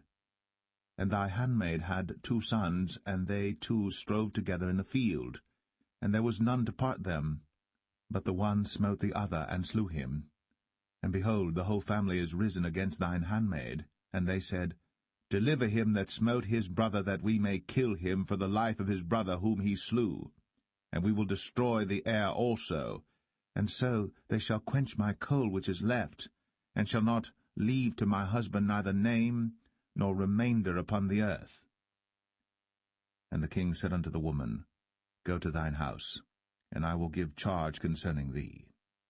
And the woman of Tekoa said unto the king, My lord, O king, the iniquity be on me, and on my father's house, and the king and his throne be guiltless. And the king said, Whosoever saith aught unto thee, bring him to me, and he shall not touch thee any more. Then said she, I pray thee, let the king remember the Lord thy God, that thou wouldst not suffer the revengers of blood to destroy any more, lest they destroy my son. And he said, As the Lord liveth, there shall not one hair of thy son fall to the earth. Then the woman said, Let thine handmaid, I pray thee, speak one word unto my lord the king. And he said, Say on. And the woman said, Wherefore then hast thou thought such a thing against the people of God? For the king doth speak this thing as one which is faulty, in that the king doth not fetch home again his banished. For we must needs die, and are as water spilt on the ground, which cannot be gathered up again. Neither doth God respect any person, yet doth he devise means that his banished be not expelled from him. Now therefore that I am come to speak of this thing unto my lord the king, it is because the people have made me afraid. And thy handmaid said, I will now speak unto the king. It may be that the king will perform the request of his handmaid. For the king will hear to deliver his handmaid out of the hand of the man that would destroy me and my son together out of the inheritance of God. Then thine handmaid said, The word of my lord the king shall now be comfortable. For as an angel of God, so is my lord the king to discern good and bad. Therefore the Lord thy God will be with thee. Then the king answered and said unto the woman, Hide not from me, I pray thee, the thing that I shall ask thee. And the woman said, Let my lord the king now speak. And the king said, Is not the hand of Joab with thee in all this? And the woman answered and said, As thy soul liveth, my lord the king, none can turn to the right hand or to the left from aught that my lord the king hath spoken. For thy servant Joab, he bade me, and he put all these words in the mouth of thine handmaid. To fetch about this form of speech hath thy servant Joab done this thing. And my lord is wise, according to the wisdom of an angel of God, to know all things that are in the earth. And the king said unto Joab, Behold now, I have done this thing. Go therefore, bring the young man Absalom again. And Joab fell to the ground on his face, and bowed himself, and thanked the king. And Joab said, Today thy servant knoweth that I have found grace in thy sight, my lord, O king, in that the king hath fulfilled the request of his servant. So Joab arose and went to Geshur, and brought Absalom to Jerusalem. And the king said, Let him turn to his own house, and let him not see my face. So Absalom returned to his own house, and saw not the king's face. But in all Israel there was none to be so much praised as Absalom for his beauty. From the sole of his foot even to the crown of his head, there was no blemish in him. And when he polled his head, for it was at every year's end that he polled it, because the hair was heavy on him, therefore he polled it, he weighed the hair of his head at 200 shekels after the king's weight. And unto Absalom there were born 3 sons, and 1 daughter, whose name was Tamar. She was a woman of a fair countenance. So Absalom dwelt 2 full years in Jerusalem, and saw not the king's face. Therefore Absalom sent for Joab to have sent him to the king, but he would not come to him. And when he sent again the 2nd time, he would not come. Therefore he said unto his servants, See, Joab's field is near mine, and he hath barley there. Go and set it on fire. And Absalom's servants set the field on fire. Then Joab arose, and came to Absalom unto his house, and said unto him, Wherefore have thy servants set my field on fire? And Absalom answered Joab, Behold, I sent unto thee, saying, Come hither, that I may send thee to the king, to say, Wherefore am I come from Geshur? It had been good for me to have been there still. Now therefore let me see the king's face, and if there be any iniquity in me, let him kill me. So Joab came to the king, and told him. And when he had called for Absalom, he came to the king, and bowed himself on his face to the ground before the king. And the king kissed Absalom.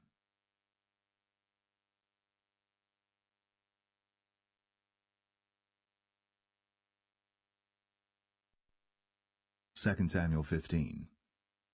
And it came to pass after this, that Absalom prepared him chariots and horses, and 50 men to run before him. And Absalom rose up early, and stood beside the way of the gate. And it was so, that when any man that had a controversy came to the king for judgment, then Absalom called unto him, and said, Of what city art thou? And he said, Thy servant is of one of the tribes of Israel. And Absalom said unto him, See, thy matters are good and right, but there is no man deputed of the king to hear thee. Absalom said moreover, O that I were made judge in the land, that every man which hath any suit or cause might come unto me, and I would do him justice. And it was so, that when any man came nigh to him to do him obeisance, he put forth his hand, and took him, and kissed him. And on this manner did Absalom to all Israel that came to the king for judgment. So Absalom stole the hearts of the men of Israel. And it came to pass after 40 years, that Absalom said unto the king, I pray thee, let me go and pay my vow, which I have vowed unto the Lord in Hebron. For thy servant vowed a vow while I abode at Geshur in Syria, saying, If the Lord shall bring me again indeed to Jerusalem, then I will serve the Lord. And the king said unto him, Go in peace. So he arose, and went to Hebron. But Absalom sent spies throughout all the tribes of Israel, saying, As soon as ye hear the sound of the trumpet, then ye shall say, Absalom reigneth in Hebron. And with Absalom went 200 men out of Jerusalem, that were called, and they went in their simplicity, and they knew not anything. And Absalom sent for Ahithophel the Gilonite, David's counselor, from his city, even from Gilo, while he offered sacrifices. And the conspiracy was strong, for the people increased continually with Absalom. And there came a messenger to David, saying, The hearts of the men of Israel are after Absalom. And David said unto all his servants that were with him at Jerusalem, Arise, and let us flee. For we shall not else escape from Absalom. Make speed to depart, lest he overtake us suddenly, and bring evil upon us, and smite the city with the edge of the sword. And the king's servant said unto the king, Behold, thy servants are ready to do whatsoever my lord the king shall appoint. And the king went forth, and all his household after him. And the king left 10 women which were concubines to keep the house. And the king went forth, and all the people after him, and tarried in a place that was far off.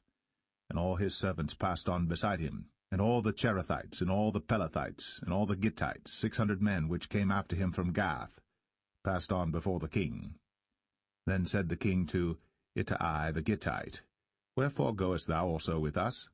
Return to thy place, and abide with the king, for thou art a stranger, and also an exile. Whereas thou camest but yesterday, should I this day make thee go up and down with us? Seeing I go whither I may, return thou, and take back thy brethren. Mercy and truth be with thee. And Ittai answered the king, and said, As the Lord liveth, and as my lord the king liveth, surely in what place my lord the king shall be, whether in death or life, even there also will thy servant be. And David said to Ittai, Go and pass over. And Ittai the Gittite passed over, and all his men, and all the little ones that were with him. And all the country wept with a loud voice. And all the people passed over. The king also himself passed over the brook Kidron. And all the people passed over toward the way of the wilderness. And lo, Zadok also, and all the Levites were with him, bearing the ark of the covenant of God. And they set down the ark of God, and Abiathar went up, until all the people had done passing out of the city. And the king said unto Zadok, Carry back the ark of God into the city. If I shall find favor in the eyes of the Lord, he will bring me again, and show me both it and his habitation. But if he thus say, I have no delight in thee, behold, here am I. Let him do to me as seemeth good unto him. The king said also unto Zadok the priest, Art not thou a seer? Return into the city in peace, and your 2 sons with you, Ahimaaz thy son, and Jonathan the son of Abiathar. See, I will tarry in the plain of the wilderness until there come word from you to certify me. Zadok therefore and Abiathar carried the ark of God again to Jerusalem, and they tarried there. And David went up by the ascent of Mount Olivet, and wept as he went up, and had his head covered, and he went barefoot, and all the people that was with him covered every man his head, and they went up, weeping as they went up. And one told David, saying, Ahithophel is among the conspirators with Absalom. And David said, O Lord, I pray thee, turn the counsel of Ahithophel into foolishness. And it came to pass that when David was come to the top of the mount, where he worshipped God, behold, Hushai the Archite came to meet him with his coat rent, and earth upon his head. Unto whom David said, If thou passest on with me, then thou shalt be a burden unto me. But if thou return to the city, and say unto Absalom, I will be thy servant, O king, as I have been thy father's servant hitherto, so will I now also be thy servant. Then mayest thou for me defeat the counsel of Ahithophel. And hast thou not there with thee Zadok and Abiathar the priests? Therefore it shall be that what thing soever thou shalt hear out of the king's house, thou shalt tell it to Zadok and Abiathar the priests. Behold, they have there with them their 2 sons, Ahimaaz Zadok's son, and Jonathan Abiathar's son. And by them ye shall send unto me everything that ye can hear. So Hushai, David's friend, came into the city, and Absalom came into Jerusalem.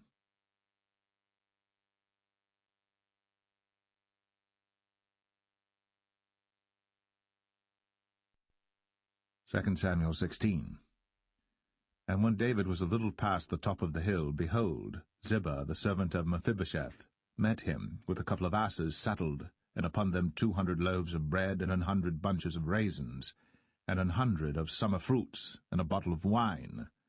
And the king said unto Ziba, What meanest thou by these? And Ziba said, The asses be for the king's household to ride on, and the bread and summer fruit for the young men to eat, and the wine, that such as be faint in the wilderness may drink. And the king said, And where is thy master's son? And Ziba said unto the king, Behold, he abideth at Jerusalem, for he said, Today shall the house of Israel restore me the kingdom of my father. Then said the king to Ziba, Behold, thine are all that pertained unto Mephibosheth. And Ziba said, I humbly beseech thee that I may find grace in thy sight, my lord, O king. And when King David came to Bahurim, behold, thence came out a man of the family of the house of Saul, whose name was Shimei, the son of Gera. He came forth, and cursed still as he came. And he cast stones at David, and at all the servants of King David. And all the people and all the mighty men were on his right hand and on his left. And thus said Shimei, when he cursed, come out, thou bloody man, and thou man of Belial. The Lord hath returned upon thee all the blood of the house of Saul, in whose stead thou hast reigned. And the Lord hath delivered the kingdom into the hand of Absalom thy son, and behold, thou art taken in thy mischief, because thou art a bloody man. Then said Abishai the son of Zeruiah unto the king, Why should this dead dog curse my lord the king? Let me go over, I pray thee, and take off his head. And the king said, What have I to do with you, ye sons of Zeruiah? So let him curse, because the Lord hath said unto him, Curse David. Who shall then say, Wherefore hast thou done so? And David said to Abishai and to all his servants, Behold, my son, which came forth of my bowels, seeketh my life. How much more now may this Benjamite do it? Let him alone, and let him curse. For the Lord hath bidden him. It may be that the Lord will look on mine affliction, and that the Lord will requite me good for his cursing this day. And as David and his men went by the way, Shimei went along on the hills side over against him, and cursed as he went, and threw stones at him, and cast dust.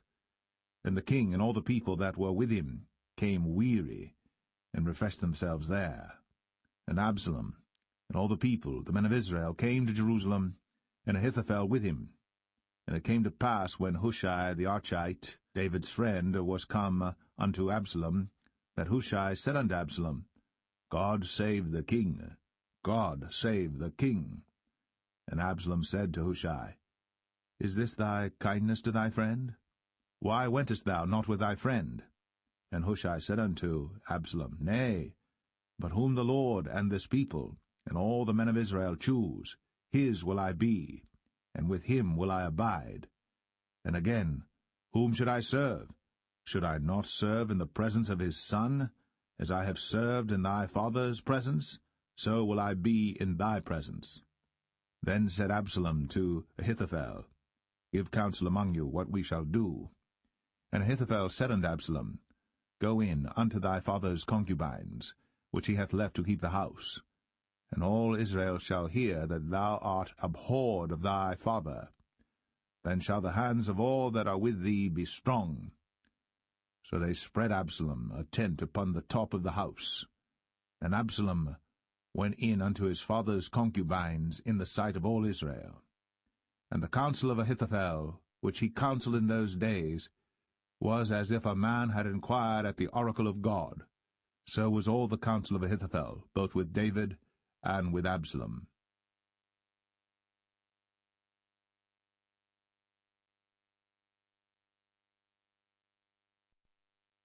2 Samuel 17.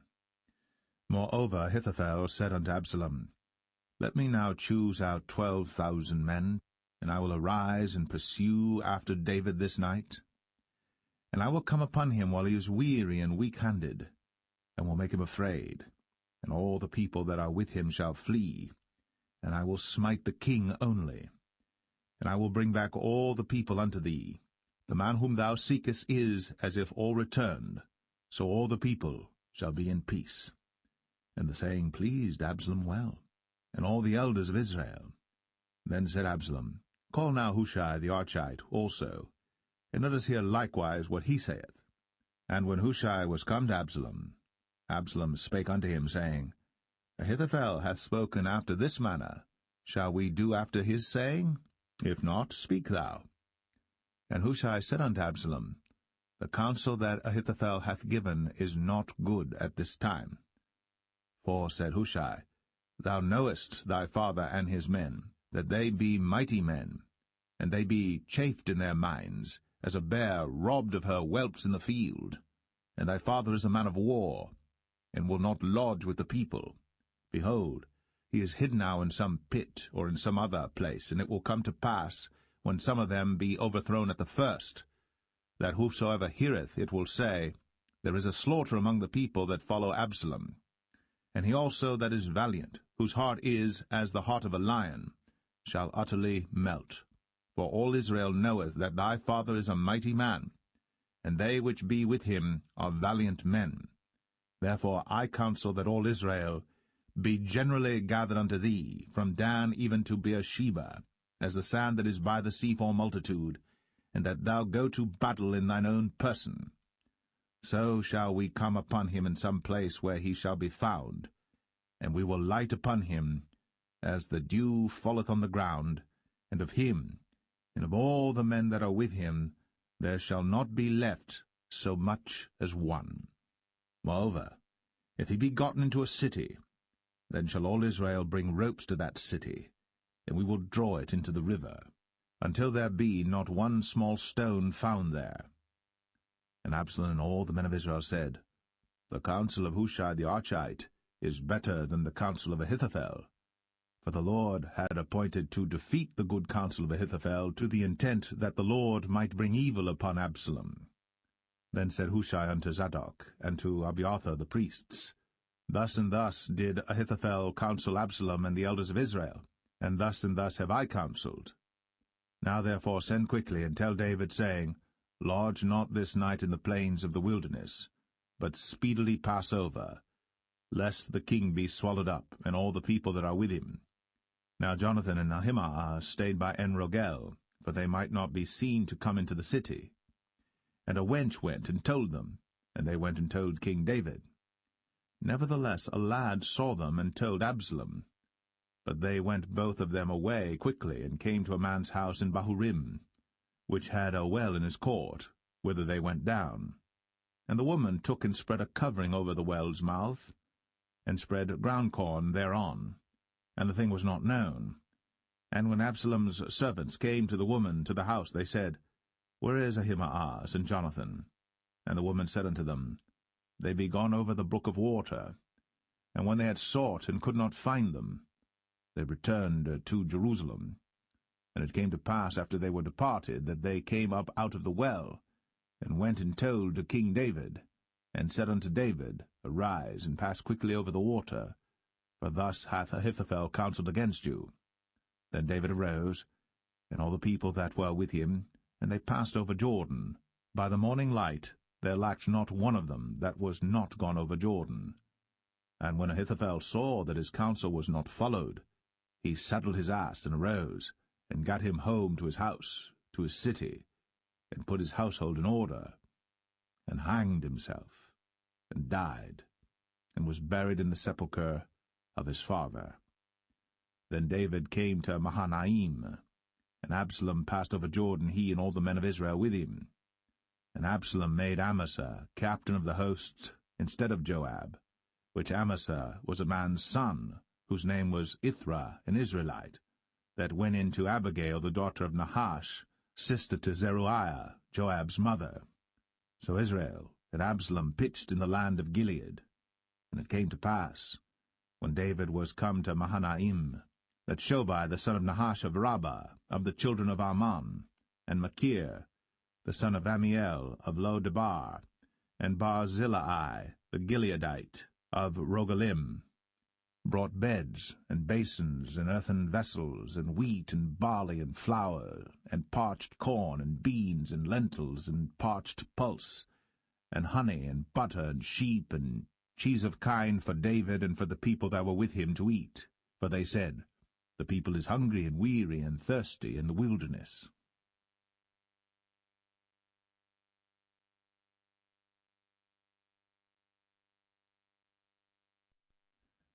2 Samuel 18.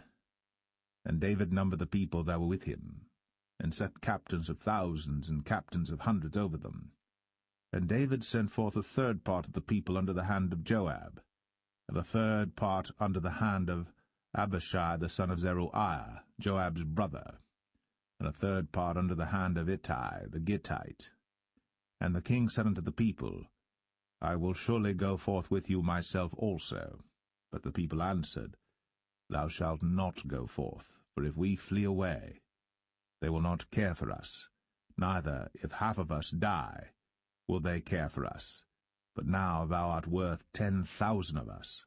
Therefore now it is better that thou succour us out of the city. And the king said unto them, What seemeth you best, I will do. And the king stood by the gate side, and all the people came out by hundreds and by thousands. And the king commanded Joab and Abishai and Ittai, saying, Deal gently for my sake with the young man, even with Absalom. And all the people heard when the king gave all the captains charge concerning Absalom. So the people went out into the field against Israel, and the battle was in the wood of Ephraim, where the people of Israel were slain before the servants of David, and there was there a great slaughter that day of 20,000 men. For the battle was there scattered over the face of all the country, and the wood devoured more people that day than the sword devoured. And Absalom met the servants of David, and Absalom rode upon a mule, and the mule went under the thick boughs of a great oak, and his head caught hold of the oak. And he was taken up between the heaven and the earth, and the mule that was under him went away. And a certain man saw it, and told Joab, and said, Behold, I saw Absalom hanged in an oak. And Joab said unto the man that told him, And behold, thou sawest him, and why didst thou not smite him there to the ground? And I would have given thee 10 shekels of silver and a girdle. And the man said unto Joab, Though I should receive 1,000 shekels of silver in mine hand, yet would I not put forth mine hand against the king's son. For in our hearing the king charged thee and Abishai and Ittai, saying, Beware that none touch the young man Absalom. Otherwise I should have wrought falsehood against mine own life. For there is no matter hid from the king, and thou thyself wouldest have set thyself against me. Then said Joab, I may not tarry thus with thee. And he took 3 darts in his hand, and thrust them through the heart of Absalom, while he was yet alive, in the midst of the oak. And 10 young men that bare Joab's armor compassed about, and smote Absalom, and slew him. And Joab blew the trumpet, and the people returned from pursuing after Israel. For Joab held back the people. And they took Absalom, and cast him into a great pit in the wood, and laid a very great heap of stones upon him. And all Israel fled, every one to his tent. Now Absalom, in his lifetime, had taken and reared up for himself a pillar which is in the king's dale, for he said, I have no son to keep my name in remembrance. And he called the pillar after his own name, and it is called unto this day Absalom's place. Then said Ahimaaz, the son of Zadok, Let me now run, and bear the king tidings, how that the Lord hath avenged him of his enemies. And Joab said unto him, Thou shalt not bear tidings this day, but thou shalt bear tidings another day. But this day thou shalt bear no tidings, because the king's son is dead. Then said Joab to Cushai, Go tell the king what thou hast seen. And Cushai bowed himself unto Joab, and ran. Then said Ahimaaz, the son of Zadok, yet again to Joab, But howsoever let me, I pray thee, also run after Cushai. And Joab said, Wherefore wilt thou run, my son, seeing that thou hast no tidings ready? But howsoever said he, Let me run. And he said unto him, Run. Then Ahimaaz ran by the way of the plain, and overran Cushai. And David sat between the 2 gates, and the watchman went up to the roof over the gate unto the wall, and lifted up his eyes, and looked, and behold, a man running alone. And the watchman cried, and told the king. And the king said, If he be alone, there is tidings in his mouth. And he came apace, and drew near. And the watchman saw another man running. And the watchman called unto the porter, and said, Behold, another man running alone. And the king said, He also bringeth tidings. And the watchman said, Methinketh the running of the foremost is like the running of Ahimaaz the son of Zadok. And the king said, He is a good man, and cometh with good tidings. And Ahimaaz called, and said unto the king, All is well. And he fell down to the earth upon his face before the king, and said, Blessed be the Lord thy God, which hath delivered up the men that lifted up their hand against my lord the king. And the king said, Is the young man Absalom safe? And Ahimaaz answered, When Joab sent the king's servant, and me thy servant, I saw a great tumult, but I knew not what it was. And the king said unto him, Turn aside, and stand here. And he turned aside, and stood still. And behold, Cushai came. And Cushai said, Tidings, my lord the king. For the Lord hath avenged thee this day of all them that rose up against thee. And the king said unto Cushai, Is the young man Absalom safe? And Cushai answered, The enemies of my lord the king, and all that rise against thee to do thee hurt, be as that young man is. And the king was much moved, and went up to the chamber over the gate, and wept. And as he went, thus he said, O my son Absalom, my son Absalom, would God I had died for thee, O Absalom, my son, my son.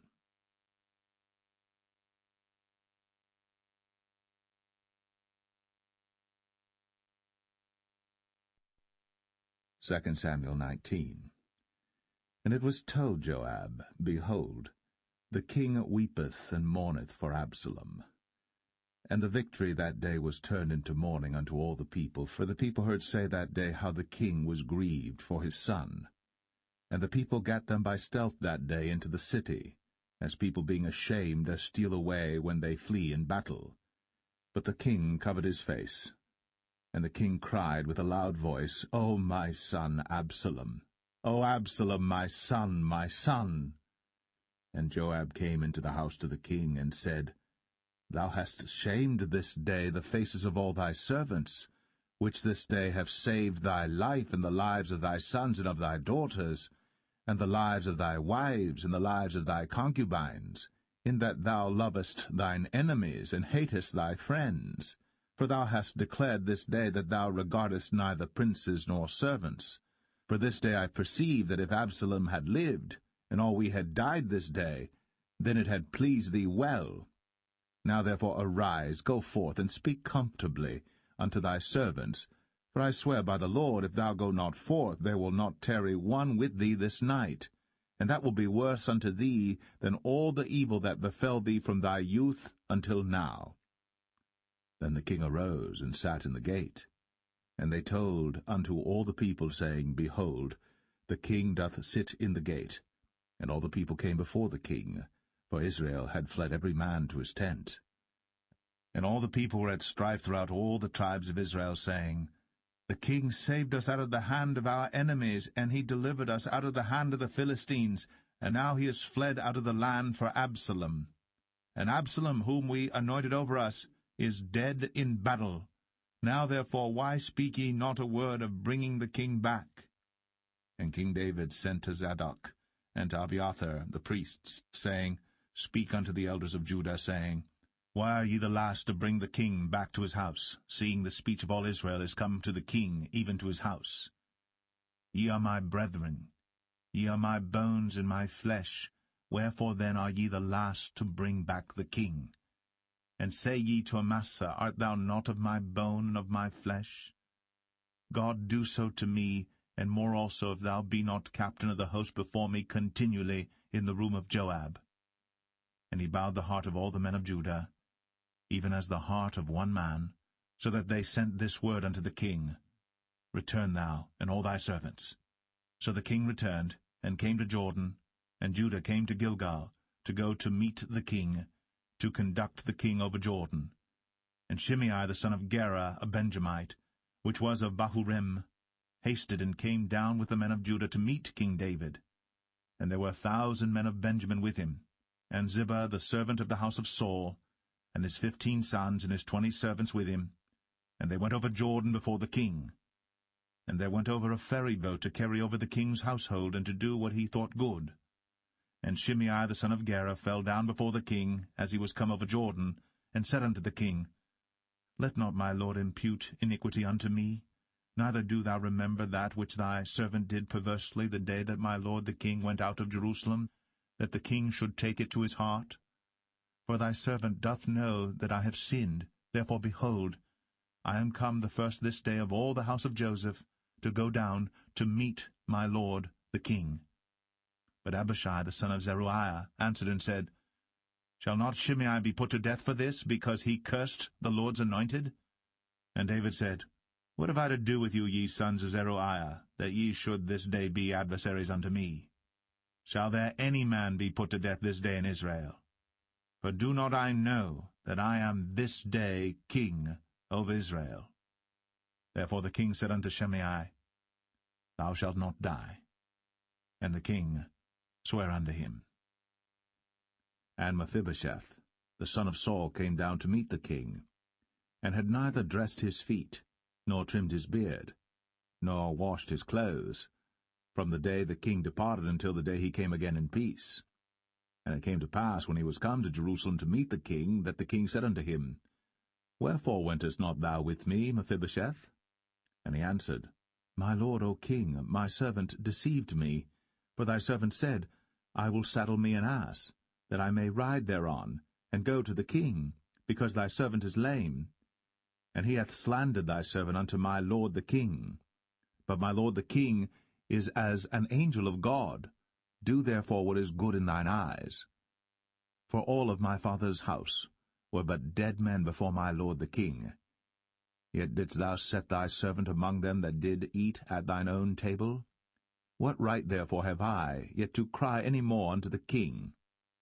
And the king said unto him, Why speakest thou any more of thy matters? I have said, Thou and Ziba divide the land. And Mephibosheth said unto the king, Yea, let him take all, for as much as my lord the king is come again in peace unto his own house. And Barzillai the Gileadite came down from Rogelim, and went over Jordan with the king to conduct him over Jordan. Now Barzillai was a very aged man, even 80 years old, and he had provided the king of sustenance while he lay at Mahanaim, for he was a very great man. And the king said unto Barzillai, Come thou over with me, and I will feed thee with me in Jerusalem. And Barzillai said unto the king, How long have I to live, that I should go up with the king unto Jerusalem? I am this day 80 years old, and can I discern between good and evil? Can thy servant taste what I eat or what I drink? Can I hear any more the voice of singing men and singing women? Wherefore then should thy servant be yet a burden unto my lord the king? Thy servant will go a little way over Jordan with the king, and why should the king recompense it me with such a reward? Let thy servant, I pray thee, turn back again, that I may die in mine own city, and be buried by the grave of my father and of my mother. But behold thy servant Chimham, let him go over with my lord the king, and do to him what shall seem good unto thee. And the king answered, Chimham shall go over with me, and I will do to him that which shall seem good unto thee. And whatsoever thou shalt require of me, that will I do for thee. And all the people went over Jordan. And when the king was come over, the king kissed Barzillai, and blessed him, and he returned unto his own place. Then the king went on to Gilgal, and Chimham went on with him. And all the people of Judah conducted the king, and also half the people of Israel. And behold, all the men of Israel came to the king, and said unto the king, Why have our brethren the men of Judah stolen thee away, and have brought the king and his household and all David's men with him over Jordan? And all the men of Judah answered the men of Israel, Because the king is near of kin to us. Wherefore then be ye angry for this matter? Have we eaten at all of the king's cost, or hath he given us any gift? And the men of Israel answered the men of Judah, and said, We have 10 parts in the king, and we have also more right in David than ye. Why then did ye despise us, that our advice should not be first had in bringing back our king? And the words of the men of Judah were fiercer than the words of the men of Israel.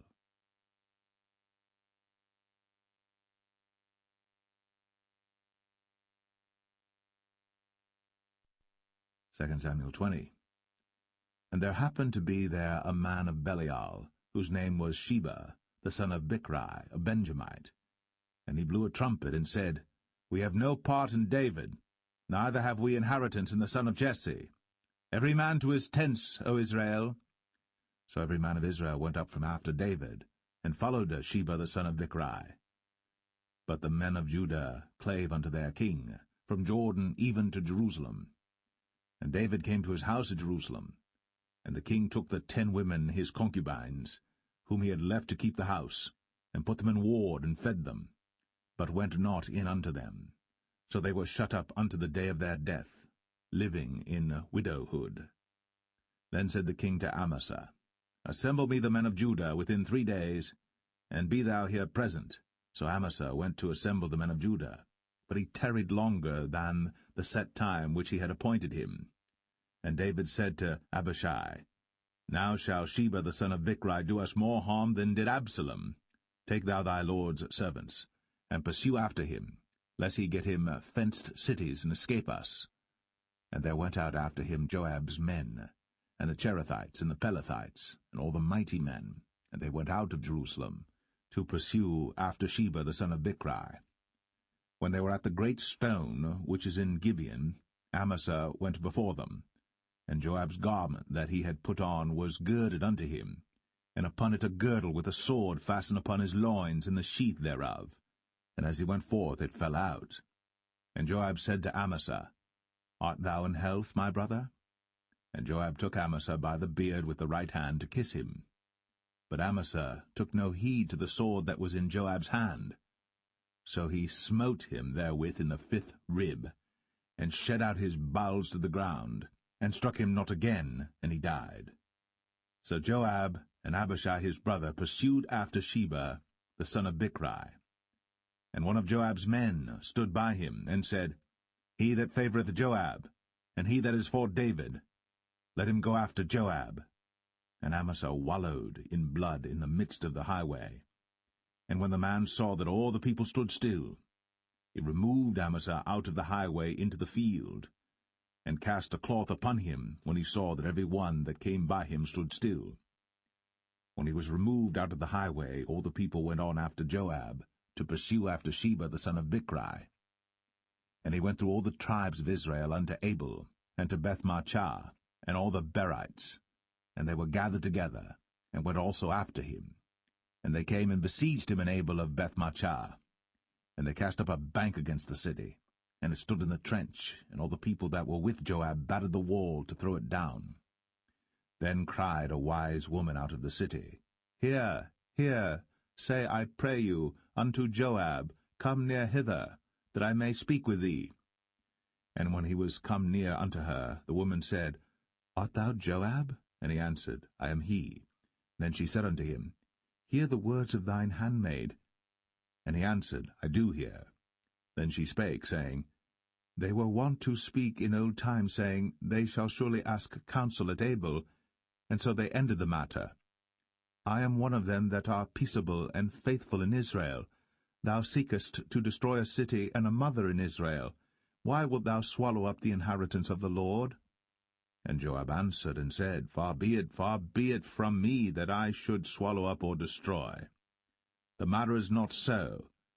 But a man of Mount Ephraim, Sheba, the son of Bichri by name, hath lifted up his hand against the king, even against David. Deliver him only, and I will depart from the city. And the woman said unto Joab, Behold, his head shall be thrown to thee over the wall.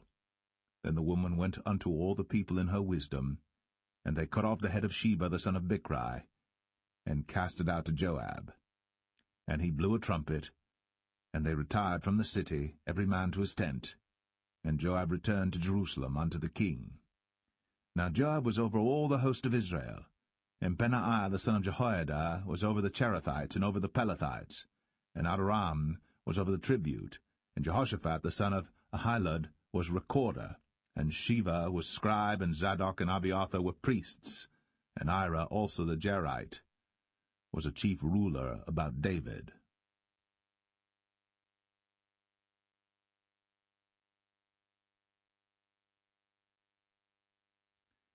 Second Samuel 21.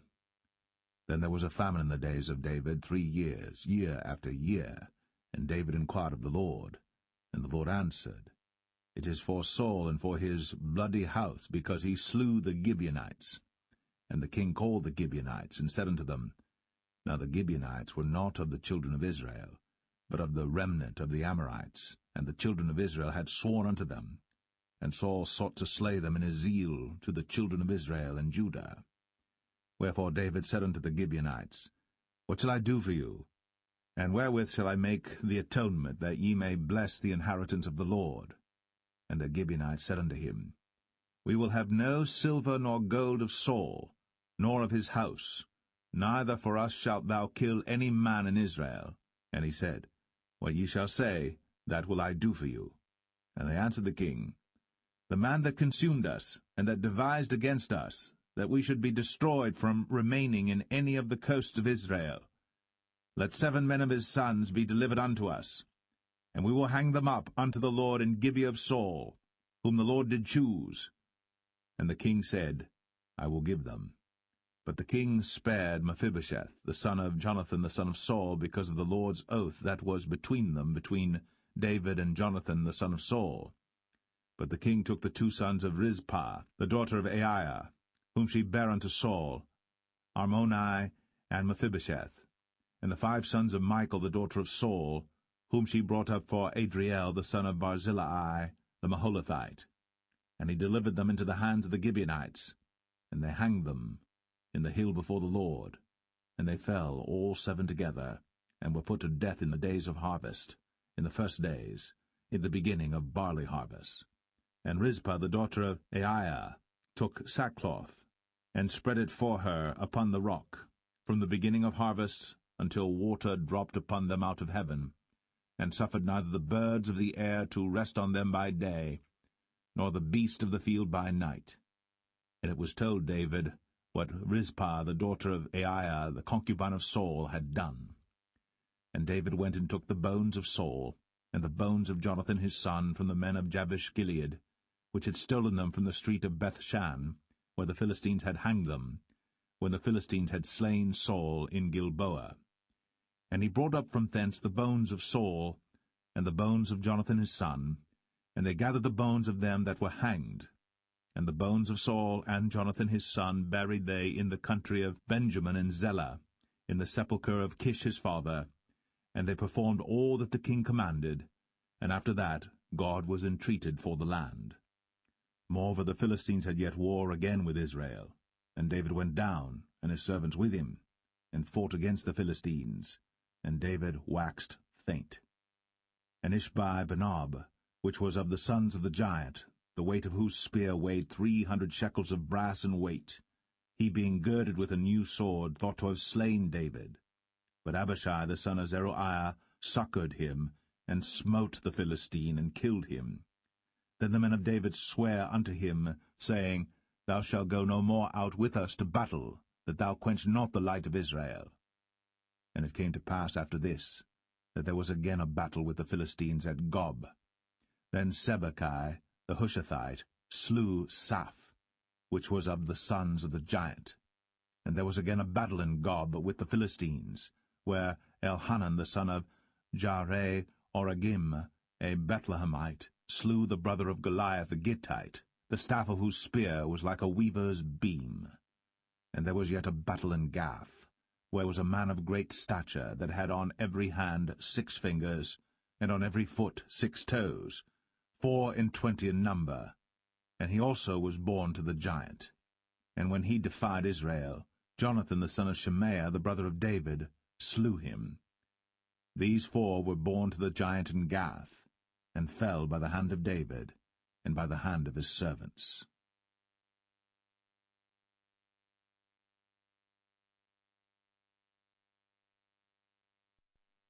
2 Samuel 22. And David spake unto the Lord the words of this song in the day that the Lord had delivered him out of the hand of all his enemies, and out of the hand of Saul. And he said, The Lord is my rock, and my fortress, and my deliverer. The God of my rock, in him will I trust. He is my shield, and the horn of my salvation, my high tower, and my refuge, my Saviour. Thou savest me from violence. I will call on the Lord, who is worthy to be praised. So shall I be saved from mine enemies. When the waves of death compassed me, the floods of ungodly men made me afraid. The sorrows of hell compassed me about, the snares of death prevented me. In my distress I called upon the Lord, and cried to my God, and he did hear my voice out of his temple, and my cry did enter into his ears. Then the earth shook and trembled, the foundations of heaven moved and shook, because he was wroth. There went up a smoke out of his nostrils, and fire out of his mouth devoured. Coals were kindled by it. He bowed the heavens also, and came down, and darkness was under his feet. And he rode upon a cherub, and did fly, and he was seen upon the wings of the wind. And he made darkness pavilions round about him, dark waters, and thick clouds of the skies. Through the brightness before him were coals of fire kindled. The Lord thundered from heaven, and the Most High uttered his voice. And he sent out arrows, and scattered them, lightning, and discomfited them. and the channels of the sea appeared. The foundations of the world were discovered, at the rebuking of the Lord, at the blast of the breath of his nostrils. He sent from above, he took me, he drew me out of many waters. He delivered me from my strong enemy, and from them that hated me, for they were too strong for me. They prevented me in the day of my calamity. But the Lord was my stay. He brought me forth also into a large place. He delivered me because he delighted in me. The Lord rewarded me according to my righteousness, according to the cleanness of my hands hath he recompensed me. For I have kept the ways of the Lord, and have not wickedly departed from my God. For his judgments were before me, and as for his statutes, I did not depart from them. I was also upright before him, and have kept myself from mine iniquity. Therefore the Lord hath recompensed me according to my righteousness, according to my cleanness in his eyesight. With the merciful thou wilt show thyself merciful, and with the upright man thou wilt show thyself upright. With the pure thou wilt show thyself pure, and with the froward thou wilt show thyself unsavoury. And the afflicted people thou wilt save, but thine eyes are upon the haughty, that thou mayest bring them down. For thou art my lamp, O Lord, and the Lord will lighten my darkness. For by thee I have run through a troop, by my God have I leaped over a wall. As for God, his way is perfect. The word of the Lord is tried. He is a buckler to all them that trust in him. For who is God save the Lord? And who is a rock save our God? God is my strength and power, and he maketh my way perfect. He maketh my feet like hinds' feet, and setteth me upon my high places.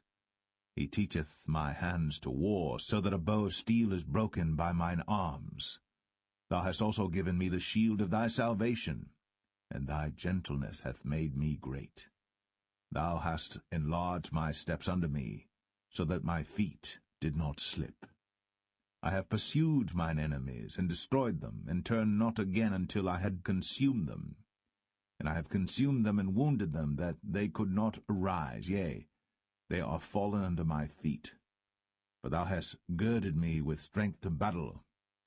Them that rose up against me hast thou subdued under me.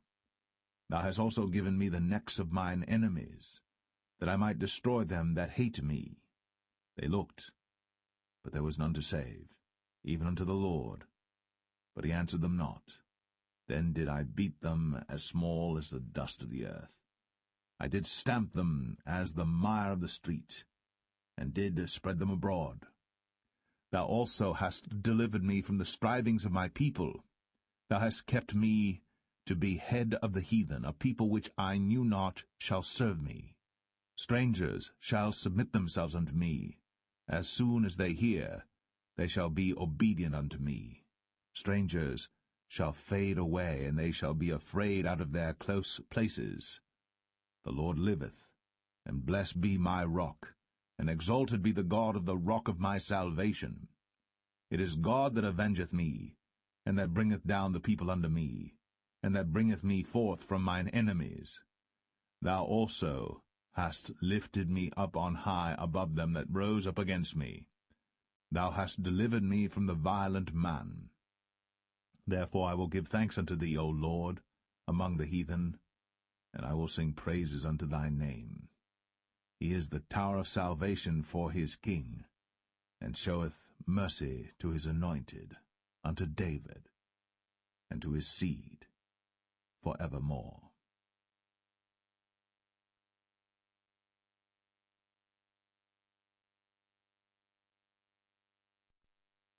2 Samuel 23. Now these be the last words of David.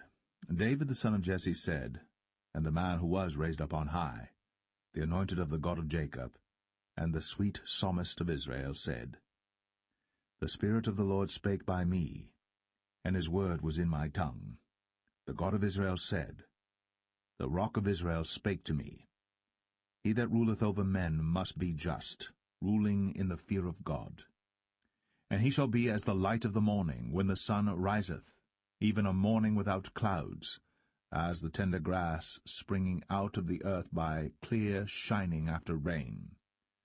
Although my house be not so with God, yet he hath made with me an everlasting covenant, ordered in all things and sure. For this is all my salvation and all my desire, although he make it not to grow. But the sons of Belial shall be all of them as thorns thrust away, because they cannot be taken with hands. But the man that shall touch them must be fenced with iron, and the staff of a spear, and they shall be utterly burned with fire in the same place. These be the names of the mighty men whom David had. The Tachmonite, that sat in the seat, chief among the captains. The same was Adino, the Esnite. He lift up his spear against 800, whom he slew at one time. And after him was Eleazar the son of Dodo the Ahohite, one of the 3 mighty men with David, when they defied the Philistines that were there gathered together to battle, and the men of Israel were gone away. He arose, and smote the Philistines until his hand was weary, and his hand clave unto the sword. And the Lord wrought a great victory that day, and the people returned after him only to spoil. And after him was Shammah the son of Agi, the Harahite. And the Philistines were gathered together into a troop, where was a piece of ground full of lentils, and the people fled from the Philistines. But he stood in the midst of the ground, and defended it, and slew the Philistines, and the Lord wrought a great victory. And 3 of the 30 chief went down, and came to David, in the harvest time, unto the cave of Adullam. And the troop of the Philistines pitched in the valley of Rephaim. And David was then in an hold, and the garrison of the Philistines was then in Bethlehem. And David longed, and said, O that one would give me drink of the water of the well of Bethlehem, which is by the gate. And the 3 mighty men brake through the host of the Philistines, and drew water out of the well of Bethlehem that was by the gate, and took it, and brought it to David. Nevertheless he would not drink thereof, but poured it out unto the Lord. And he said, Be it far from me, O Lord, that I should do this. Is not this the blood of the men that went in jeopardy of their lives? Therefore he would not drink it. These things did these 3 mighty men. And Abishai the brother of Joab, the son of Zeruiah, was chief among 3. And he lifted up his spear against 300, and slew them, and had the name among 3. Was he not most honorable of 3? Therefore he was their captain, howbeit he attained not unto the first 3. And Benaiah the son of Jehoiada, the son of a valiant man of Kabzeel, who had done many acts, he slew 2 lion-like men of Moab. He went down also and slew a lion in the midst of a pit in time of snow. And he slew an Egyptian, a goodly man. And the Egyptian had a spear in his hand. But he went down to him with a staff, and plucked the spear out of the Egyptian's hand, and slew him with his own spear. These things did Benaiah the son of Jehoiada, and had the name among 3 mighty men. He was more honorable than the 30, but he attained not to the first 3. And David set him over his guard.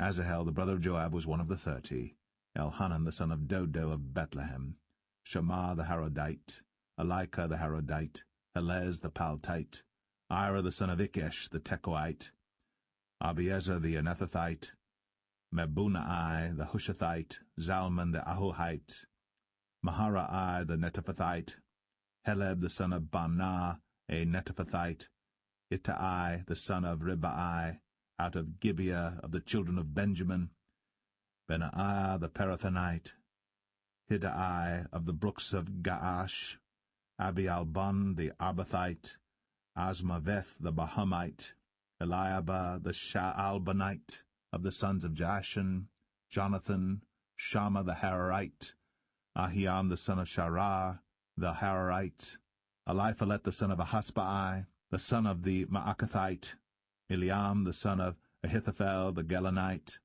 Hezrai the Carmelite, Parai the Arbite, Igal the son of Nathan of Zobah, Bani the Gadite, Zelek the Ammonite, Naharai the Barathite, Armabera to Joab the son of Zeruiah, Ira an Ithrite, Gareb an Ithrite, Uriah the Hittite, 37 in all.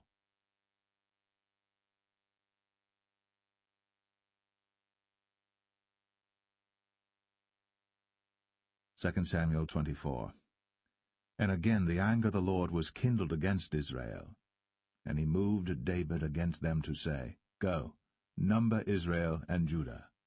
For the king said to Joab, the captain of the host, which was with him, Go now through all the tribes of Israel, from Dan even to Beersheba, and number ye the people, that I may know the number of the people. And Joab said unto the king, Now the Lord thy God add unto the people, how many soever they be, 100-fold, and that the eyes of my lord the king may see it. But why doth my lord the king delight in this thing? Notwithstanding the king's word prevailed against Joab and against the captains of the host. And Joab and the captains of the host went out from the presence of the king, to number the people of Israel. And they passed over Jordan, and pitched in Aroer, on the right side of the city that lieth in the midst of the river of Gad, and toward Jazer. Then they came to Gilead, and to the land of Tatim Hoshai, and they came to Dan Jaan, and about to Zidon, and came to the stronghold of Tyre, and to all the cities of the Hivites and of the Canaanites, and they went out to the south of Judah, even to Beersheba. So when they had gone through all the land, they came to Jerusalem at the end of 9 months and 20 days. And Joab gave up the sum of the number of the people unto the king, and there were in Israel 800,000 valiant men that drew the sword, and the men of Judah were 500,000 men. And David's heart smote him after that he had numbered the people. And David said unto the Lord, I have sinned greatly in that I have done. And now, I beseech thee, O Lord, take away the iniquity of thy servant, for I have done very foolishly. For when David was up in the morning, the word of the Lord came unto the prophet Gad, David's seer, saying, Go and say unto David, Thus saith the Lord, I offer thee 3 things. Choose thee one of them, that I may do it unto thee. So Gad came to David and told him, and said unto him, Shall 7 years of famine come unto thee in thy land? Or wilt thou flee 3 months before thine enemies, while they pursue thee? Or that there be 3 days' pestilence in thy land? Now advise, and see what answer I shall return to him that sent me. And David said unto Gad, I am in a great strait. Let us fall now into the hand of the Lord, for his mercies are great, and let me not fall into the hand of man. So the Lord sent a pestilence upon Israel, from the morning even to the time appointed. And there died of the people from Dan even to Beersheba 70,000 men. And when the angel stretched out his hand upon Jerusalem to destroy it, the Lord repented him of the evil, and said to the angel that destroyed the people, It is enough. Stay now thine hand. And the angel of the Lord was by the threshing place of Araunah the Jebusite. And David spake unto the Lord when he saw the angel that smote the people, and said, Lo, I have sinned, and I have done wickedly. But these sheep, what have they done? Let thine hand, I pray thee, be against me, and against my father's house. And Gad came that day to David, and said unto him, Go up, rear an altar unto the Lord in the threshing floor of Araunah the Jebusite. And David, according to the saying of Gad, went up as the Lord commanded. And Araunah looked, and saw the king and his servants coming on toward him. And Araunah went out, and bowed himself before the king on his face upon the ground. And Araunah said, Wherefore is my lord the king come to his servant? And David said, To buy the threshing floor of thee, to build an altar unto the Lord, that the plague may be stayed from the people. And Araunah said unto David, Let my lord the king take and offer up what seemeth good unto him. Behold, here be oxen for burnt sacrifice, and threshing instruments, and other instruments of the oxen for wood. All these things did Araunah as a king give unto the king. And Araunah said unto the king, The Lord thy God accept thee. And the king said unto Araunah, Nay, but I will surely buy it of thee at a price. Neither will I offer burnt offerings unto the Lord my God of that which doth cost me nothing.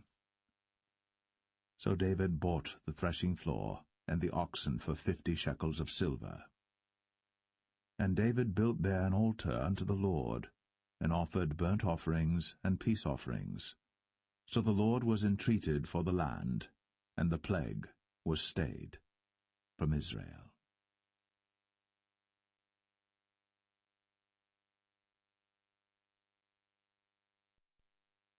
The First Book of Kings, chapter 1. Now King David was old, and stricken in years, and they covered him with clothes, but he gat no heat. Wherefore his servants said unto him, Let there be sought for my lord the king a young virgin, and let her stand before the king, and let her cherish him, and let her lie in thy bosom, that my lord the king may get heat. So they sought for a fair damsel throughout all the coasts of Israel, and found Abishag, a Shunammite, and brought her to the king. And the damsel was very fair, and cherished the king, and ministered to him. But the king knew her not.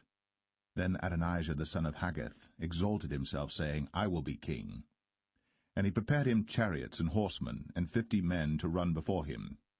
And his father had not displeased him at any time in saying, Why hast thou done so? And he also was a very goodly man. And his mother bare him after Absalom. And he conferred with Joab the son of Zeruiah, and with Abiathar the priest, and they, following Adonijah, helped him. But Zadok the priest, and Benaiah the son of Jehoiada, and Nathan the prophet, and Shimei, and Rei, and the mighty men which belonged to David, were not with Adonijah. And Adonijah slew sheep and oxen and fat cattle by the stone of Zoheleth, which is by En-rogel, and called all his brethren the king's sons, and all the men of Judah the king's servants. But Nathan the prophet, and Benaiah, and the mighty men, and Solomon his brother, he called not. Wherefore Nathan spake unto Bathsheba, the mother of Solomon, saying, Hast thou not heard that Adonijah the son of Haggith doth reign, and David our Lord knoweth it not? Now therefore come, let me, I pray thee, give thee counsel, that thou mayest save thine own life, and the life of thy son Solomon. Go and get thee in unto King David, and say unto him, Didst not thou, my lord, O king, swear unto thine handmaid, saying, Assuredly Solomon thy son shall reign after me, and he shall sit upon my throne? Why then doth Adonijah reign? Behold, while thou yet talkest there with the king, I also will come in after thee, and confirm thy words.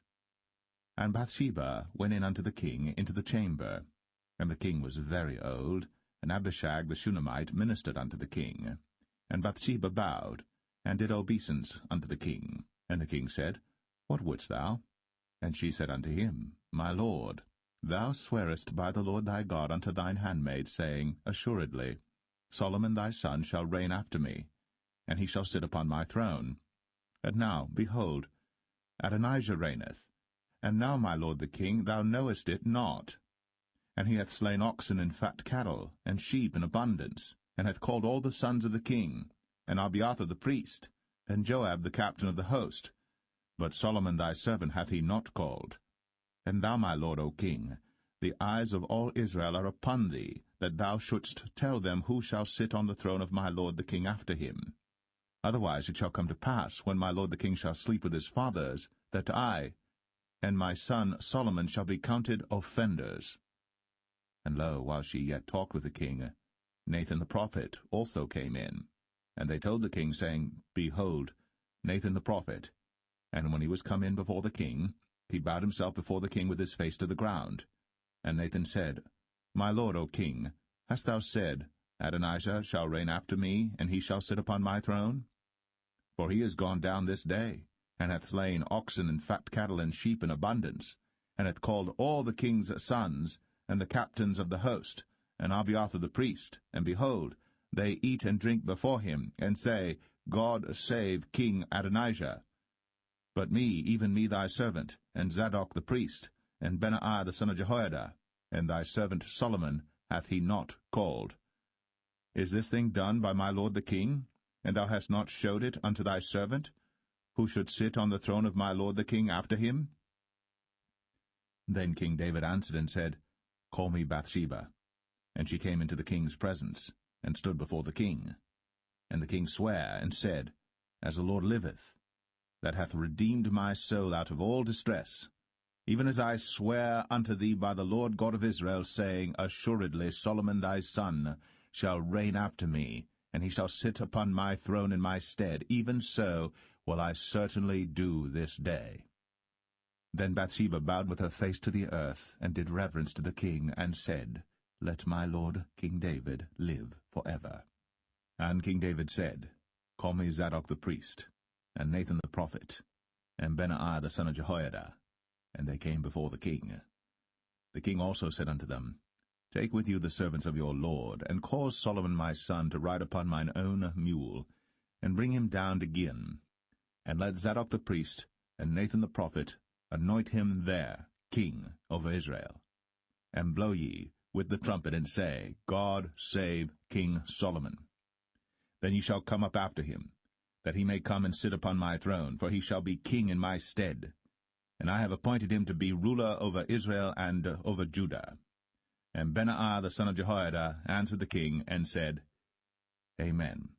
The Lord God of my lord the king say so too.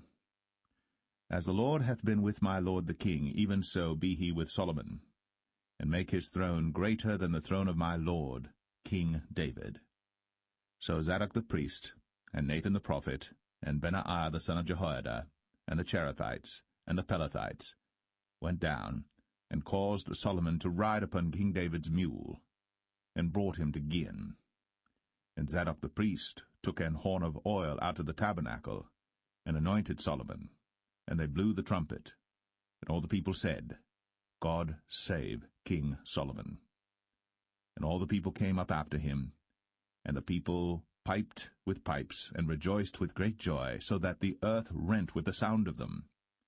And Adonijah and all the guests that were with him heard it as they had made an end of eating. And when Joab heard the sound of the trumpet, he said, Wherefore is this noise of the city being in an uproar? And while he yet spake, behold, Jonathan the son of Abiathar the priest came. And Adonijah said unto him, Come in, for thou art a valiant man, and bringest good tidings. And Jonathan answered and said to Adonijah, Verily, our lord King David hath made Solomon king. And the king hath sent with him Zadok the priest, and Nathan the prophet, and Benaiah the son of Jehoiada, and the Cherethites and the Pelethites, and they have caused him to ride upon the king's mule. And Zadok the priest, and Nathan the prophet, have anointed him king in Gihon, and they are come up from thence, rejoicing, so that the city rang again. This is the noise that ye have heard. And also Solomon sitteth on the throne of the kingdom. And moreover, the king's servants came to bless our lord King David, saying, God make the name of Solomon better than thy name, and make his throne greater than thy throne. And the king bowed himself upon the bed. And also thus said the king, Blessed be the Lord God of Israel, which hath given one to sit on my throne this day, mine eyes even seeing it. And all the guests that were with Adonijah were afraid, and rose up, and went every man his way. And Adonijah feared because of Solomon, and arose, and went, and caught hold on the horns of the altar. And it was told Solomon, saying, Behold, Adonijah feareth King Solomon, for lo, he hath caught hold on the horns of the altar, saying, Let King Solomon swear unto me today, that he will not slay his servant with the sword. And Solomon said, If he will show himself a worthy man, there shall not an hair of him fall to the earth. But if wickedness shall be found in him, he shall die. So King Solomon sent, and they brought him down from the altar, and he came and bowed himself to King Solomon. And Solomon said unto him, Go to thine house.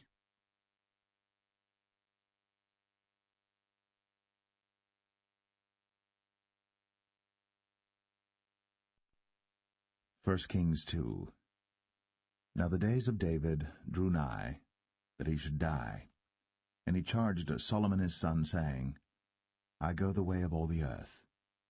Be thou strong therefore, and show thyself a man, and keep the charge of the Lord thy God, to walk in his ways, to keep his statutes, and his commandments, and his judgments, and his testimonies, as it is written in the law of Moses, that thou mayest prosper in all that thou doest, and whithersoever thou turnest thyself, that the Lord may continue his word which he spake concerning me, saying, If thy children take heed to their way, to walk before me in truth with all their heart and with all their soul, there shall not fail thee, said he, a man on the throne of Israel.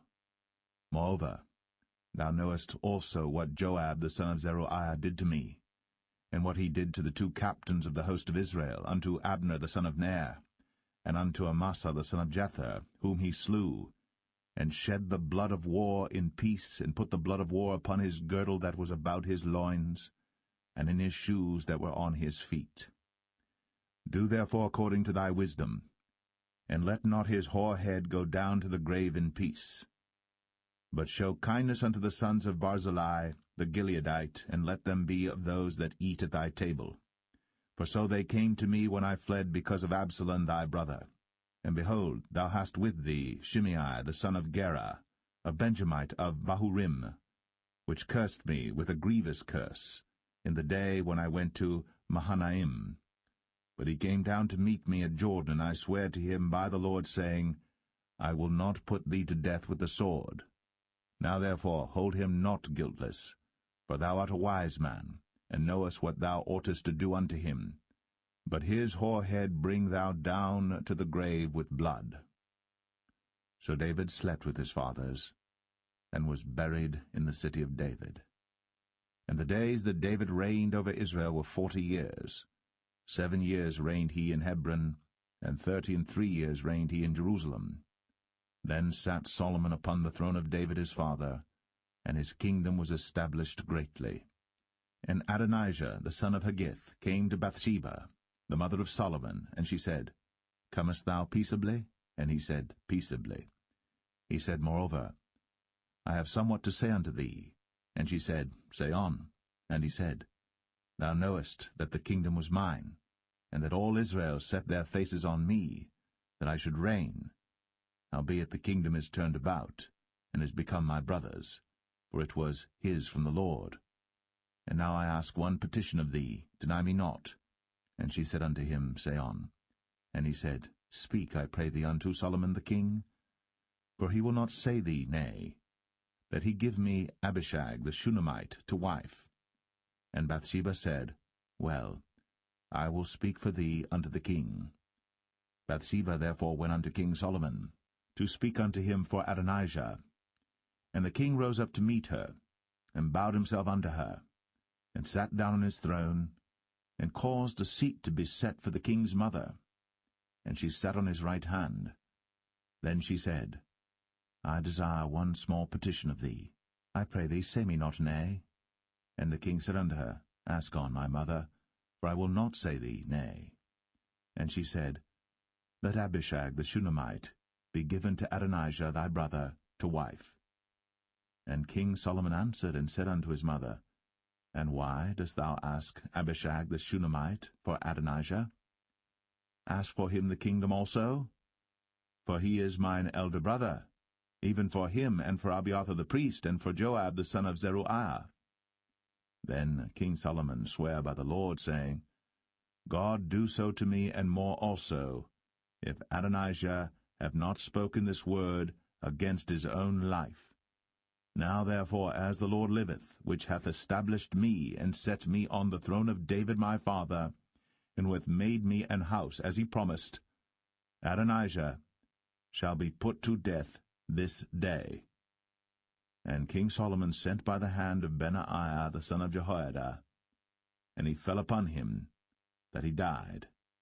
And unto Abiathar the priest said the king, Get thee to Anathoth, unto thine own fields, for thou art worthy of death. But I will not at this time put thee to death, because thou bearest the ark of the Lord God before David my father, and because thou hast been afflicted in all wherein my father was afflicted.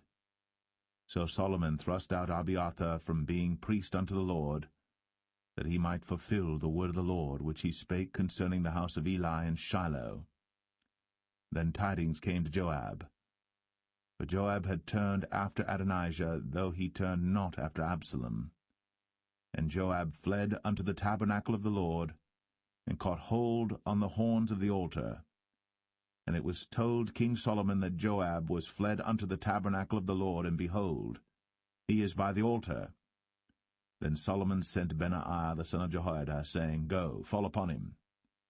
And Benaiah came to the tabernacle of the Lord, and said unto him, Thus saith the king, Come forth. And he said, Nay, but I will die here. And Benaiah brought the king word again, saying, Thus said Joab. And thus he answered me. And the king said unto him, Do as he hath said, and fall upon him, and bury him, that thou mayest take away the innocent blood, which Joab shed from me, and from the house of my father. And the Lord shall return his blood upon his own head, who fell upon 2 men more righteous and better than he, and slew them with the sword. My father David, not knowing thereof, to wit, Abner the son of Ner, captain of the host of Israel, and Amasa the son of Jether, captain of the host of Judah. Their blood shall therefore return upon the head of Joab, and upon the head of his seed for ever. But upon David, and upon his seed, and upon his house, and upon his throne, shall there be peace for ever from the Lord. So Benaiah the son of Jehoiada went up, and fell upon him, and slew him. And he was buried in his own house, in the wilderness. And the king put Benaiah the son of Jehoiada in his room over the host, and Zadok the priest did the king put in the room of Abiathar. And the king sent and called for Shimei, and said unto him, Build thee an house in Jerusalem, and dwell there, and go not forth thence any whither. For it shall be, that on the day thou goest out, and passest over the brook Kidron, thou shalt know for certain that thou shalt surely die.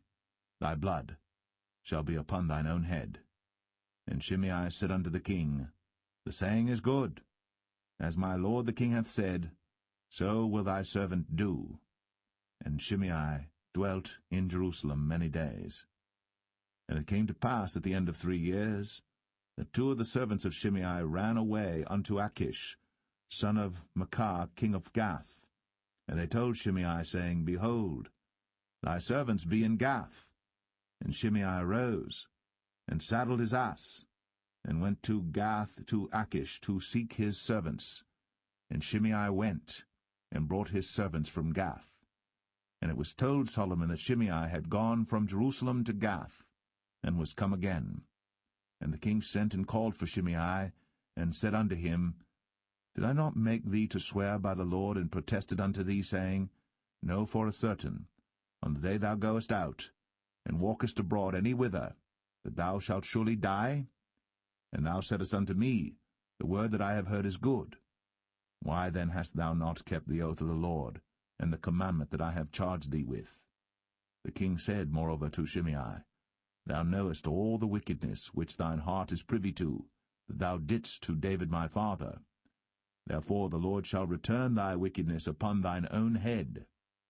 And King Solomon shall be blessed, and the throne of David shall be established before the Lord for ever. So the king commanded Benaiah the son of Jehoiada, which went out, and fell upon him that he died. And the kingdom was established in the hand of Solomon.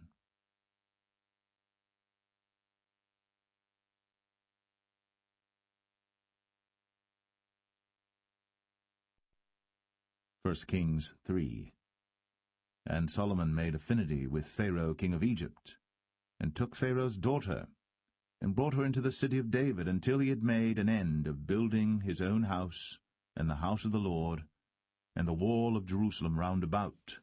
Only the people sacrificed in high places, because there was no house built unto the name of the Lord, until those days.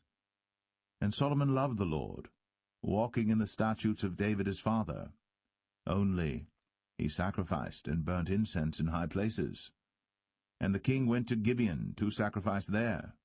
for that was the great high place. 1,000 burnt offerings did Solomon offer upon that altar. In Gibeon the Lord appeared to Solomon in a dream by night, and God said, Ask what I shall give thee. And Solomon said, Thou hast shown unto thy servant David my father great mercy, according as he walked before thee in truth, and in righteousness, and in uprightness of heart with thee. And thou hast kept for him this great kindness, that thou hast given him a son, to sit on his throne, as it is this day. And now, O Lord my God, thou hast made thy servant king, instead of David my father. And I am but a little child. I know not how to go out or come in. And thy servant is in the midst of thy people, which thou hast chosen, a great people, that cannot be numbered nor counted for multitude. Give therefore thy servant an understanding heart to judge thy people, that I may discern between good and bad. For who is able to judge this, thy so great a people? And the speech pleased the Lord, that Solomon had asked this thing. And God said unto him, Because thou hast asked this thing, and hast not asked for thyself long life, neither hast asked riches for thyself, nor hast asked the life of thine enemies, but hast asked for thyself understanding, to discern judgment. Behold, I have done according to thy words. Lo, I have given thee a wise and an understanding heart, so that there was none like thee before thee, neither after thee shall any arise like unto thee. And I have also given thee that which thou hast not asked, both riches and honour, so that there shall not be any among the kings like unto thee all thy days. And if thou wilt walk in my ways, to keep my statutes and my commandments, as thy father David did walk, then I will lengthen thy days. And Solomon awoke, and behold, it was a dream. And he came to Jerusalem, and stood before the ark of the covenant of the Lord, and offered up burnt offerings, and offered peace offerings, and made a feast to all his servants. Then came there 2 women that were harlots unto the king, and stood before him. And the one woman said, O my lord, I and this woman dwell in one house, and I was delivered of a child with her in the house. And it came to pass, the 3rd day after that I was delivered, that this woman was delivered also, and we were together. There was no stranger with us in the house, save we 2 in the house. And this woman's child died in the night, because she overlaid it. And she arose at midnight, and took my son from beside me while thine handmaid slept, and laid it in her bosom, and laid her dead child in my bosom. And when I rose in the morning to give my child suck, behold, it was dead. But when I had considered it in the morning, behold, it was not my son which I did bear. And the other woman said, Nay, but the living is my son, and the dead is thy son. And this said, No, but the dead is thy son, and the living is my son. Thus they spake before the king. Then said the king, The one saith, This is my son that liveth, and thy son is the dead. And the other saith, Nay, but thy son is the dead, and my son is the living. And the king said, Bring me a sword. And they brought a sword before the king. And the king said, Divide the living child in 2, and give half to the one, and half to the other. Then spake the woman, whose the living child was, unto the king. For her bowels yearned upon her son, and she said, O my lord, give her the living child, and in no wise slay it. But the other said, Let it be neither mine nor thine, but divide it. Then the king answered and said, Give her the living child, and in no wise slay it. She is the mother thereof. And all Israel heard of the judgment which the king had judged. And they feared the king, for they saw that the wisdom of God was in him, to do judgment.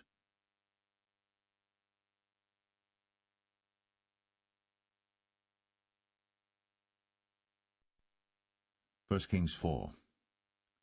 So King Solomon was king over all Israel.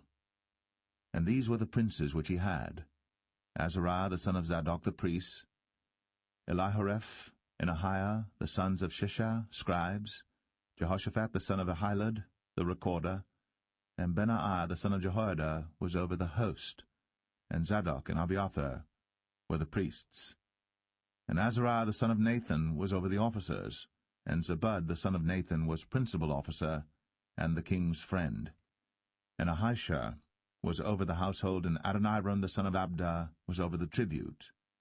And Solomon had 12 officers over all Israel, which provided victuals for the king and his household. Each man his month in a year made provision. And these are their names: the son of Hur, in Mount Ephraim, the son of Dekar, in Makaz, and in Shaalbim, and in Beth-Shemesh, and Elon Bethanan, the son of Hesed, in Arabath. To him pertained Socho, in all the land of Hepher, the son of Abinadab, in all the region of Dor, which had Taphath, the daughter of Solomon, to wife. Baanah, the son of Ahilud, to him pertained Tanakh and Megiddo, in all Bethshan, which is by Zartanah beneath Jezreel, from Bethshan to Abel-Meholah, even unto the place that is beyond Jokneam. The son of Geber, in Ramoth-Gilead, to him pertain the towns of Jair the son of Manasseh, which are in Gilead. To him also pertain the region of Argob, which is in Bashan, 80 great cities with walls and brazen bars. Ahinadab the son of Edo had Mahanaim. Ahimaaz was in Naphtali. He also took Basmath, the daughter of Solomon, to wife. Baanah the son of Hushai was in Asher and in Aloth. Jehoshaphat the son of Paruah in Issachar.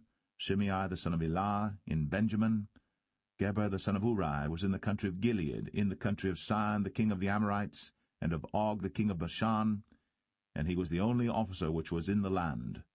Judah and Israel were many as the sand which is by the sea in multitude, eating and drinking and making merry. And Solomon reigned over all kingdoms, from the river unto the land of the Philistines, and unto the border of Egypt. They brought presents, and served Solomon all the days of his life.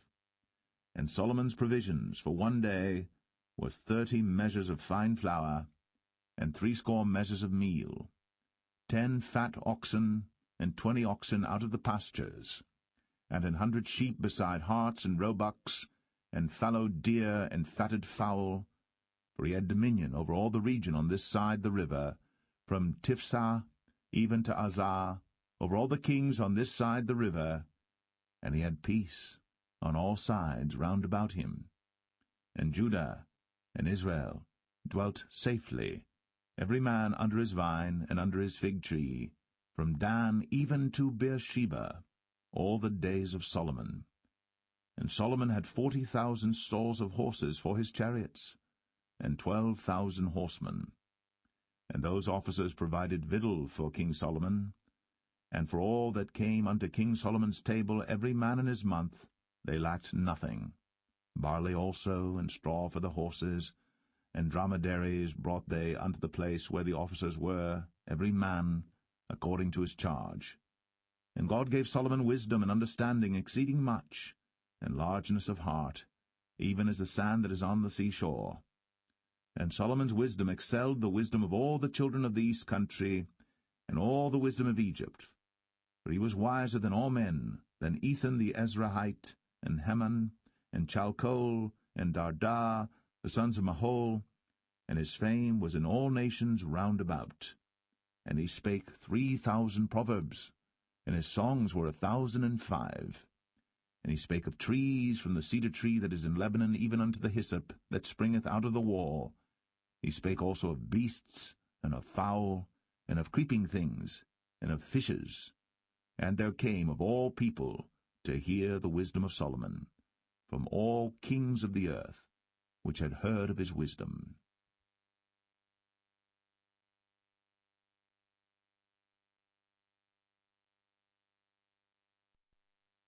1 Kings 5. And Hiram king of Tyre sent his servants unto Solomon, for he had heard that they had anointed him king in the room of his father, for Hiram was ever a lover of David. And Solomon sent to Hiram, saying, Thou knowest how that David my father could not build an house unto the name of the Lord his God for the wars which were about him on every side, until the Lord put them under the soles of his feet.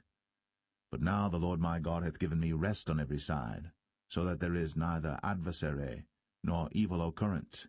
And behold, I purpose to build an house unto the name of the Lord my God. as the Lord spake unto David my father, saying, Thy son, whom I will set upon thy throne in thy room, he shall build an house unto my name. Now therefore command thou that they hew me cedar trees out of Lebanon, and my servants shall be with thy servants, and unto thee will I give hire for thy servants according to all that thou shalt appoint. For thou knowest that there is not among us any that can skill to hew timber like unto the Sidonians. And it came to pass, when Hiram heard the words of Solomon, that he rejoiced greatly, and said, Blessed be the Lord this day, which hath given unto David a wise son over this great people. And Hiram sent to Solomon, saying, I have considered the things which thou sentest to me for, and I will do all thy desire concerning timber of cedar, and concerning timber of fir. My servants shall bring them down from Lebanon unto the sea, and I will convey them by sea in floats unto the place that thou shalt appoint me, and will cause them to be discharged there. And thou shalt receive them, and thou shalt accomplish my desire in giving food for my household. So Hiram gave Solomon cedar trees and fir trees, according to all his desire. And Solomon gave Hiram 20,000 measures of wheat for food to his household, and 20 measures of pure oil. Thus gave Solomon to Hiram year by year. And the Lord gave Solomon wisdom, as he promised him. And there was peace between Hiram and Solomon, and they two made a league together. And King Solomon raised a levy out of all Israel, and the levy was 30,000 men. And he sent them to Lebanon, 10,000 a month by courses. A month they were in Lebanon, and 2 months at home, and Adoniram was over the levy. And Solomon had 70,000 that bare burdens, and 80,000 hewers in the mountains, beside the chief of Solomon's officers which were over the work, 3,300 which ruled over the people that wrought in the work. And the king commanded, and they brought great stones, costly stones, and hewed stones, to lay the foundation of the house. And Solomon's builders and Hiram's builders did hew them, and the stone squarers, so they prepared timber and stones to build the house.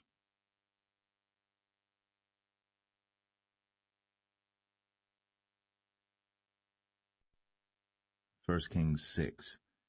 And it came to pass in the 480th year, after the children of Israel were come out of the land of Egypt, in the 4th year of Solomon's reign over Israel, in the month Ziph, which is the 2nd month, that he began to build the house of the Lord.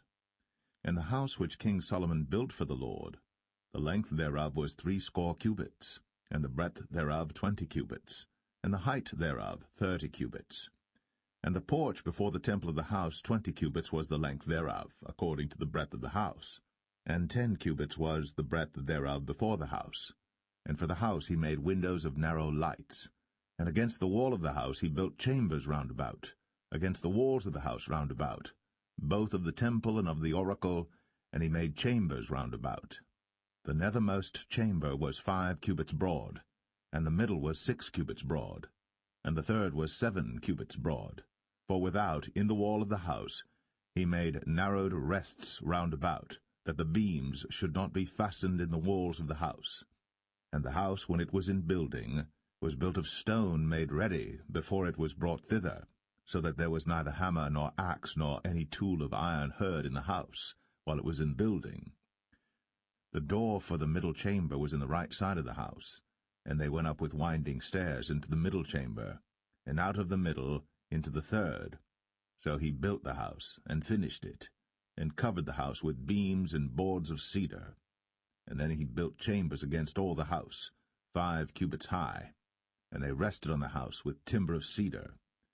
And the word of the Lord came to Solomon, saying, Concerning this house, which thou art in building, if thou wilt walk in my statutes, and execute my judgments, and keep all my commandments to walk in them, then will I perform my word with thee, which I spake unto David thy father, and I will dwell among the children of Israel, and will not forsake my people Israel. So Solomon built the house, and finished it. And he built the walls of the house within with boards of cedar, both the floor of the house and the walls of the ceiling, And he covered them on the inside with wood, and covered the floor of the house with planks of fir. And he built 20 cubits on the sides of the house, both the floor and the walls with boards of cedar.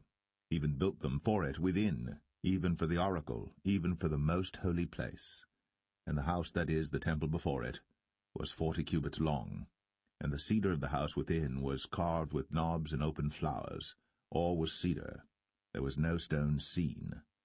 And the oracle he prepared in the house within, to set there the ark of the covenant of the Lord. And the oracle in the forepart was 20 cubits in length, and 20 cubits in breadth, and 20 cubits in the height thereof. And he overlaid it with pure gold, and so covered the altar which was of cedar. So Solomon overlaid the house within with pure gold, and he made a partition by the chains of gold before the oracle, and he overlaid it with gold. And the whole house he overlaid with gold until he had finished all the house. Also the whole altar that was by the oracle he overlaid with gold. And within the oracle he made 2 cherubims of olive tree, each 10 cubits high. And 5 cubits was the one wing of the cherub, and 5 cubits the other wing of the cherub. From the uttermost part of the one wing unto the uttermost part of the other were 10 cubits. And the other cherub was 10 cubits. Both the cherubims were of one measure and one size. The height of the one cherub was 10 cubits, and so was it of the other cherub. And he set the cherubims within the inner house, and they stretched forth the wings of the cherubims, so that the wing of the one touched the one wall, and the wing of the other cherub touched the other wall, and their wings touched one another in the midst of the house. And he overlaid the cherubims with gold, and he carved all the walls of the house round about with carved figures of cherubims, and palm trees, and open flowers, within and without. And the floor of the house he overlaid with gold, within and without. And for the entering of the oracle he made doors of olive tree. The lintel and side posts were a 5th part of the wall. The 2 doors also were of olive tree, and he carved upon them carvings of cherubims and palm trees and open flowers, and overlaid them with gold, and spread gold upon the cherubims and upon the palm trees. So also made he for the door of the temple posts of olive tree, a 4th part of the wall. And the 2 doors were of fir tree. The 2 leaves of the one door were folding, and the 2 leaves of the other door were folding. And he carved thereon cherubims and palm trees and open flowers, and covered them with gold, fitted upon the carved work. And he built the inner court with 3 rows of hewed stone, and a row of cedar beams. In the 4th year was the foundation of the house of the Lord laid, in the month Ziph. And in the 11th year, in the month Bul, which is the 8th month, was the house finished throughout all the parts thereof. And according to all the fashion of it, so was he 7 years in building it.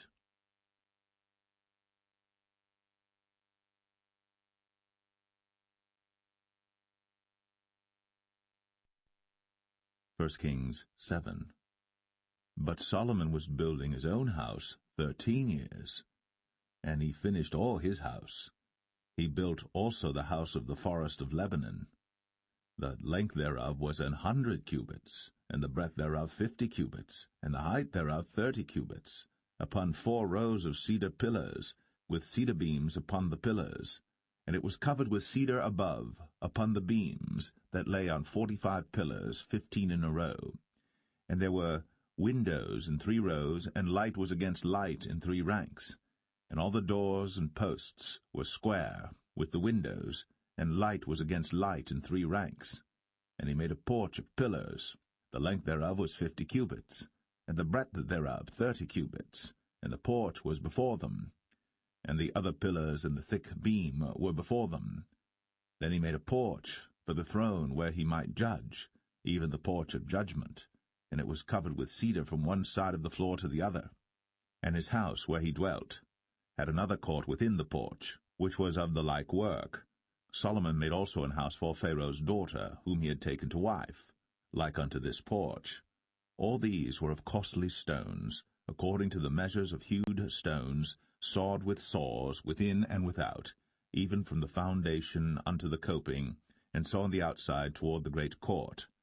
And the foundation was of costly stones, even great stones, stones of 10 cubits, and stones of 8 cubits. And above were costly stones after the measures of hewed stones and cedars. And the great court round about was with 3 rows of hewed stones, and a row of cedar beams, both for the inner court of the house of the Lord, and for the porch of the house.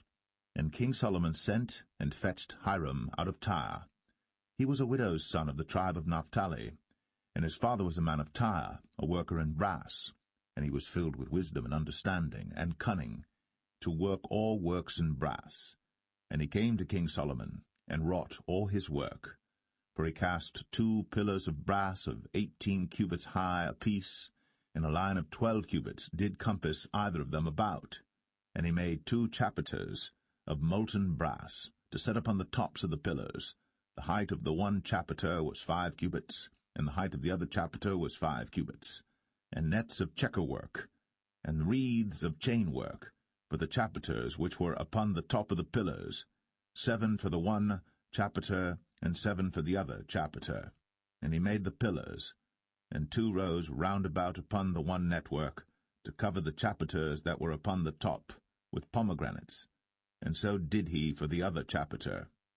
And the chapiters that were upon the top of the pillars were of lily-work in the porch 4 cubits. And the chapiters upon the 2 pillars had pomegranates also above, over against the belly which was by the network. And the pomegranates were 200 in rows round about upon the other chapiter. And he set up the pillars in the porch of the temple. And he set up the right pillar, and called the name thereof Jachin. And he set up the left pillar, and called the name thereof Boaz. And upon the top of the pillars was lily-work. So was the work of the pillars finished. And he made a molten sea, 10 cubits from the one brim to the other. It was round all about, and his height was 5 cubits. And a line of 30 cubits did compass it round about. And under the brim of it round about there were knobs compassing it, 10 in a cubit, compassing the sea round about. The knobs were cast in 2 rows when it was cast. It stood upon 12 oxen, 3 looking toward the north, and 3 looking toward the west, and 3 looking toward the south, and 3 looking toward the east. And the sea was set above upon them, and all their hinder parts were inward. And it was an handbreadth thick, and the brim thereof was wrought like the brim of a cup, with flowers of lilies. It contained 2,000 baths. And he made 10 bases of brass. 4 cubits was the length of one base, and 4 cubits the breadth thereof, and 3 cubits the height of it. And the work of the bases was on this manner. They had borders, and the borders were between the ledges. And on the borders that were between the ledges were lions, oxen, and cherubims.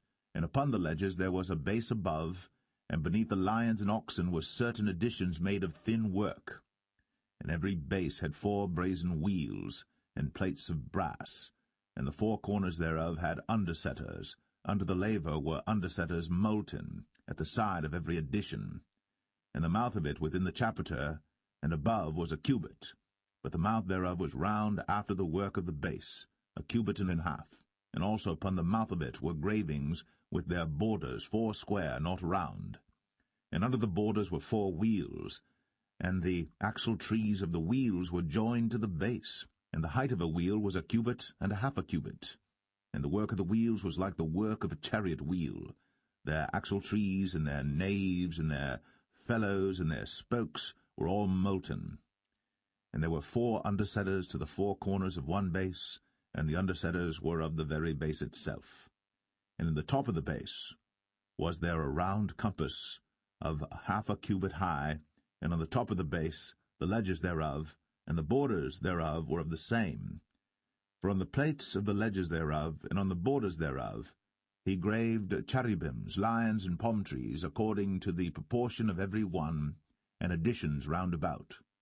After this manner he made the 10 bases. All of them had 1 casting, 1 measure, and 1 size. Then made he 10 lavers of brass. 1 laver contained 40 baths, and every laver was 4 cubits. And upon every one of the 10 bases 1 laver. And he put 5 bases on the right side of the house, and 5 on the left side of the house, and he set the sea on the right side of the house eastward over against the south. And Hiram made the lavers, and the shovels, and the basins. So Hiram made an end of doing all the work that he made King Solomon for the house of the Lord. The 2 pillars and the 2 bowls of the chapiters that were on the top of the 2 pillars, and the 2 networks to cover the 2 bowls of the chapiters, which were upon the top of the pillars, and 400 pomegranates for the 2 networks, even 2 rows of pomegranates for 1 network, to cover the 2 bowls of the chapiters that were upon the pillars, and the 10 bases, and 10 lavers on the bases, and 1 sea, and 12 oxen under the sea, and the pots, and the shovels, and the basins, and all these vessels which Hiram made to King Solomon for the house of the Lord, were of bright brass. In the plain of Jordan did the king cast them, in the clay ground between Succoth and Zarthan. And Solomon left all the vessels unweighed, because they were exceeding many, neither was the weight of the brass found out. And Solomon made all the vessels that pertained unto the house of the Lord, the altar of gold, and the table of gold whereupon the showbread was, and the candlesticks of pure gold, 5 on the right side and 5 on the left, before the oracle, with the flowers and the lamps and the tongs of gold, and the bowls and the snuffers and the basins and the spoons and the censers of pure gold, and the hinges of gold, both for the doors of the inner house, the most holy place, and for the doors of the house, to wit, of the temple. So was ended all the work that King Solomon made for the house of the Lord. And Solomon brought in the things which David his father had dedicated, even the silver, and the gold, and the vessels, did he put among the treasures of the house of the Lord.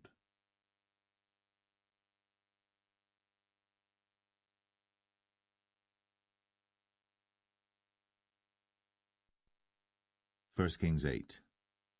Then Solomon assembled the elders of Israel, and all the heads of the tribes, the chief of the fathers of the children of Israel, unto King Solomon in Jerusalem, that they might bring up the ark of the covenant of the Lord out of the city of David, which is Zion.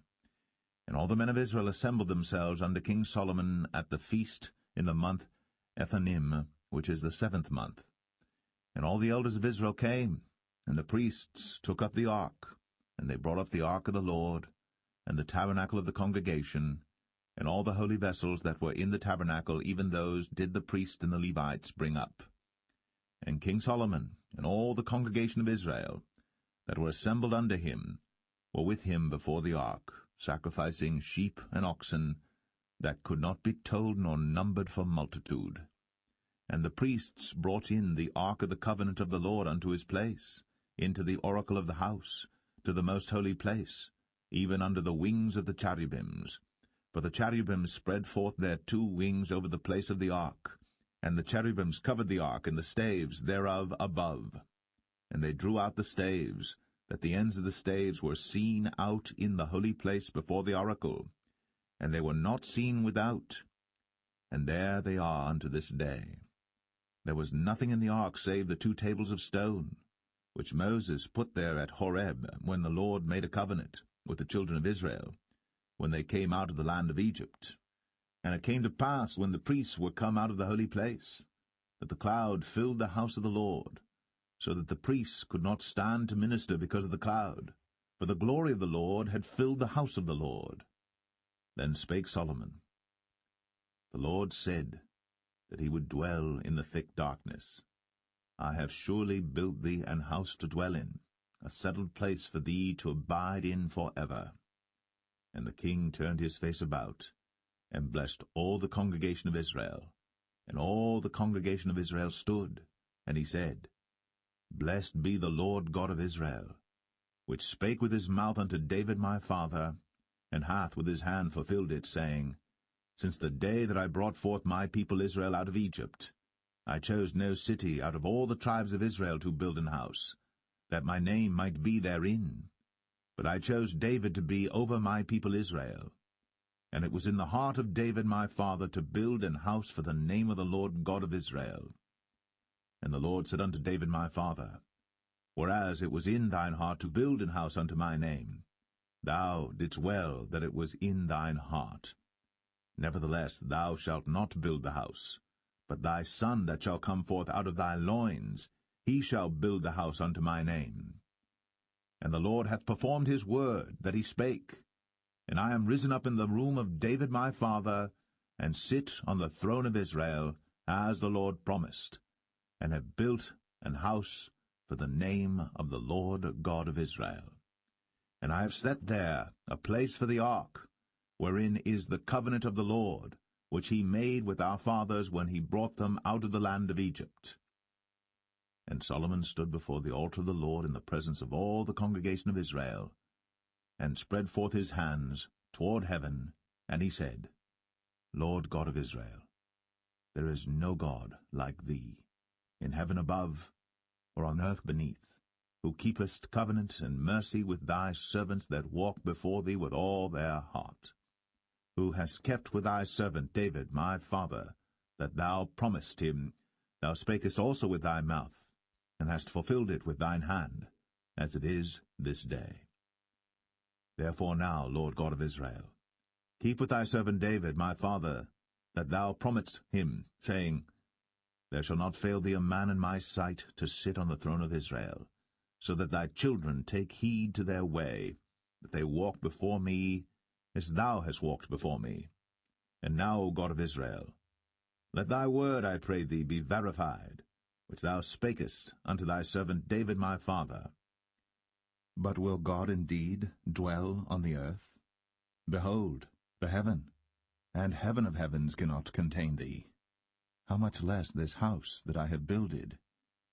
Yet have thou respect unto the prayer of thy servant, and to his supplication, O Lord my God, to hearken unto the cry and to the prayer which thy servant prayeth before thee today, that thine eyes may be open toward this house night and day, even toward the place of which thou hast said, My name shall be there, that thou mayest hearken unto the prayer which thy servant shall make toward this place. And hearken thou to the supplication of thy servant, and of thy people Israel, when they shall pray toward this place. And hear thou in heaven thy dwelling place, and when thou hearest, forgive. If any man trespass against his neighbor, and an oath be laid upon him to cause him to swear, and the oath come before thine altar in this house, then hear thou in heaven, and do and judge thy servants, condemning the wicked, to bring his way upon his head, and justifying the righteous, to give him according to his righteousness. When thy people Israel be smitten down before the enemy, because they have sinned against thee, and shall turn again to thee, and confess thy name, and pray, and make supplication unto thee in this house, then hear thou in heaven, and forgive the sin of thy people Israel, and bring them again unto the land which thou gavest unto their fathers. When heaven is shut up, and there is no rain because they have sinned against thee, if they pray toward this place, and confess thy name, and turn from their sin, when thou afflictest them, then hear thou in heaven, and forgive the sin of thy servants, and of thy people Israel, that thou teach them the good way wherein they should walk, and give rain upon thy land, which thou hast given to thy people for an inheritance. If there be in the land famine, if there be pestilence, blasting, mildew, locust, or if there be caterpillar, if their enemy besiege them in the land of their cities, whatsoever plague, whatsoever sickness there be, what prayer and supplication soever be made by any man, or by all thy people Israel, which shall know every man the plague of his own heart, and spread forth his hands toward this house, then hear thou in heaven thy dwelling place, and forgive, and do, and give to every man according to his ways, whose heart thou knowest, for thou, even thou only, knowest the hearts of all the children of men, that they may fear thee all the days that they live in the land which thou gavest unto our fathers. Moreover, concerning a stranger that is not of thy people Israel, but cometh out of a far country for thy name's sake, for they shall hear of thy great name, and of thy strong hand, and of thy stretched out arm, when he shall come and pray toward this house, hear thou in heaven thy dwelling place, and do according to all that the stranger calleth to thee for, that all people of the earth may know thy name, to fear thee, as do thy people Israel, and that they may know that this house which I have builded is called by thy name. If thy people go out to battle against their enemy, whithersoever thou shalt send them, and shall pray unto the Lord toward the city which thou hast chosen, and toward the house that I have built for thy name, then hear thou in heaven their prayer, and their supplication, and maintain their cause. If they sin against thee, for there is no man that sinneth not, and thou be angry with them, and deliver them to the enemy, so that they carry them away captives unto the land of the enemy, far or near. Yet if they shall bethink themselves in the land whither they were carried captives, and repent, and make supplication unto thee in the land of them that carried them captives, saying, We have sinned, and have done perversely, we have committed wickedness, and so return unto thee with all their heart, and with all their soul, in the land of their enemies, which led them away captive, and pray unto thee toward their land, which thou gavest unto their fathers, the city which thou hast chosen, and the house which I have built for thy name. Then hear thou their prayer, and their supplication in heaven thy dwelling place, and maintain their cause, and forgive thy people that have sinned against thee, and all their transgressions wherein they have transgressed against thee, and give them compassion before them who carry them captive, that they may have compassion on them.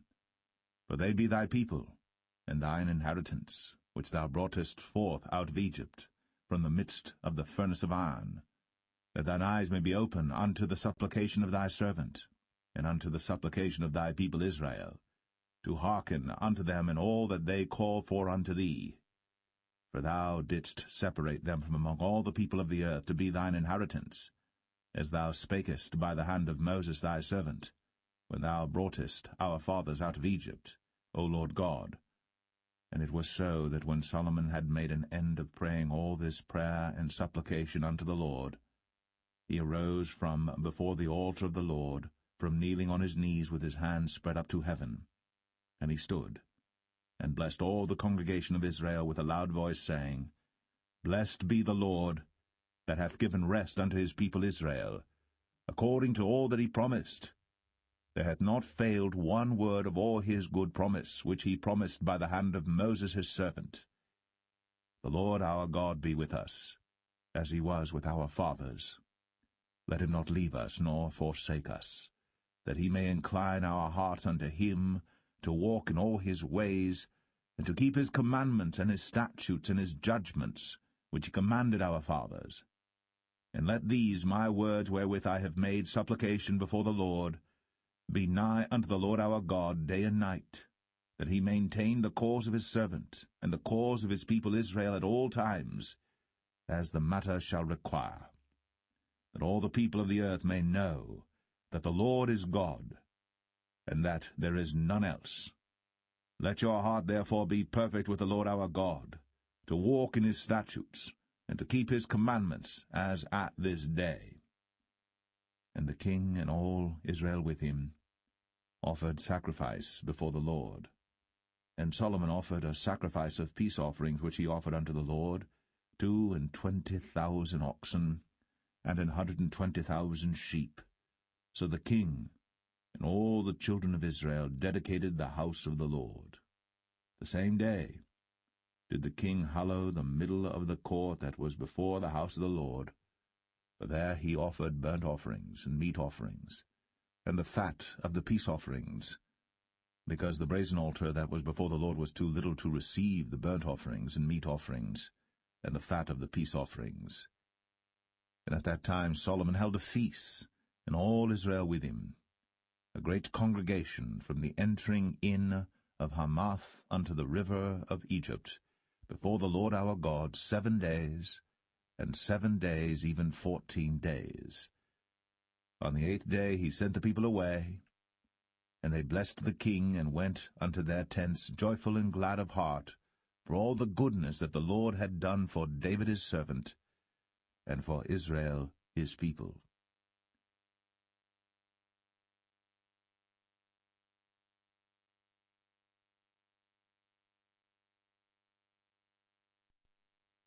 First Kings 9. And it came to pass, when Solomon had finished the building of the house of the Lord, and the king's house, and all Solomon's desire which he was pleased to do. That the Lord appeared to Solomon the second time, as he had appeared unto him at Gibeon. And the Lord said unto him, I have heard thy prayer and thy supplication that thou hast made before me. I have hallowed this house which thou hast built, to put my name there for ever, and mine eyes and mine heart shall be there perpetually. And if thou wilt walk before me, as David thy father walked, in integrity of heart, and in uprightness, to do according to all that I have commanded thee, and wilt keep my statutes and my judgments, then I will establish the throne of thy kingdom upon Israel forever, as I promised to David thy father, saying, There shall not fail thee a man upon the throne of Israel. But if ye shall at all turn from following me, ye or your children, and will not keep my commandments and my statutes which I have set before you, but go and serve other gods, and worship them, then will I cut off Israel out of the land which I have given them, and this house which I have hallowed for my name will I cast out of my sight, and Israel shall be a proverb and a byword among all people. And at this house which is high, every one that passeth by it shall be astonished, and shall hiss, and they shall say, Why hath the Lord done thus unto this land, and to this house? And they shall answer, Because they forsook the Lord their God, who brought forth their fathers out of the land of Egypt, and had taken hold upon other gods, and have worshipped them, and served them. Therefore hath the Lord brought upon them all this evil. And it came to pass at the end of 20 years, when Solomon had built the 2 houses, the house of the Lord, and the king's house. Now Hiram the king of Tyre had furnished Solomon with cedar trees and fir trees, and with gold, according to all his desire. That then King Solomon gave Hiram 20 cities in the land of Galilee. And Hiram came out from Tyre to see the cities which Solomon had given him, and they pleased him not. And he said, What cities are these which thou hast given me, my brother? And he called them the land of Cabul unto this day. And Hiram sent to the king 60 talents of gold. And this is the reason of the levy which King Solomon raised, for to build the house of the Lord, and his own house, and Millo, and the wall of Jerusalem, and Hazor, and Megiddo, and Gezer. For Pharaoh king of Egypt had gone up and taken Gezer, and burnt it with fire, and slain the Canaanites that dwelt in the city, and given it for a present unto his daughter Solomon's wife. And Solomon built Gezer, and Beth-horon the nether, and Baalath, and Tadmor in the wilderness in the land, and all the cities of store that Solomon had, and cities for his chariots, and cities for his horsemen, and that which Solomon desired to build in Jerusalem, and in Lebanon, and in all the land of his dominion. And all the people that were left of the Amorites, Hittites, Perizzites, Hivites, and Jebusites, which were not of the children of Israel, their children that were left after them in the land, whom the children of Israel also were not able utterly to destroy, upon those did Solomon levy a tribute of bondservice unto this day. But of the children of Israel did Solomon make no bondmen, but they were men of war, and his servants, and his princes, and his captains, and rulers of his chariots, and his horsemen. These were the chief of the officers that were over Solomon's work, 550, which bare rule over the people that wrought in the work. But Pharaoh's daughter came up out of the city of David unto her house, which Solomon had built for her. Then did he build Millo. And 3 times in a year did Solomon offer burnt offerings and peace offerings upon the altar which he built unto the Lord. And he burnt incense upon the altar that was before the Lord. So he finished the house. And King Solomon made a navy of ships in Ezion-Geber, which is beside Eloth, on the shore of the Red Sea, in the land of Edom.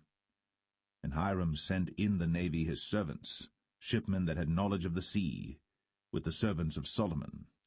And they came to Ophir, and fetched from thence gold 420 talents, and brought it to King Solomon.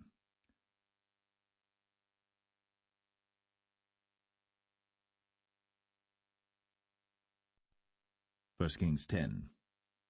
And when the queen of Sheba heard of the fame of Solomon concerning the name of the Lord, she came to prove him with hard questions. And she came to Jerusalem with a very great train, with camels that bare spices and very much gold, and precious stones. And when she was come to Solomon, she communed with him of all that was in her heart. And Solomon told her all her questions. There was not anything hid from the king which he told her not. And when the queen of Sheba had seen all Solomon's wisdom, and the house that he had built, and the meat of his table, and the sitting of his servants, and the attendance of his ministers, and their apparel, and his cupbearers, and his ascent by which he went up unto the house of the Lord, there was no more spirit in her. And she said to the king, It was a true report that I heard in mine own land of thy acts and of thy wisdom. Howbeit, I believed not the word until I came.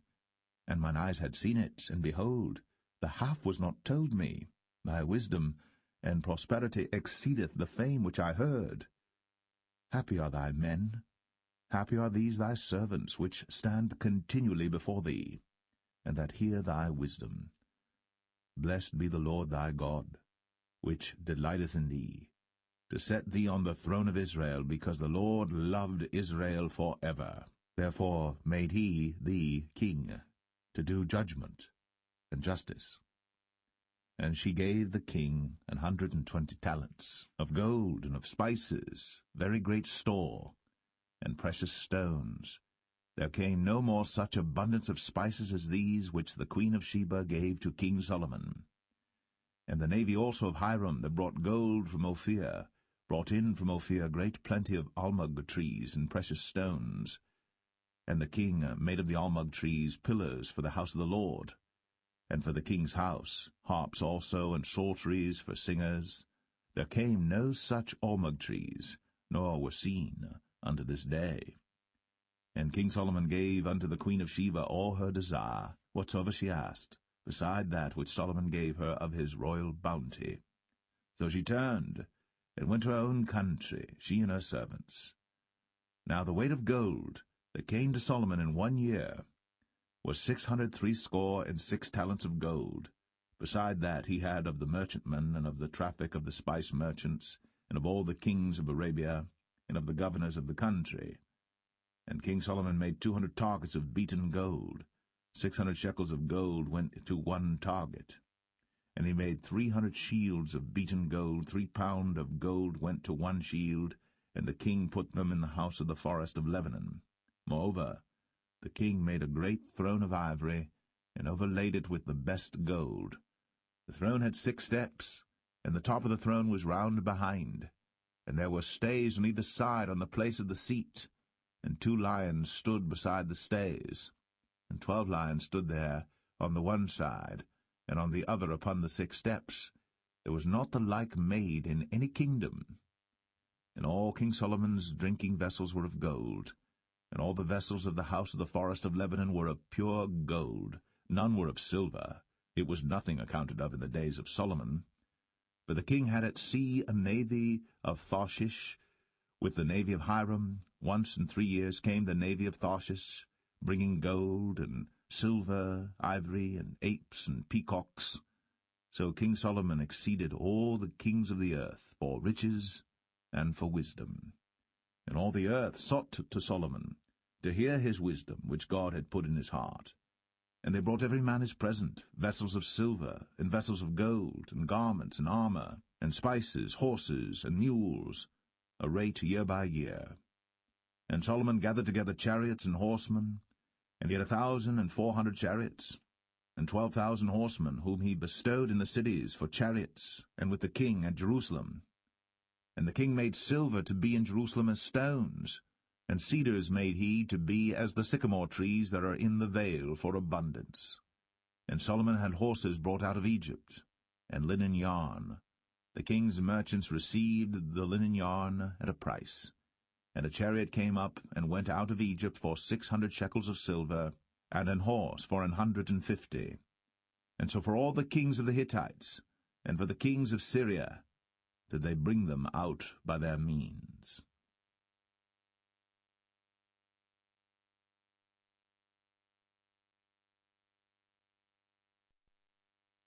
1 Kings 11. But King Solomon loved many strange women, together with the daughter of Pharaoh, women of the Moabites, Ammonites, Edomites, Zidonians, and Hittites. Of the nations concerning which the Lord said unto the children of Israel, Ye shall not go in to them, neither shall they come in unto you, for surely they will turn away your heart after their gods. Solomon clave unto these in love. And he had 700 wives, princesses, and 300 concubines, and his wives turned away his heart. For it came to pass, when Solomon was old, that his wives turned away his heart after other gods. And his heart was not perfect with the Lord his God, as was the heart of David his father. For Solomon went after Ashtoreth, the goddess of the Zidonians, and after Milcom, the abomination of the Ammonites. And Solomon did evil in the sight of the Lord, and went not fully after the Lord, as did David his father. Then did Solomon build an high place for Chemosh, the abomination of Moab, in the hill that is before Jerusalem, and for Molech, the abomination of the children of Ammon.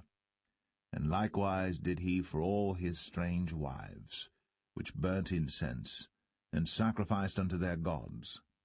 And the Lord was angry with Solomon, because his heart was turned from the Lord God of Israel, which had appeared unto him twice, and had commanded him concerning this thing, that he should not go after other gods. But he kept not that which the Lord commanded.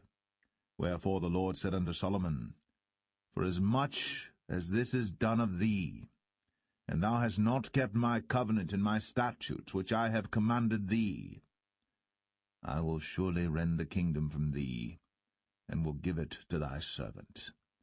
Notwithstanding, in thy days, I will not do it for David thy father's sake, but I will rend it out of the hand of thy son. Howbeit, I will not rend away all the kingdom, but will give one tribe to thy son, for David my servant's sake, and for Jerusalem's sake, which I have chosen. And the Lord stirred up an adversary unto Solomon, Hadad the Edomite. He was of the king's seed in Edom.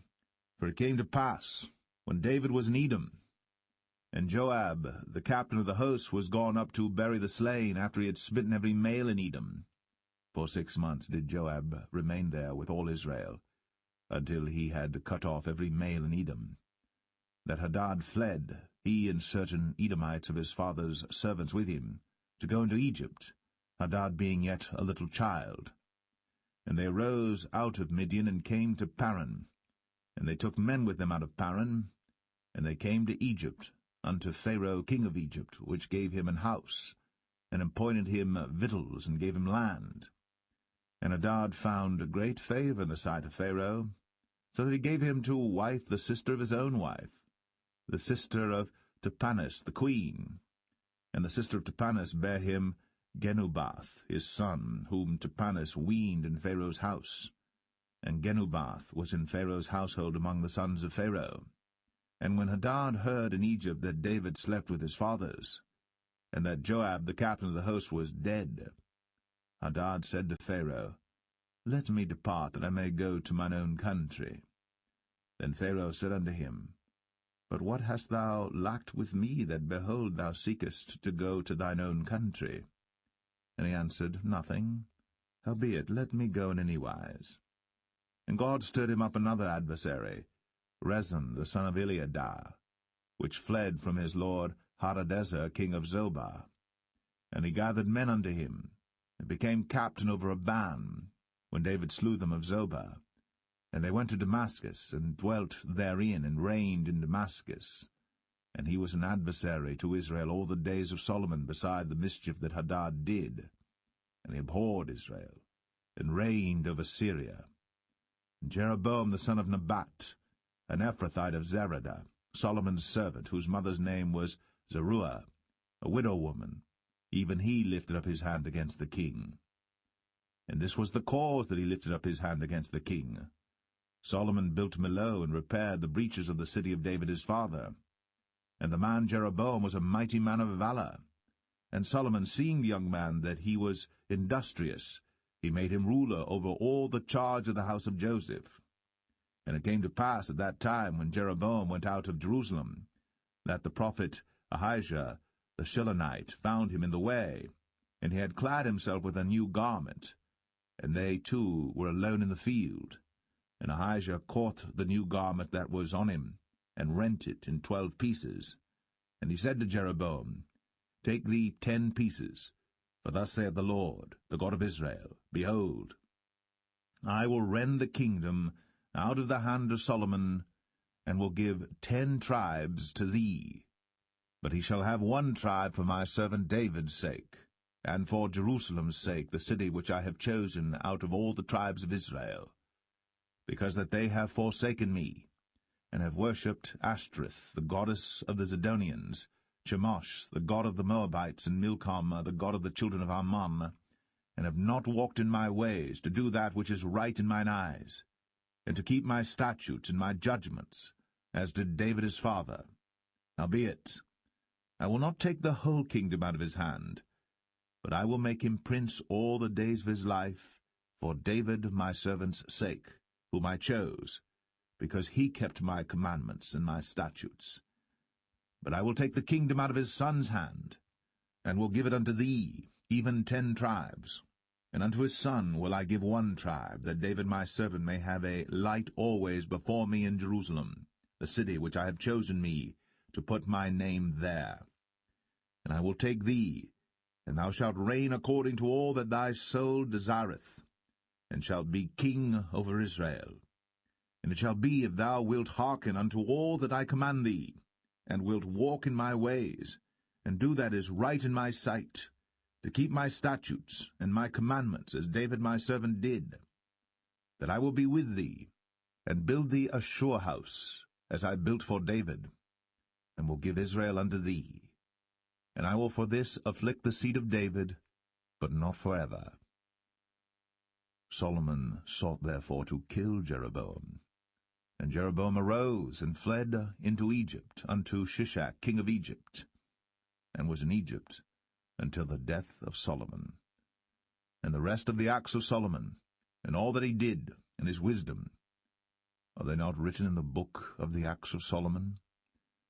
And the time that Solomon reigned in Jerusalem over all Israel was 40 years.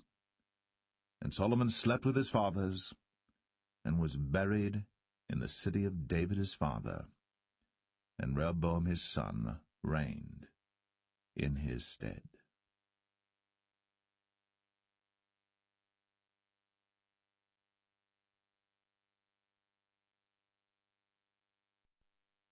First Kings 12. And Rehoboam went to Shechem, for all Israel were come to Shechem to make him king. And it came to pass, when Jeroboam the son of Nebat, who was yet in Egypt, heard of it, for he was fled from the presence of King Solomon, and Jeroboam dwelt in Egypt, that they sent and called him. And Jeroboam and all the congregation of Israel came and spake unto Rehoboam, saying, Thy father made our yoke grievous. Now therefore make thou the grievous service of thy father, and his heavy yoke which he put upon us lighter, and we will serve thee. And he said unto them, Depart yet for 3 days, then come again to me. And the people departed. And King Rehoboam consulted with the old men that stood before Solomon his father while he yet lived, and said, How do ye advise that I may answer this people? And they spake unto him, saying, If thou wilt be a servant unto this people this day, and wilt serve them, and answer them, and speak good words to them, then they will be thy servants forever. But he forsook the counsel of the old men which they had given him, and consulted with the young men that were grown up with him, and which stood before him. And he said unto them, What counsel give ye that we may answer this people who have spoken to me, saying, Make the yoke which thy father did put upon us lighter? And the young men that were grown up with him spake unto him, saying, Thus shalt thou speak unto this people that spake unto thee, saying, Thy father made our yoke heavy, but make thou it lighter unto us. Thus shalt thou say unto them, My little finger shall be thicker than my father's loins. And now, whereas my father did lade you with a heavy yoke, I will add to your yoke. My father hath chastised you with whips, but I will chastise you with scorpions. So Jeroboam and all the people came to Rehoboam the third day, as the king had appointed, saying, Come to me again the third day. And the king answered the people roughly, and forsook the old men's counsel that they gave him, and spake to them after the counsel of the young men, saying, My father made your yoke heavy, and I will add to your yoke. My father also chastised you with whips, but I will chastise you with scorpions. Wherefore the king hearkened not unto the people. For the cause was from the Lord, that he might perform his saying, which the Lord spake by Ahijah the Shilonite unto Jeroboam the son of Nebat. So when all Israel saw that the king hearkened not unto them, the people answered the king, saying, What portion have we in David? Neither have we inheritance in the son of Jesse. To your tents, O Israel. Now see to thine own house, David. So Israel departed unto their tents. But as for the children of Israel which dwelt in the cities of Judah, Rehoboam reigned over them. Then King Rehoboam sent Adoram, who was over the tribute, and all Israel stoned him with stones, that he died. Therefore King Rehoboam made speed to get him up to his chariot, to flee to Jerusalem. So Israel rebelled against the house of David unto this day. And it came to pass, when all Israel heard that Jeroboam was come again, that they sent and called him unto the congregation, and made him king over all Israel. There was none that followed the house of David, but the tribe of Judah only. And when Rehoboam was come to Jerusalem, he assembled all the house of Judah with the tribe of Benjamin, 180,000 chosen men which were warriors, to fight against the house of Israel, to bring the kingdom again to Rehoboam the son of Solomon. But the word of God came unto Shemaiah the man of God, saying, Speak unto Rehoboam the son of Solomon, king of Judah, and unto all the house of Judah and Benjamin, and to the remnant of the people, saying, Thus saith the Lord, Ye shall not go up, nor fight against your brethren the children of Israel.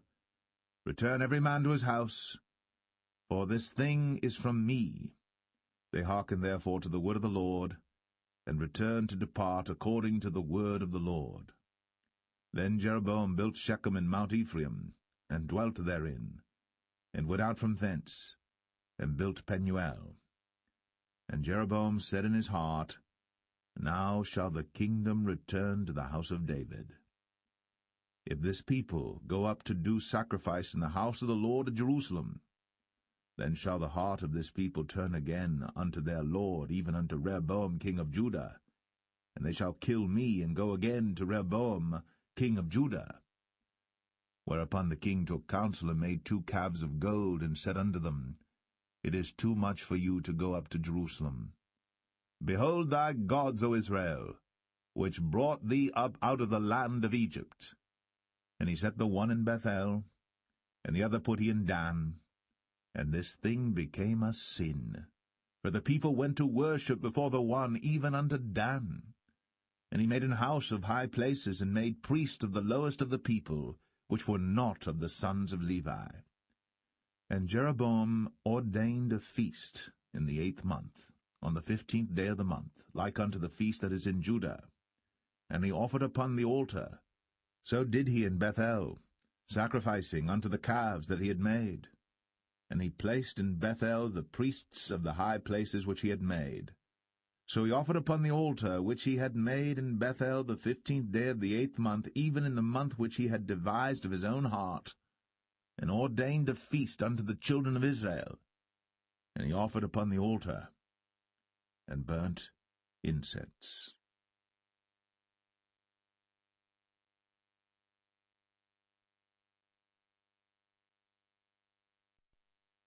1 Kings 13.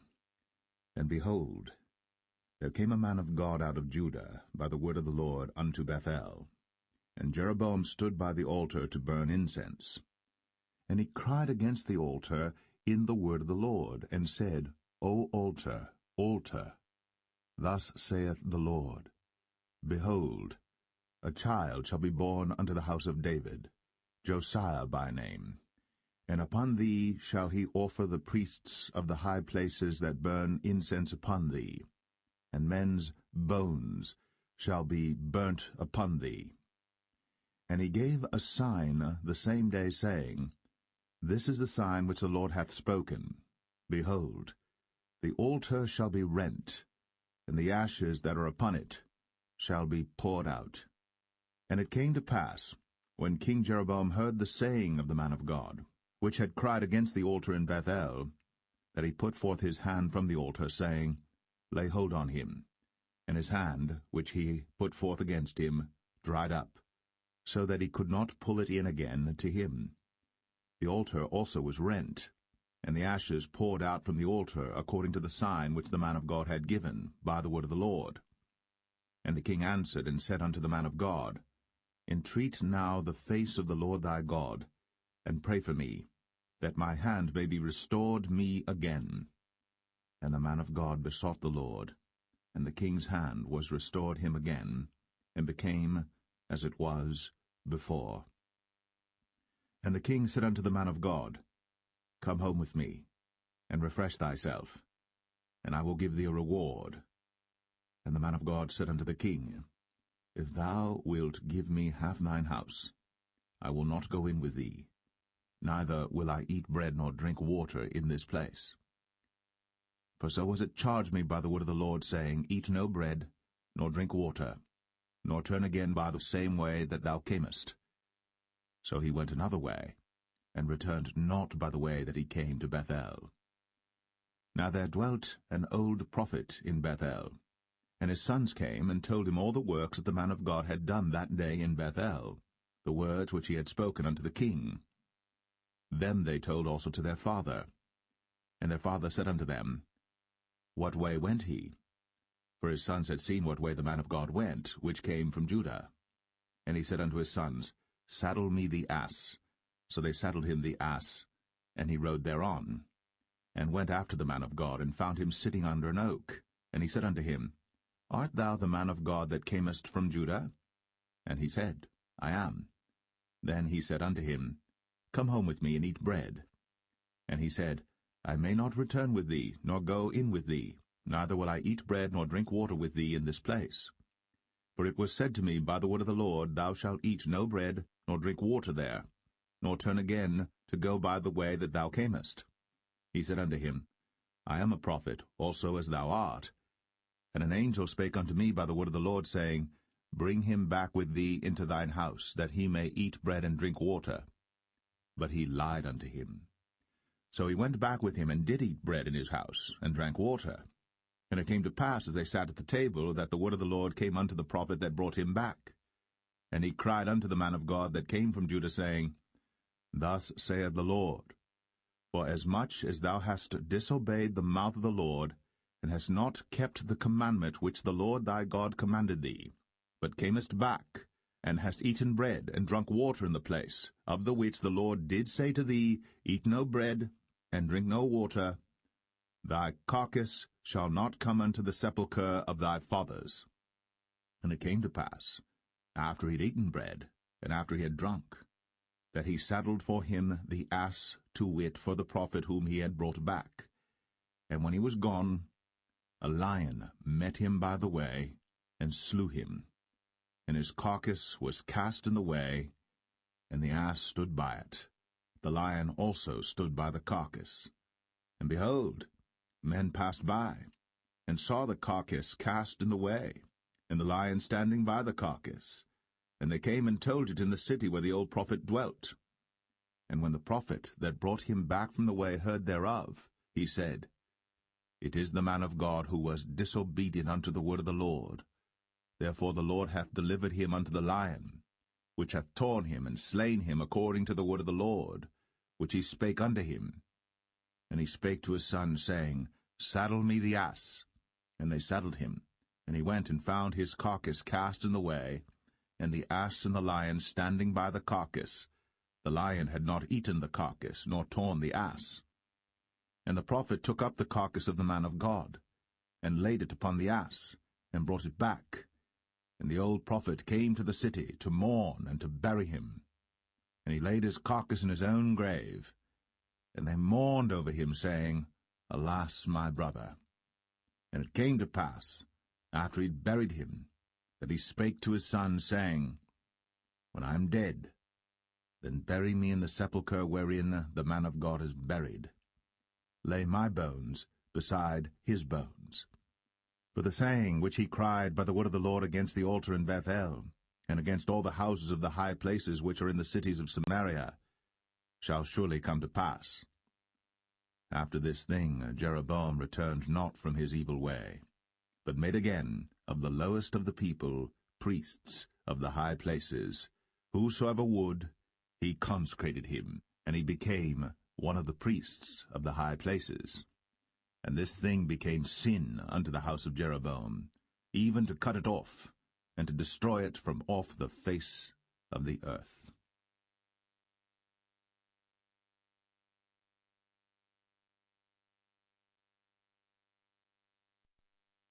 1 Kings 14.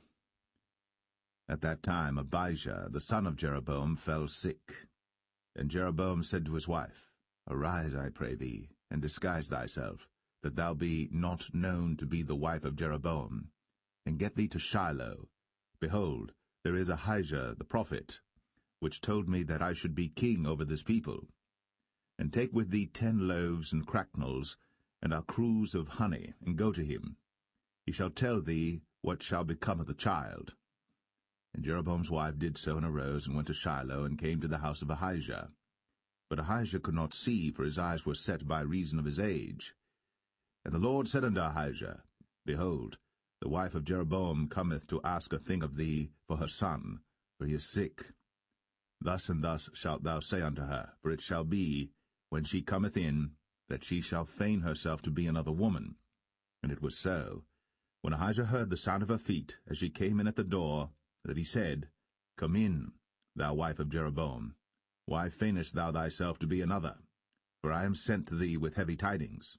Go, tell Jeroboam, Thus saith the Lord God of Israel, Forasmuch as I exalted thee from among the people, and made thee prince over my people Israel, and rent the kingdom away from the house of David, and gave it thee, and yet thou hast not been as my servant David, who kept my commandments, and who followed me with all his heart, to do that only which was right in mine eyes, but hast done evil above all that were before thee. For thou hast gone and made thee other gods, and molten images, to provoke me to anger, and hast cast me behind thy back. Therefore, behold, I will bring evil upon the house of Jeroboam, and will cut off from Jeroboam him that pisseth against the wall, and him that is shut up and left in Israel, and will take away the remnant of the house of Jeroboam as a man taketh away dung, till it be all gone. Him that dieth of Jeroboam in the city shall the dogs eat, and him that dieth in the field shall the fowls of the air eat. For the Lord hath spoken it. Arise thou therefore, get thee to thine own house, and when thy feet enter into the city, the child shall die. And all Israel shall mourn for him, and bury him. For he only of Jeroboam shall come to the grave, because in him there is found some good thing toward the Lord God of Israel in the house of Jeroboam. Moreover, the Lord shall raise him up a king over Israel, who shall cut off the house of Jeroboam that day. But what? Even now.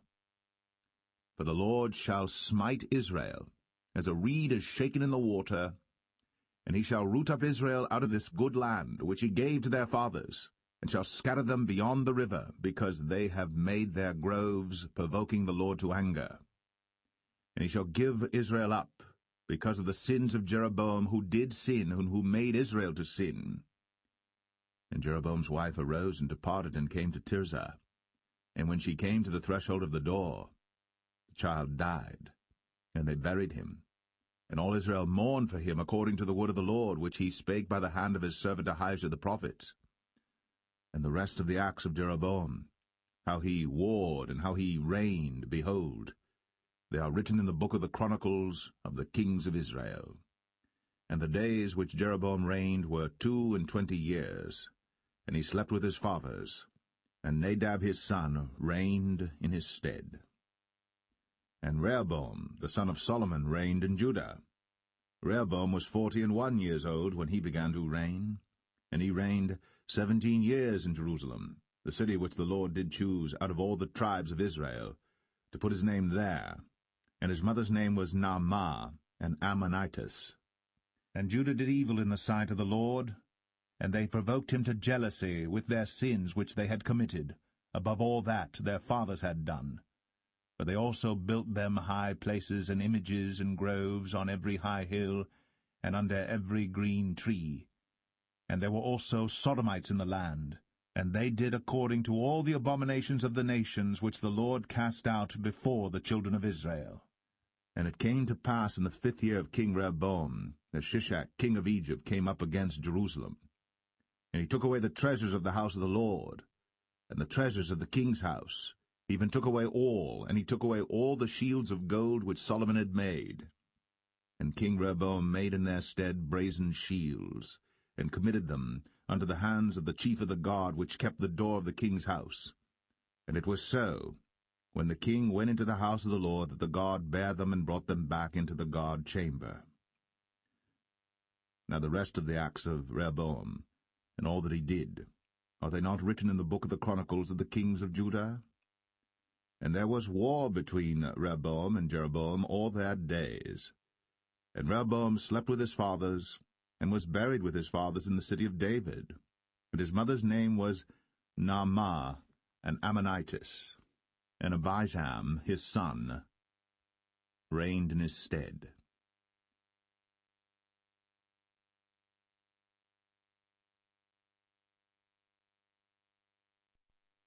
1 Kings 15. Now in the 18th year of King Jeroboam, the son of Nebat, reigned Abijam over Judah. 3 years reigned he in Jerusalem, and his mother's name was Maachah, the daughter of Abishalom. And he walked in all the sins of his father which he had done before him, and his heart was not perfect with the Lord his God, as the heart of David his father. Nevertheless, for David's sake did the Lord his God give him a lamp in Jerusalem to set up his son after him, and to establish Jerusalem, because David did that which was right in the eyes of the Lord, and turned not aside from anything that he commanded him all the days of his life, save only in the matter of Uriah the Hittite. And there was war between Rehoboam and Jeroboam all the days of his life. Now the rest of the acts of Abijam, and all that he did, are they not written in the book of the Chronicles of the kings of Judah? And there was war between Abijam and Jeroboam. And Abijam slept with his fathers, and they buried him in the city of David, and Asa, his son, reigned in his stead. And in the 20th year of Jeroboam, king of Israel, reigned Asa over Judah. And 41 years reigned he in Jerusalem.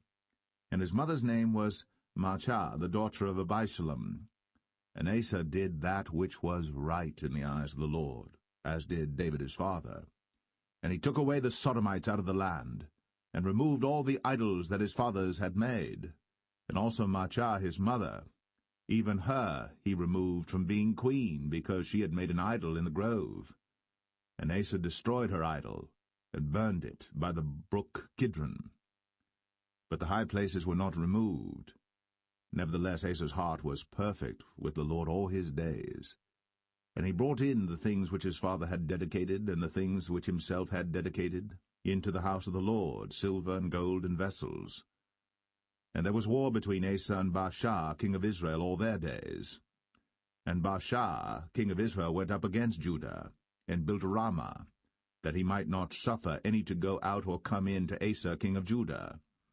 Then Asa took all the silver and the gold that were left in the treasures of the house of the Lord, and the treasures of the king's house, and delivered them into the hand of his servants. And King Asa sent them to Ben-Hadad, the son of Tabrimon, the son of Hezion, king of Syria, that dwelt at Damascus, saying, There is a league between me and thee, and between my father and thy father. Behold, I have sent unto thee a present of silver and gold. Come, and break thy league with Baasha king of Israel, that he may depart from me. So Benhadad hearkened unto King Asa, and sent the captains of the hosts which he had against the cities of Israel, and smote Ijon, and Dan, and Abel-Beth-Maachah, and all Cinneroth, with all the land of Naphtali. And it came to pass, when Baasha heard thereof, that he left off building of Ramah, and dwelt in Tirzah. Then King Asa made a proclamation throughout all Judah, none was exempted. And they took away the stones of Ramah, and the timber thereof, wherewith Baasha had builded. And King Asa built with them Geba of Benjamin, and Mizpah. The rest of all the acts of Asa, and all his might, and all that he did, and the cities which he built, are they not written in the book of the chronicles of the kings of Judah? Nevertheless, in the time of his old age, he was diseased in his feet. And Asa slept with his fathers, and was buried with his fathers in the city of David his father, and Jehoshaphat his son reigned in his stead. And Nadab the son of Jeroboam began to reign over Israel in the 2nd year of Asa king of Judah, and reigned over Israel 2 years. And he did evil in the sight of the Lord, and walked in the way of his father, and in his sin wherewith he made Israel to sin. And Baasha the son of Ahijah of the house of Issachar conspired against him. And Baasha smote him at Gibbethon, which belonged to the Philistines, for Nadab and all Israel laid siege to Gibbethon. Even in the 3rd year of Asa king of Judah did Baasha slay him, and reigned in his stead. And it came to pass when he reigned, that he smote all the house of Jeroboam. He left not to Jeroboam any that breathed, until he had destroyed him, according unto the saying of the Lord, which he spake by his servant Ahijah the Shilonite. Because of the sins of Jeroboam which he sinned, and which he made Israel sin, by his provocation wherewith he provoked the Lord God of Israel to anger. Now the rest of the acts of Nadab, and all that he did, are they not written in the book of the chronicles of the kings of Israel? And there was war between Asa and Baasha, king of Israel, all their days. In the 3rd year of Asa king of Judah began Baasha the son of Ahijah to reign over all Israel in Tirzah 24 years. And he did evil in the sight of the Lord, and walked in the way of Jeroboam, and in his sin wherewith he made Israel to sin.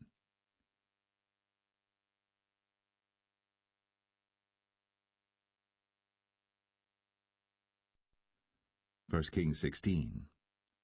Then the word of the Lord came to Jehu the son of Hanani against Baasha, saying, Forasmuch as I exalted thee out of the dust, and made thee prince over my people Israel, and thou hast walked in the way of Jeroboam, and hast made my people Israel to sin, to provoke me to anger with their sins, behold, I will take away the posterity of Baasha, and the posterity of his house, and will make thy house like the house of Jeroboam the son of Nebat.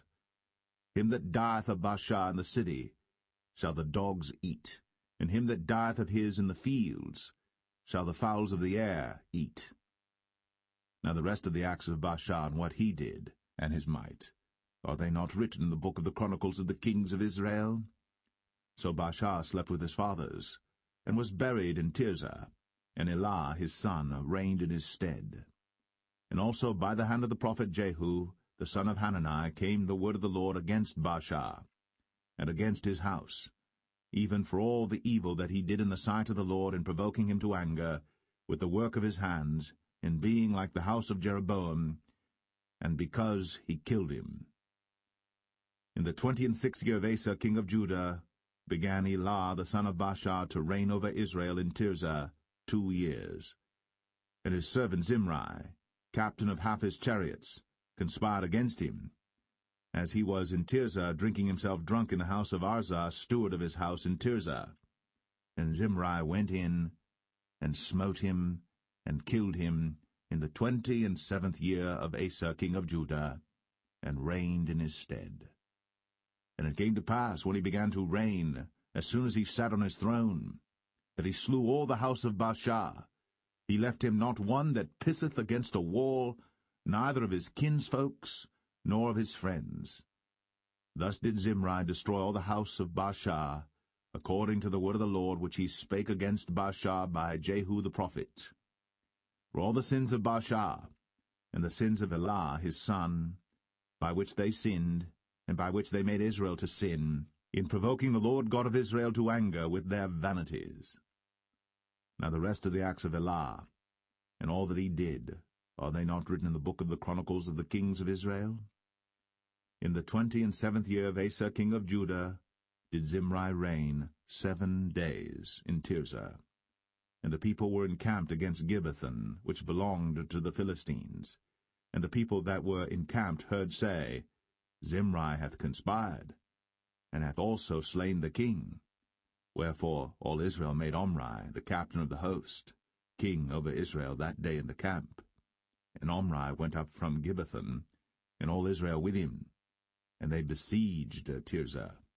And it came to pass, when Zimri saw that the city was taken, that he went into the palace of the king's house, and burnt the king's house over him with fire, and died. For his sins, which he sinned in doing evil in the sight of the Lord, and walking in the way of Jeroboam, and in his sin which he did, to make Israel to sin. Now the rest of the acts of Zimri, and his treason that he wrought, are they not written in the book of the Chronicles of the kings of Israel? Then were the people of Israel divided into 2 parts. Half of the people followed Tibni the son of Ginath, to make him king, and half followed Omri. But the people that followed Omri prevailed against the people that followed Tibni the son of Ginath. So Tibni died, and Omri reigned. In the 31st year of Asa king of Judah began Omri to reign over Israel 12 years. 6 years reigned he in Tirzah. And he bought the hill Samaria of Shemer for 2 talents of silver, and built on the hill, and called the name of the city which he built after the name of Shemer, owner of the hill, Samaria. But Omri wrought evil in the eyes of the Lord, and did worse than all that were before him. For he walked in all the way of Jeroboam the son of Nebat, and in his sin wherewith he made Israel to sin, to provoke the Lord God of Israel to anger with their vanities. Now the rest of the acts of Omri which he did, and his might that he showed, are they not written in the book of the Chronicles of the kings of Israel? So Omri slept with his fathers, and was buried in Samaria, and Ahab his son reigned in his stead. And in the 38th year of Asa king of Judah began Ahab the son of Omri to reign over Israel. And Ahab the son of Omri reigned over Israel in Samaria 22 years. And Ahab the son of Omri did evil in the sight of the Lord above all that were before him. And it came to pass, as if it had been a light thing for him to walk in the sins of Jeroboam the son of Nebat, that he took to wife Jezebel, the daughter of Ethbaal, king of the Zidonians, and went and served Baal, and worshipped him. And he reared up an altar for Baal in the house of Baal, which he had built in Samaria. And Ahab made a grove, and Ahab did more to provoke the Lord God of Israel to anger than all the kings of Israel that were before him. In his days did Hiel the Bethelite build Jericho. He laid the foundation thereof in Abiram his firstborn, and set up the gates thereof in his youngest son Segub, according to the word of the Lord, which he spake by Joshua the son of Nun.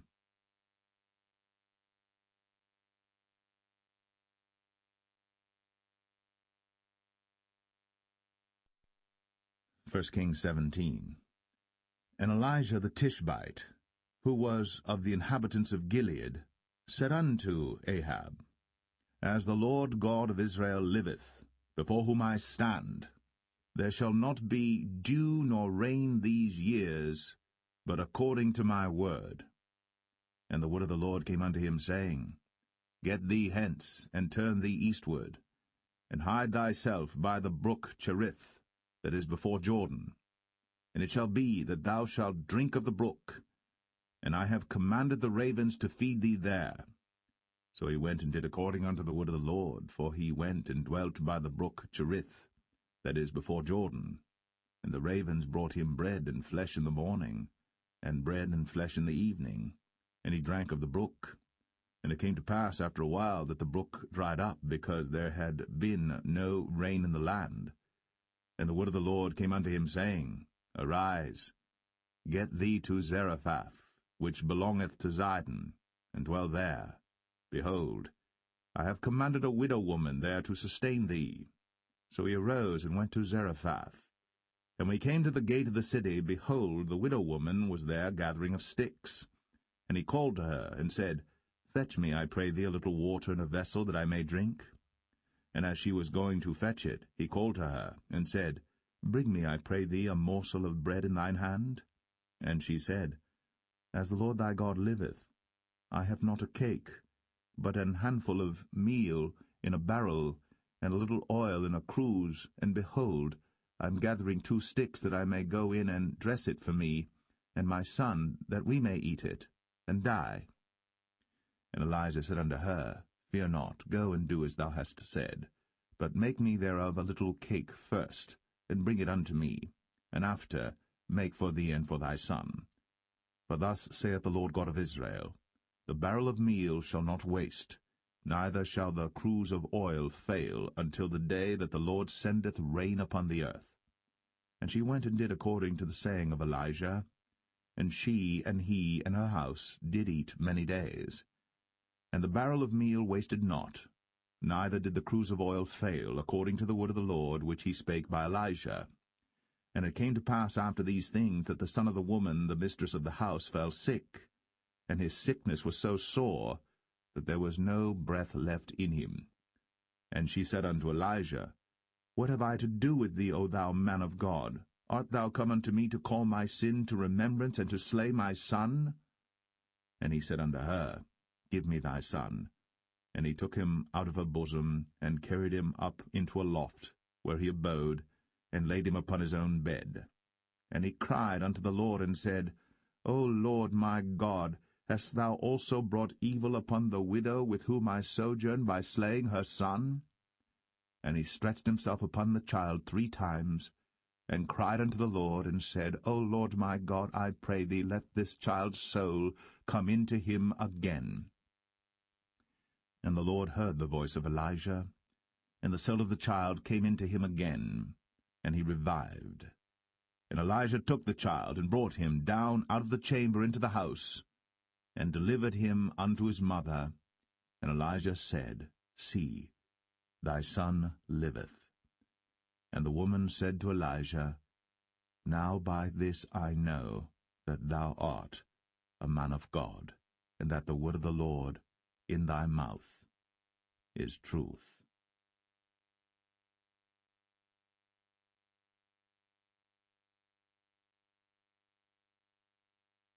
1 Kings 18. And it came to pass after many days, that the word of the Lord came to Elijah in the 3rd year, saying, Go, show thyself unto Ahab, and I will send rain upon the earth. And Elijah went to show himself unto Ahab. And there was a sore famine in Samaria. And Ahab called Obadiah, which was the governor of his house. Now Obadiah feared the Lord greatly. For it was so, when Jezebel cut off the prophets of the Lord, that Obadiah took 100 prophets, and hid them by 50 in a cave, and fed them with bread and water. And Ahab said unto Obadiah, Go into the land, unto all fountains of water, and unto all brooks. Peradventure we may find grass to save the horses and mules alive, that we lose not all the beasts. So they divided the land between them to pass throughout it. Ahab went one way by himself, and Obadiah went another way by himself. And as Obadiah was in the way, behold, Elijah met him, and he knew him, and fell on his face, and said, Art thou that my lord Elijah? And he answered him, I am. Go tell thy lord, Behold, Elijah is here. And he said, What have I sinned that thou wouldst deliver thy servant into the hand of Ahab, to slay me? As the Lord thy God liveth, there is no nation or kingdom whither my lord hath not sent to seek thee. And when they said, He is not there, he took an oath of the kingdom and nation that they found thee not. And now thou sayest, Go, tell thy Lord, Behold, Elijah is here. And it shall come to pass, as soon as I am gone from thee, that the Spirit of the Lord shall carry thee whither I know not. And so when I come and tell Ahab, and he cannot find thee, he shall slay me.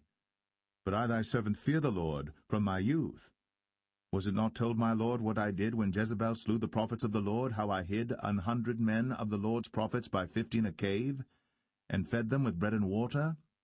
And now thou sayest, Go, tell thy Lord, Behold, Elijah is here, and he shall slay me? And Elijah said, As the Lord of hosts liveth, before whom I stand, I will surely show myself unto him today. So Obadiah went to meet Ahab and told him.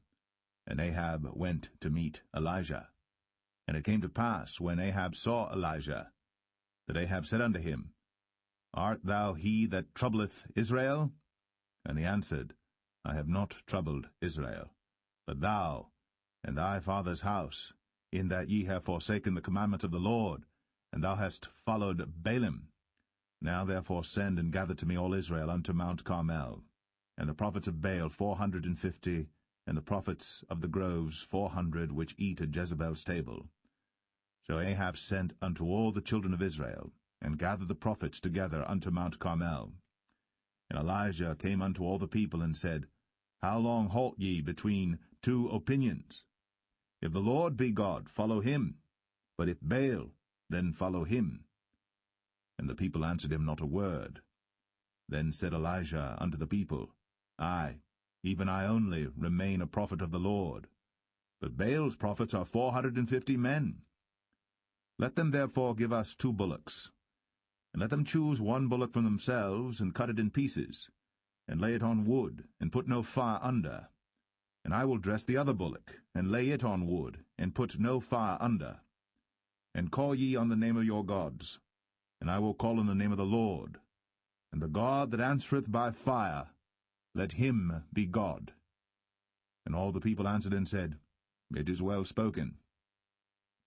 And Elijah said unto the prophets of Baal, Choose you 1 bullock for yourselves, and dress it first, for ye are many, and call on the name of your gods, but put no fire under. And they took the bullock which was given them, and they dressed it, and called on the name of Baal from morning even until noon, saying, O Baal, hear us! But there was no voice, nor any that answered, and they leaped upon the altar which was made. And it came to pass at noon that Elijah mocked them, and said, Cry aloud, for he is a god. Either he is talking, or he is pursuing, or he is in a journey, peradventure he sleepeth, and must be awaked. And they cried aloud, and cut themselves after their manner with knives and lancets, till the blood gushed out upon them. And it came to pass, when midday was past, and they prophesied until the time of the offering of the evening sacrifice, that there was neither voice, nor any to answer, nor any that regarded. And Elijah said unto all the people, Come near unto me. And all the people came near unto him, and he repaired the altar of the Lord that was broken down. And Elijah took 12 stones, according to the number of the tribes of the sons of Jacob, unto whom the word of the Lord came, saying, Israel shall be thy name. And with the stones he built an altar in the name of the Lord, and he made a trench about the altar, as great as would contain 2 measures of seed. And he put the wood in order, and cut the bullock in pieces, and laid him on the wood, and said, Fill 4 barrels with water, and pour it on the burnt sacrifice, and on the wood. And he said, Do it the 2nd time. And they did it the 2nd time. And he said, Do it the 3rd time. And they did it the 3rd time. And the water ran round about the altar, and he filled the trench also with water. And it came to pass, at the time of the offering of the evening sacrifice, that Elijah the prophet came near and said, Lord God of Abraham, Isaac, and of Israel, let it be known this day that thou art God in Israel, and that I am thy servant, and that I have done all these things at thy word. Hear me, O Lord, hear me, that this people may know that thou art the Lord God, and that thou hast turned their heart back again. Then the fire of the Lord fell, and consumed the burnt sacrifice, and the wood, and the stones, and the dust, and licked up the water that was in the trench. And when all the people saw it, they fell on their faces, and they said, The Lord, He is the God. The Lord, He is the God. And Elijah said unto them, Take the prophets of Baal, let not one of them escape. And they took them. And Elijah brought them down to the brook Kishon, and slew them there. And Elijah said unto Ahab, Get thee up, eat and drink, for there is a sound of abundance of rain. So Ahab went up to eat and to drink. And Elijah went up to the top of Carmel, and he cast himself down upon the earth, and put his face between his knees, and said to his servant, Go up now, look toward the sea. And he went up and looked, and said, There is nothing. And he said, Go again 7 times.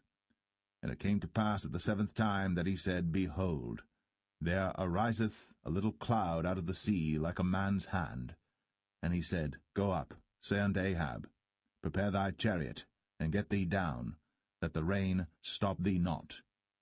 And it came to pass in the meanwhile that the heaven was black with clouds and wind, and there was a great rain. And Ahab rode, and went to Jezreel. And the hand of the Lord was on Elijah, and he girded up his loins, and ran before Ahab to the entrance of Jezreel.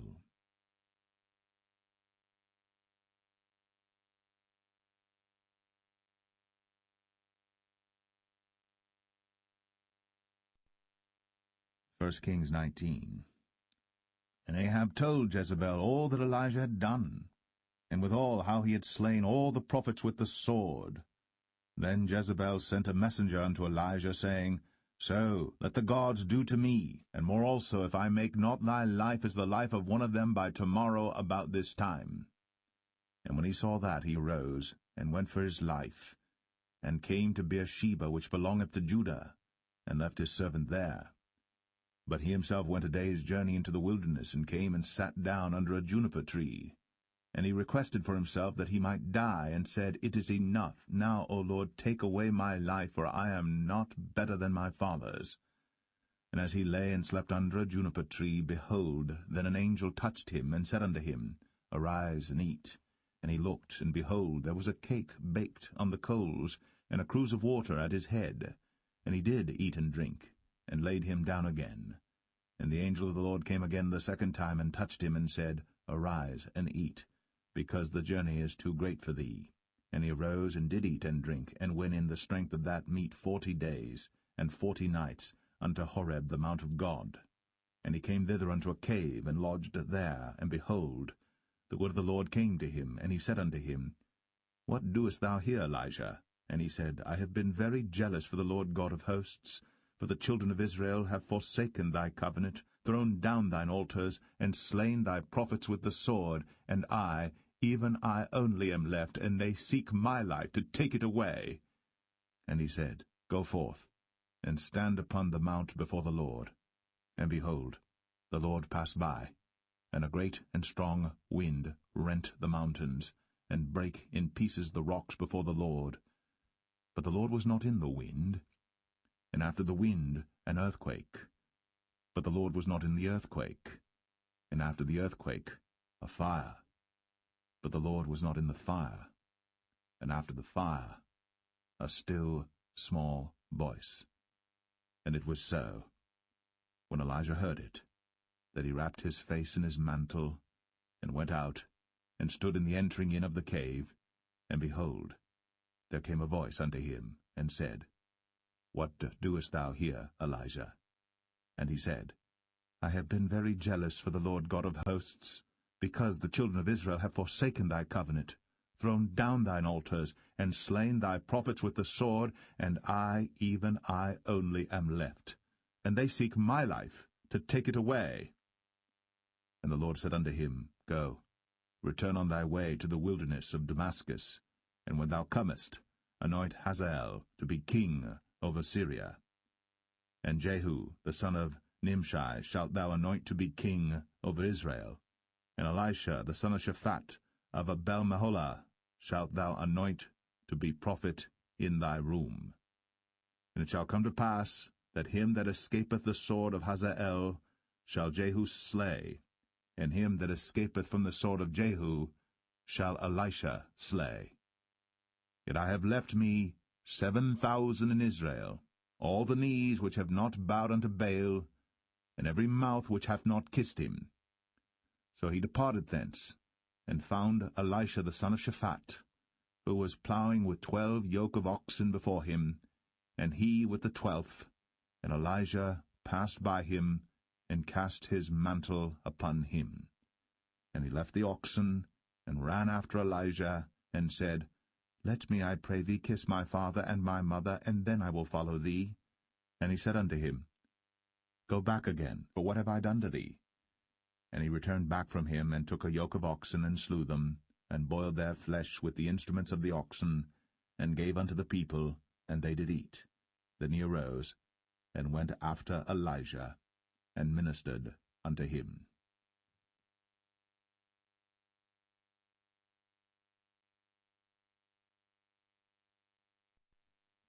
1 Kings 20. And Ben-Hadad the king of Syria gathered all his host together, and there were 32 kings with him, and horses and chariots, and he went up and besieged Samaria, and warred against it. And he sent messengers to Ahab king of Israel into the city, and said unto him, Thus saith Ben-Hadad, Thy silver and thy gold is mine, thy wives also and thy children, even the goodliest, are mine. And the king of Israel answered and said, My lord, O king, according to thy saying, I am thine, and all that I have. And the messengers came again and said, Thus speaketh Ben-Hadad, saying, Although I have sent unto thee, saying, Thou shalt deliver me thy silver and thy gold and thy wives and thy children, yet I will send my servants unto thee tomorrow about this time, and they shall search thine house and the houses of thy servants.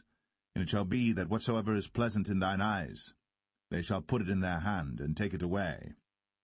Then the king of Israel called all the elders of the land, and said, Mark, I pray you, and see how this man seeketh mischief, for he sent unto me for my wives, and for my children, and for my silver, and for my gold, and I denied him not. And all the elders and all the people said unto him, Hearken not unto him, nor consent. Wherefore he said unto the messengers of Ben-Hadad, Tell my lord the king, all that thou didst send for to thy servant at the first, I will do, but this thing I may not do. And the messengers departed, and brought him word again. And Ben-Hadad sent unto him, and said, The gods do so unto me, and more also, if the dust of Samaria shall suffice for handfuls for all the people that follow me. And the king of Israel answered and said, Tell him, Let not him that girdeth on his harness boast himself, as he that putteth it off. And it came to pass, when Ben-Hadad heard this message, as he was drinking, he and the kings in the pavilions, that he said unto his servants, Set yourselves in array. And they set themselves in array against the city. And behold, there came a prophet unto Ahab king of Israel, saying, Thus saith the Lord, Hast thou seen all this great multitude? Behold, I will deliver it into thine hand this day, and thou shalt know that I am the Lord. And Ahab said, By whom? And he said, Thus saith the Lord, even by the young men of the princes of the provinces. Then he said, Who shall order the battle? And he answered, Thou. Then he numbered the young men of the princes of the provinces, and they were 232, and after them he numbered all the people, even all the children of Israel, being 7,000. And they went out at noon. But Ben-Hadad was drinking himself drunk in the pavilions, he and the kings, the 32 kings that helped him. And the young men of the princes of the provinces went out first, and Ben-Hadad sent out, and they told him, saying, There are men come out of Samaria. And he said, Whether they be come out for peace, take them alive, or whether they be come out for war, take them alive. So these young men of the princes of the provinces came out of the city, and the army which followed them, and they slew every one his man, and the Syrians fled. And Israel pursued them, and Ben-Hadad the king of Syria escaped on an horse with the horsemen. And the king of Israel went out, and smote the horses and chariots, and slew the Syrians with a great slaughter. And the prophet came to the king of Israel, and said unto him, Go, strengthen thyself, and mark and see what thou doest. For at the return of the year the king of Syria will come up against thee. And the servants of the king of Syria said unto him, Their gods are gods of the hills, therefore they were stronger than we. But let us fight against them in the plain, and surely we shall be stronger than they. And do this thing, take the kings away, every man out of his place, and put captains in their rooms. And number thee an army like the army that thou hast lost, horse for horse, and chariot for chariot, and we will fight against them in the plain, and surely we shall be stronger than they. And he hearkened unto their voice, and did so. And it came to pass, at the return of the year, that Ben-hadad numbered the Syrians, and went up to Aphek to fight against Israel. And the children of Israel were numbered, and were all present, and went against them. And the children of Israel pitched before them like two little flocks of kids, but the Syrians filled the country. And there came a man of God, and spake unto the king of Israel, and said, Thus saith the Lord, Because the Syrians have said, The Lord is God of the hills, but he is not God of the valleys. Therefore will I deliver all this great multitude into thine hand, and ye shall know that I am the Lord. And they pitched one over against the other 7 days, and so it was, that in the 7th day the battle was joined, and the children of Israel slew of the Syrians 100,000 footmen in 1 day. But the rest fled to Aphek into the city, and there a wall fell upon 27,000 of the men that were left. And Ben-hadad fled, and came into the city, into an inner chamber. And his servants said unto him, Behold now, we have heard that the kings of the house of Israel are merciful kings. Let us, I pray thee, put sackcloth on our loins, and ropes upon our heads, and go out to the king of Israel. Peradventure he will save thy life. So they girded sackcloth on their loins, and put ropes on their heads, and came to the king of Israel, and said, Thy servant Ben-hadad saith, I pray thee, let me live. And he said, Is he yet alive? He is my brother. Now the men did diligently observe whether anything would come from him, and did hastily catch it. And they said, Thy brother Ben-hadad. Then he said, Go ye, bring him. Then Ben-hadad came forth to him, and he caused him to come up into the chariot. And Ben-hadad said unto him, The cities which my father took from thy father I will restore. And thou shalt make streets for thee in Damascus, as my father made in Samaria. Then said Ahab, I will send thee away with this covenant. So he made a covenant with him, and sent him away. And a certain man of the sons of the prophets said unto his neighbor in the word of the Lord, Smite me, I pray thee. And the man refused to smite him. Then said he unto him, Because thou hast not obeyed the voice of the Lord, behold, as soon as thou art departed from me, a lion shall slay thee. And as soon as he was departed from him, a lion found him, and slew him. Then he found another man, and said, Smite me, I pray thee. And the man smote him, so that in smiting he wounded him.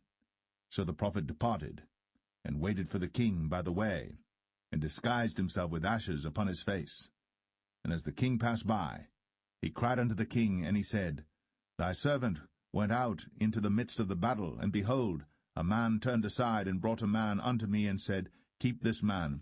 If by any means he be missing, then shall thy life be for his life, or else thou shalt pay a talent of silver. And as thy servant was busy here and there, he was gone. And the king of Israel said unto him, So shall thy judgment be. Thyself hast decided it. And he hasted, and took the ashes away from his face. And the king of Israel discerned him that he was of the prophets. And he said unto him, Thus saith the Lord, Because thou hast let go out of thy hand a man whom I appointed to utter destruction, therefore thy life shall go for his life, and thy people for his people. And the king of Israel went to his house, heavy and displeased, and came to Samaria.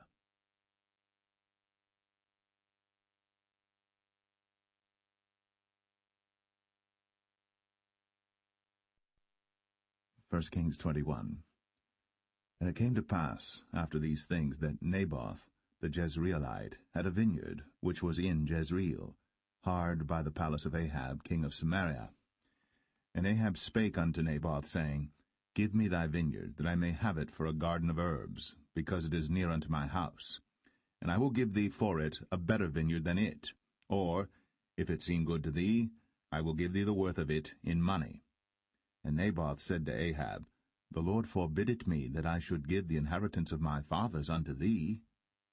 And Ahab came into his house heavy and displeased, because of the word which Naboth the Jezreelite had spoken to him. For he had said, I will not give thee the inheritance of my fathers. And he laid him down upon his bed, and turned away his face, and would eat no bread.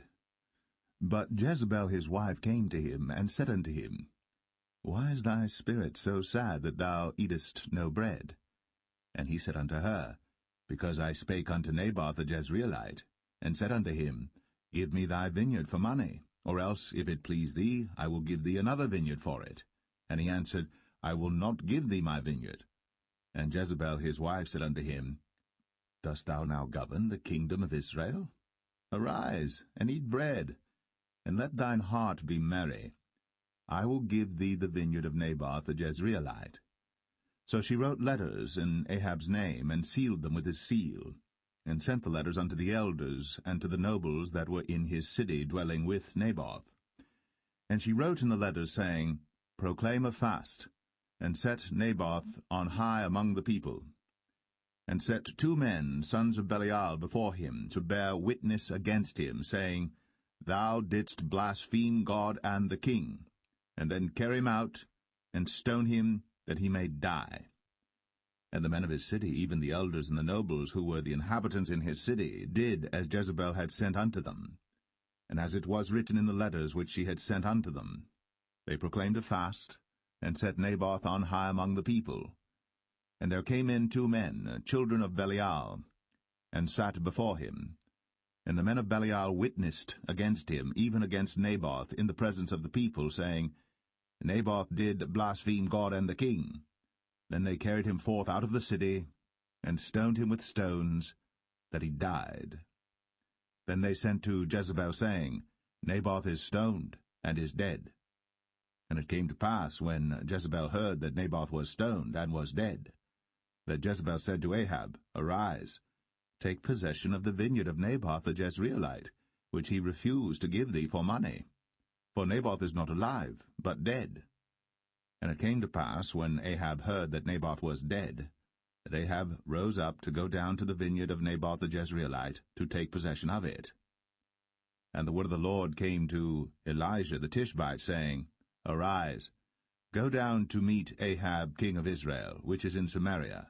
Behold, he is in the vineyard of Naboth, whither he is gone down to possess it. And thou shalt speak unto him, saying, Thus saith the Lord, Hast thou killed and also taken possession? And thou shalt speak unto him, saying, Thus saith the Lord, In the place where dogs licked the blood of Naboth shall dogs lick thy blood, even thine. And Ahab said to Elijah, Hast thou found me, O mine enemy? And he answered, I have found thee, because thou hast sold thyself to work evil in the sight of the Lord. Behold, I will bring evil upon thee, and will take away thy posterity, and will cut off from Ahab him that pisseth against the wall, and him that is shut up and left in Israel, and will make thine house like the house of Jeroboam the son of Nebat, and like the house of Baasha the son of Ahijah, for the provocation wherewith thou hast provoked me to anger, and made Israel to sin. And of Jezebel also spake the Lord, saying, The dogs shall eat Jezebel by the wall of Jezreel. Him that dieth of Ahab in the city the dogs shall eat, and him that dieth in the field shall the fowls of the air